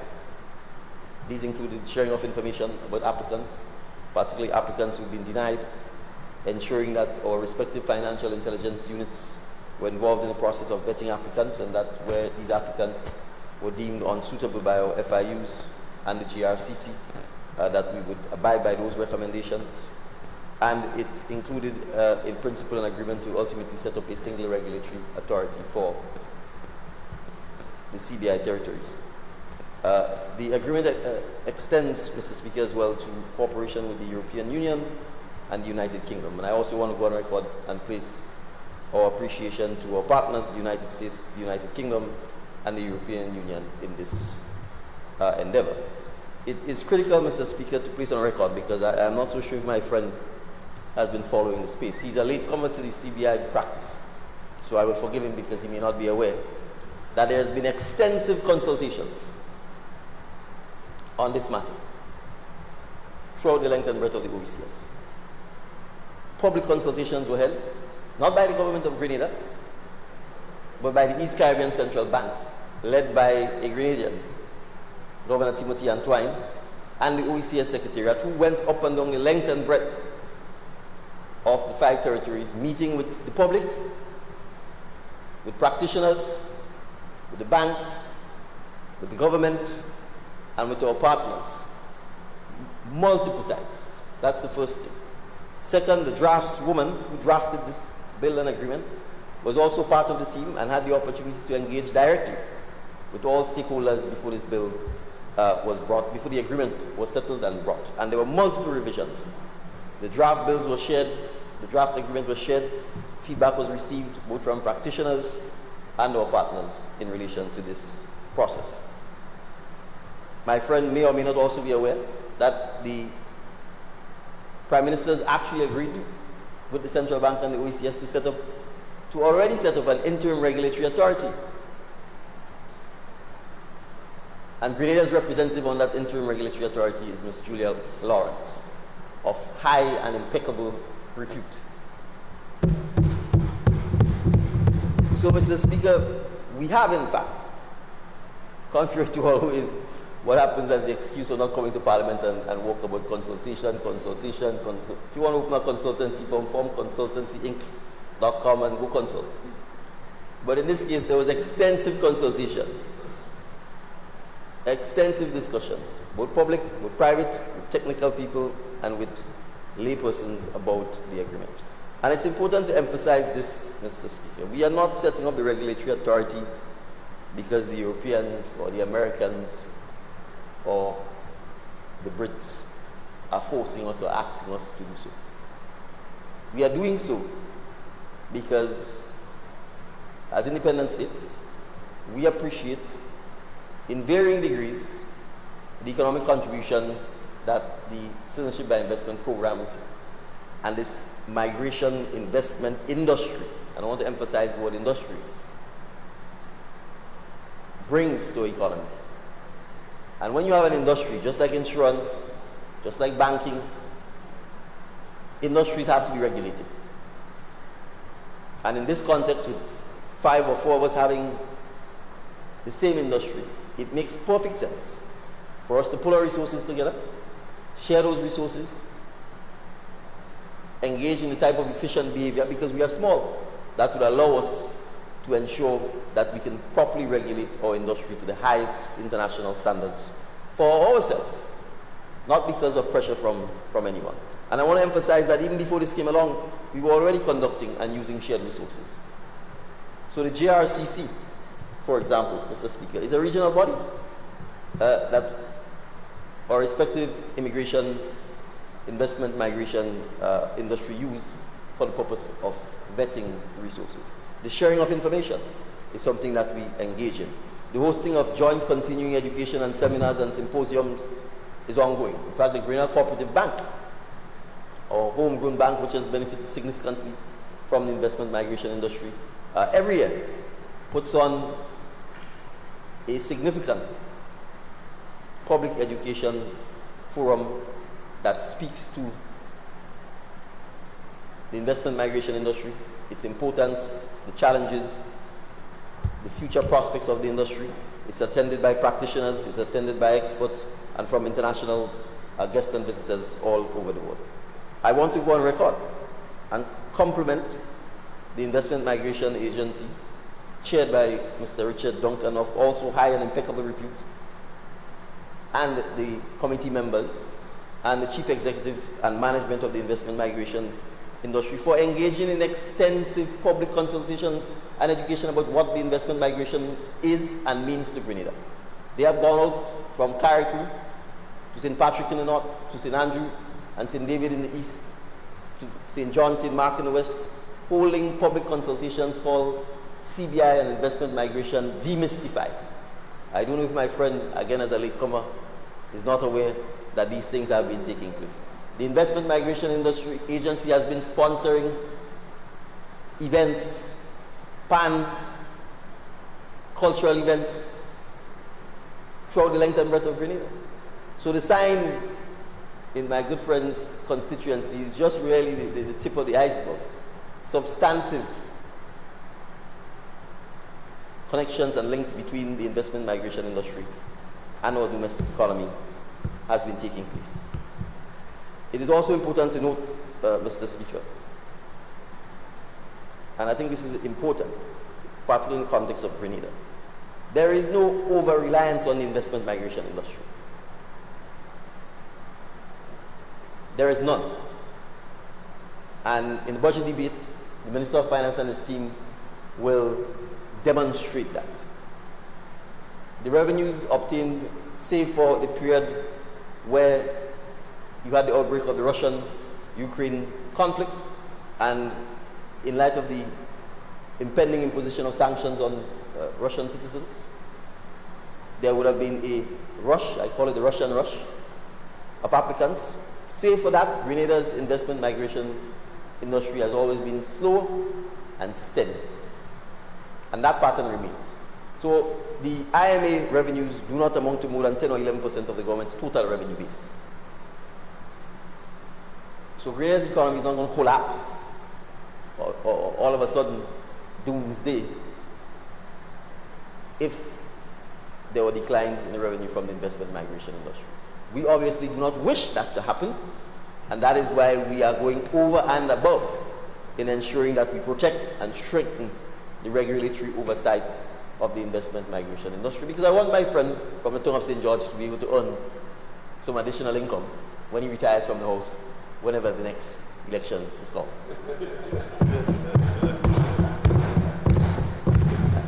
And note I said, Mr. Speaker, retire. Note I said retire. There implies a certain voluntariness to it. So, Mr. Speaker, we are confident because we've already done significant background work in terms of establishing the regulatory authority. The draft budgets have been prepared by the central bank. The Prime Ministers, we expect, will be agreeing to this. We have a funding mechanism that is automatic, so that when someone applies under a particular jurisdiction, there's an automatic fee that will go to the regulator that will fund it, because we are trying to ensure that we don't have to depend on central government revenues to fund the regulatory authority. As was pointed out by the leader of government business, if there's a surplus after the regulatory authority has met its commitments for the year, then there's an opportunity for that to be repaid back or distributed to government, so it will be carried forward for the following year's operations. And importantly, by establishing this regulatory authority, is an opportunity for employment of persons in Grenada and in the region to work in this regulatory space. We expect investment migration, Mr. Speaker, to continue to evolve. And while the concept thus far has been driven largely by financial investment, it is important to appreciate that there are wider investment migration skills that seek to target skills and acumen and expertise and connection. And there's an opportunity for us to expand our investment migration space to specifically target some of those areas, because we have some significant gaps and shortages in our human capacity in certain specific areas when it comes to things like technology and skills and so on, and therefore there's an opportunity for us to do so. But I also wish to emphasize that in a world of constant geopolitical uncertainties, challenges and tensions, there will always be a need for safety and for a second home. Because what drives investment migration, Mr. Speaker, is the fact that people work hard and who manage to save some money or some wealth, wish to protect it. And so if you have political instability, economic instability, and as we see these days, climate refugees, people look for a second home. People look for a place where their values can align with their way of life. And we in the Caribbean are perhaps the most tolerant. If you think of the history of the Caribbean and how forgiving and welcoming and tolerant we are, we can teach the world about lessons in tolerance, lessons in living together. People who come from any part of the world and they're accepted in our space here. So investment migration is not just about financial inflows, but it's about an opportunity for diversity and an opportunity for us to share our little bit of paradise with the world. So I assure the public and I assure the lone independent member sitting in the House today that this measure is in fact an attempt to strengthen and bolster the survivability and I would dare say the prosperity of the investment migration industry, and we look forward to welcoming the regulatory authority being hosted here in Grenada. Thank you very much, Mr. Speaker. Thank you very much, Honorable Prime Minister. And honorable members, the question is that the bill be read a second time. All those who are in agreement, say aye. Those who oppose, say no. The ayes have it. Indeed, the ayes have it. Eastern Caribbean Citizenship by Investment Regulatory Authority Agreement Bill 2025. You have government business? Thank you, Mr. Speaker. I beg to move that the House resolves itself into a committee of the whole House to consider this bill part by part. Thank you. Honorable members, the question is that this Honorable House resolves itself into a committee of the whole House to consider the bill clause by clause.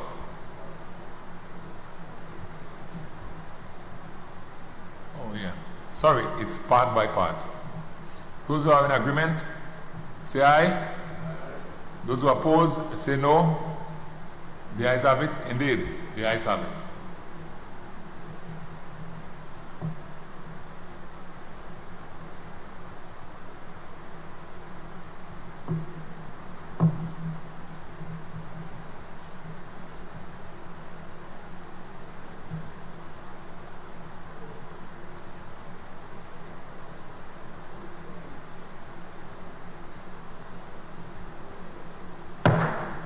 This Honorable House is now in committee. Part 2, Enforcement of the Agreement. Honorable members, the question is that Part 2 forms part of the bill. Those who are in agreement, say aye. Those who oppose, say no. The ayes have it. I think the ayes have it. Part 3, Offenses and Penalties, including administrative fines. Honorable members, the question is that Part 3 forms part of the bill. All those who are in agreement, say aye. Those who oppose, say no. The ayes have it. Indeed, the ayes have it. Part 4, Miscellaneous. Honorable members, the question is that Part 4 forms part of the bill. Those who are in agreement, say aye. Those who oppose, say no. The ayes have it. I think the ayes have it. Part 5, Transitional Arrangements. Honorable members, the question is that Part 5 forms part of the bill. Those who are in agreement, say aye. Say aye. Those who oppose, say no. The ayes have it. Indeed, the ayes have it. Schedule 1, Eastern Caribbean Citizenship by Investment Regulatory Authority Agreement 2025. Honorable members, the question is that Schedule 1 forms part of the bill. Those who are in agreement, say aye. Those opposed, say no. The ayes have it. I think the ayes have it. Schedule 2, Offenses in respect of which liability to conviction may be discharged by payment of an administrative fine. Honorable members, the question is that Schedule 2 forms part of the bill. All those who are in agreement, say aye. Those who oppose, say no. The ayes have it. I think the ayes have it. Schedule 3, notice of opportunity to discharge liability. Honorable members, the question is that Schedule 3 forms part of the bill. All those who are in agreement, say aye. Those who oppose, say no. The ayes have it. Indeed, the ayes have it. Part 1, preliminary. Honorable members, the question is that Part 1 forms part of the bill. Those who are in agreement, say aye. Those who oppose, say no. The ayes have it. I think the ayes have it.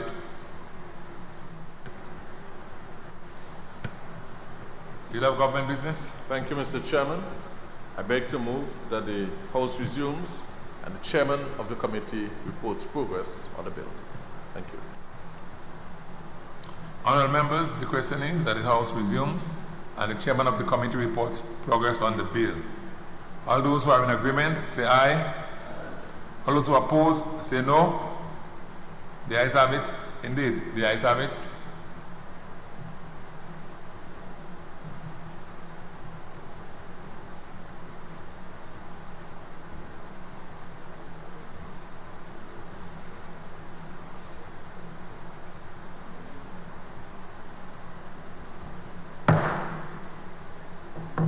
This Honourable House now resumes. Honourable members, I have to report that the bill was considered by a committee of the whole House and passed without amendment.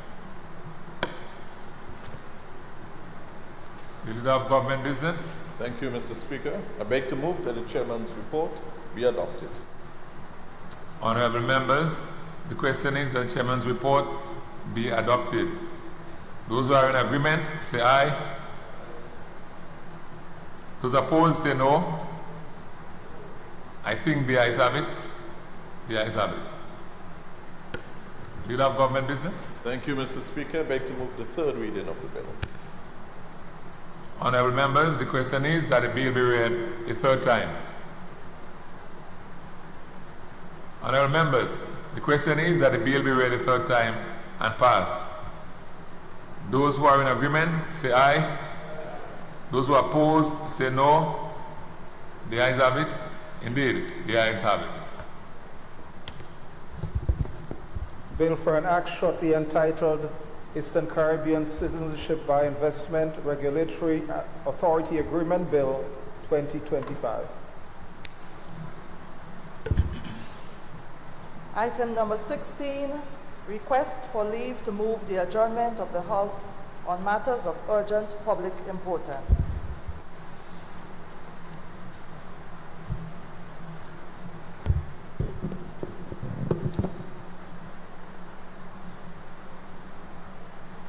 Honourable MP for the town of St. George. I saw his light first.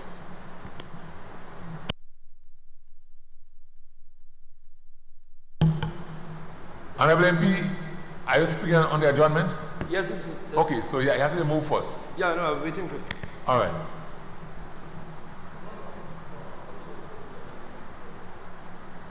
You have to move that.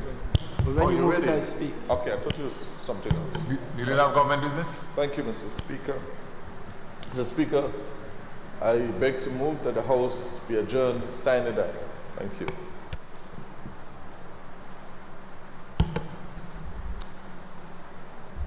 Honourable MP for the town of St. George. Thank you, Mr. Speaker. Mr. Speaker, I'd like to make some brief comments on the adjournment. Mr. Speaker, before I speak, I would like to circulate, I would ask your leave to read a statement into the record, and we're not allowed to read unless the Speaker gives leave, and what I'm reading is distributed, so I'm asking for it to be distributed. Granted.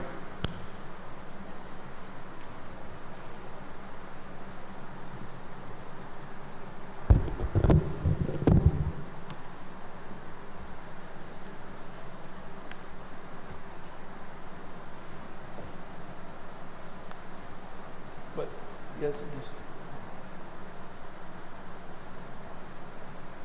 Oh, he's coming back.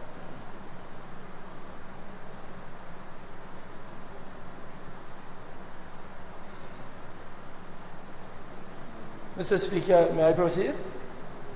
Please do.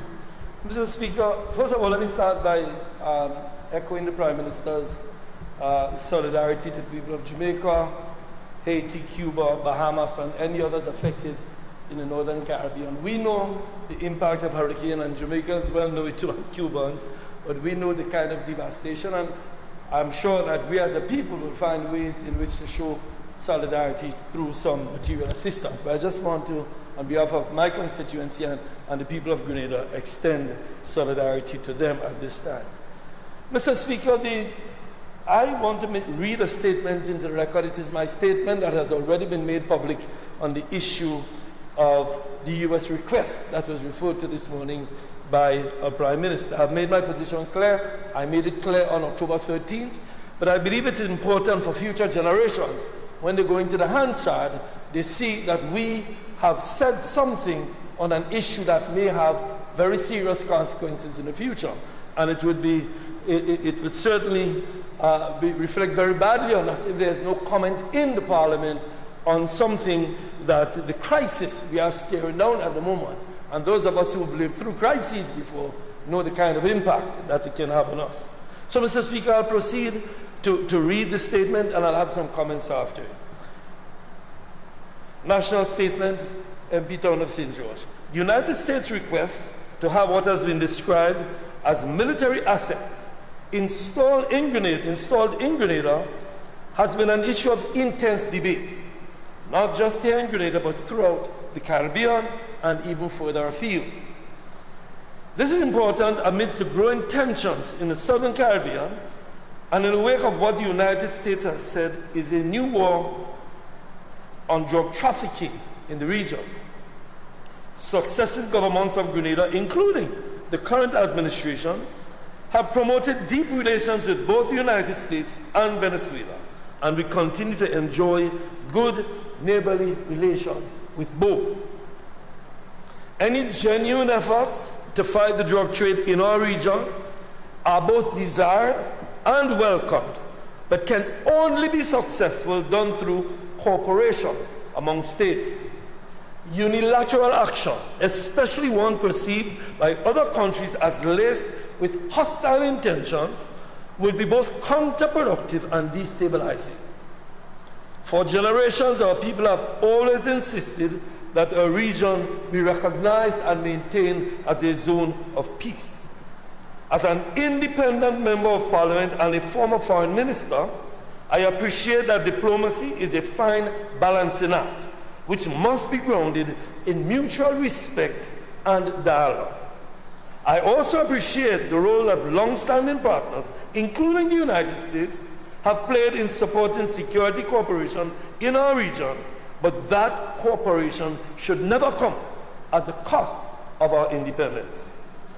Grenada's long-standing position on non-interference and dialogue among states makes us uniquely positioned to contribute to constructive engagement on efforts to lower existing tensions and offer our diplomatic leverage accordingly where applicable. Given our position, it would therefore be both problematic and undesirable for Grenada to accede to the US's request to have its military assets stationed in Grenada in the current context. If we do, it will only exacerbate the current tensions in the Southern Caribbean and will not lend itself to the efforts of peace. Telegramming our inability to accede to the U.S. request does not mean any hostile intent to the United States on our part. It means instead that we hold true to our commitment to peaceful resolution. The Grenadian people must rally with the government on this matter. We must band together in the interest of our nation, our sovereignty, and our dignity. This is a time for patriotism and national honor. This is not the time for division and taking political potshots.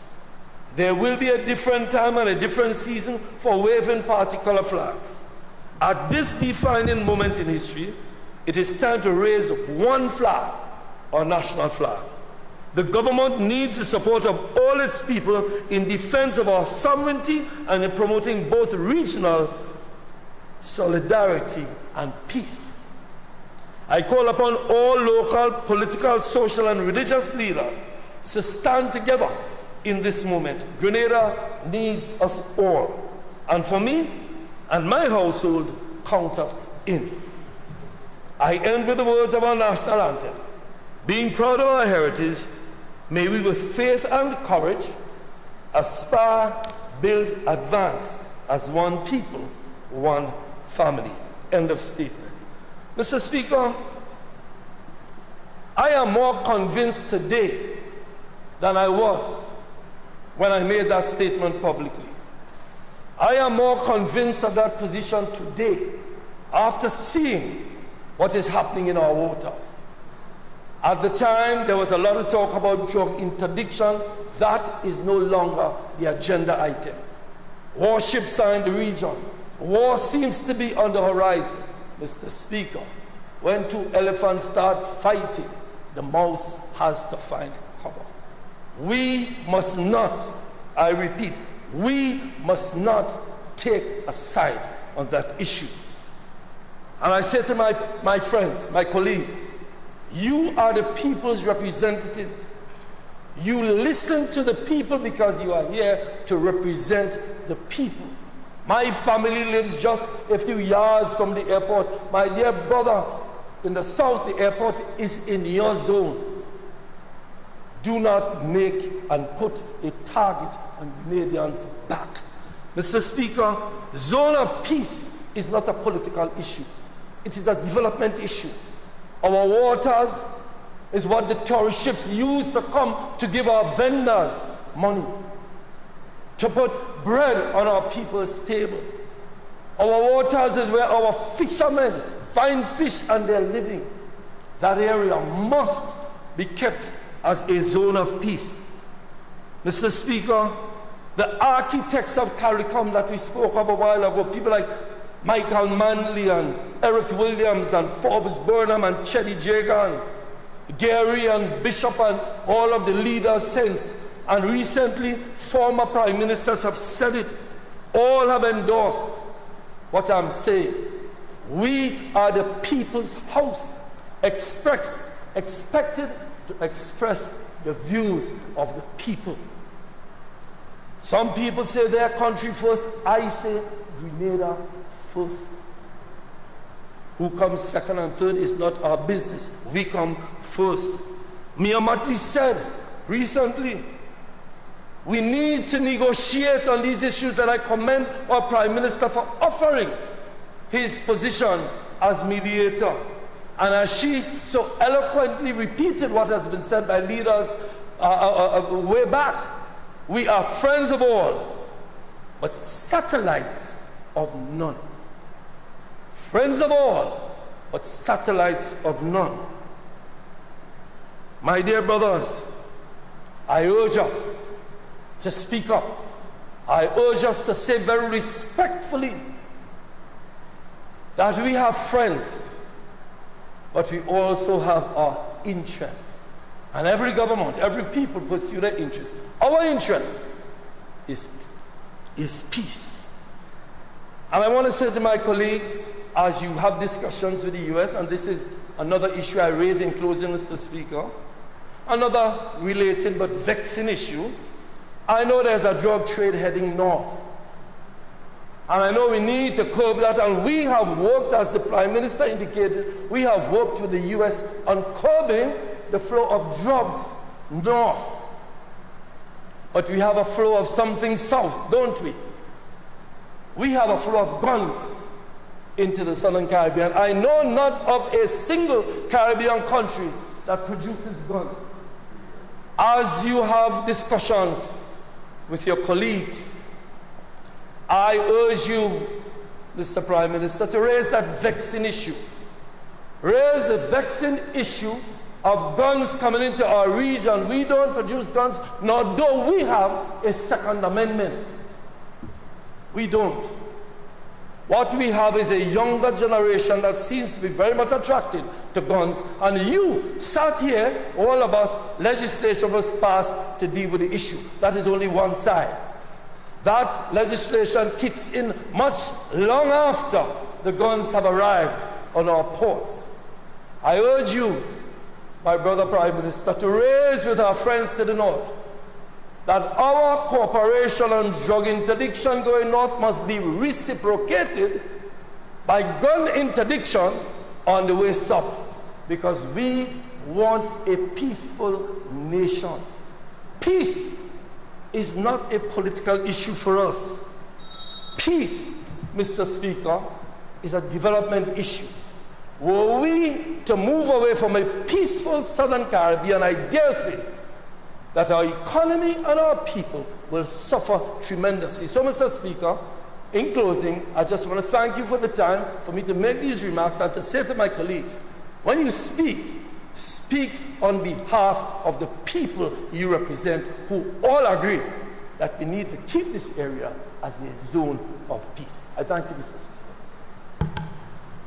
Thank you, MP, for the tongue of St. George. And the motion is before us that this Parliament be adjourned, sine die. All those in agreement, say aye. Those opposed, say no. This House now stands adjourned, sine die.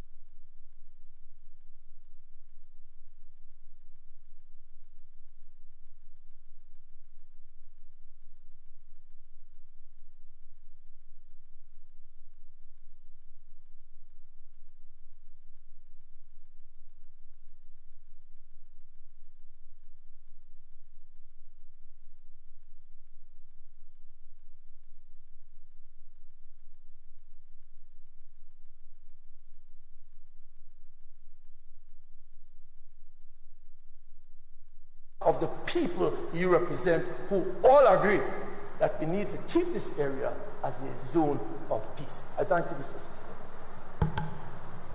Thank you, MP, for the tongue of St. George. And the motion is before us that this Parliament be adjourned, sine die. All those in agreement, say aye. Those opposed, say no. This House now stands adjourned, sine die.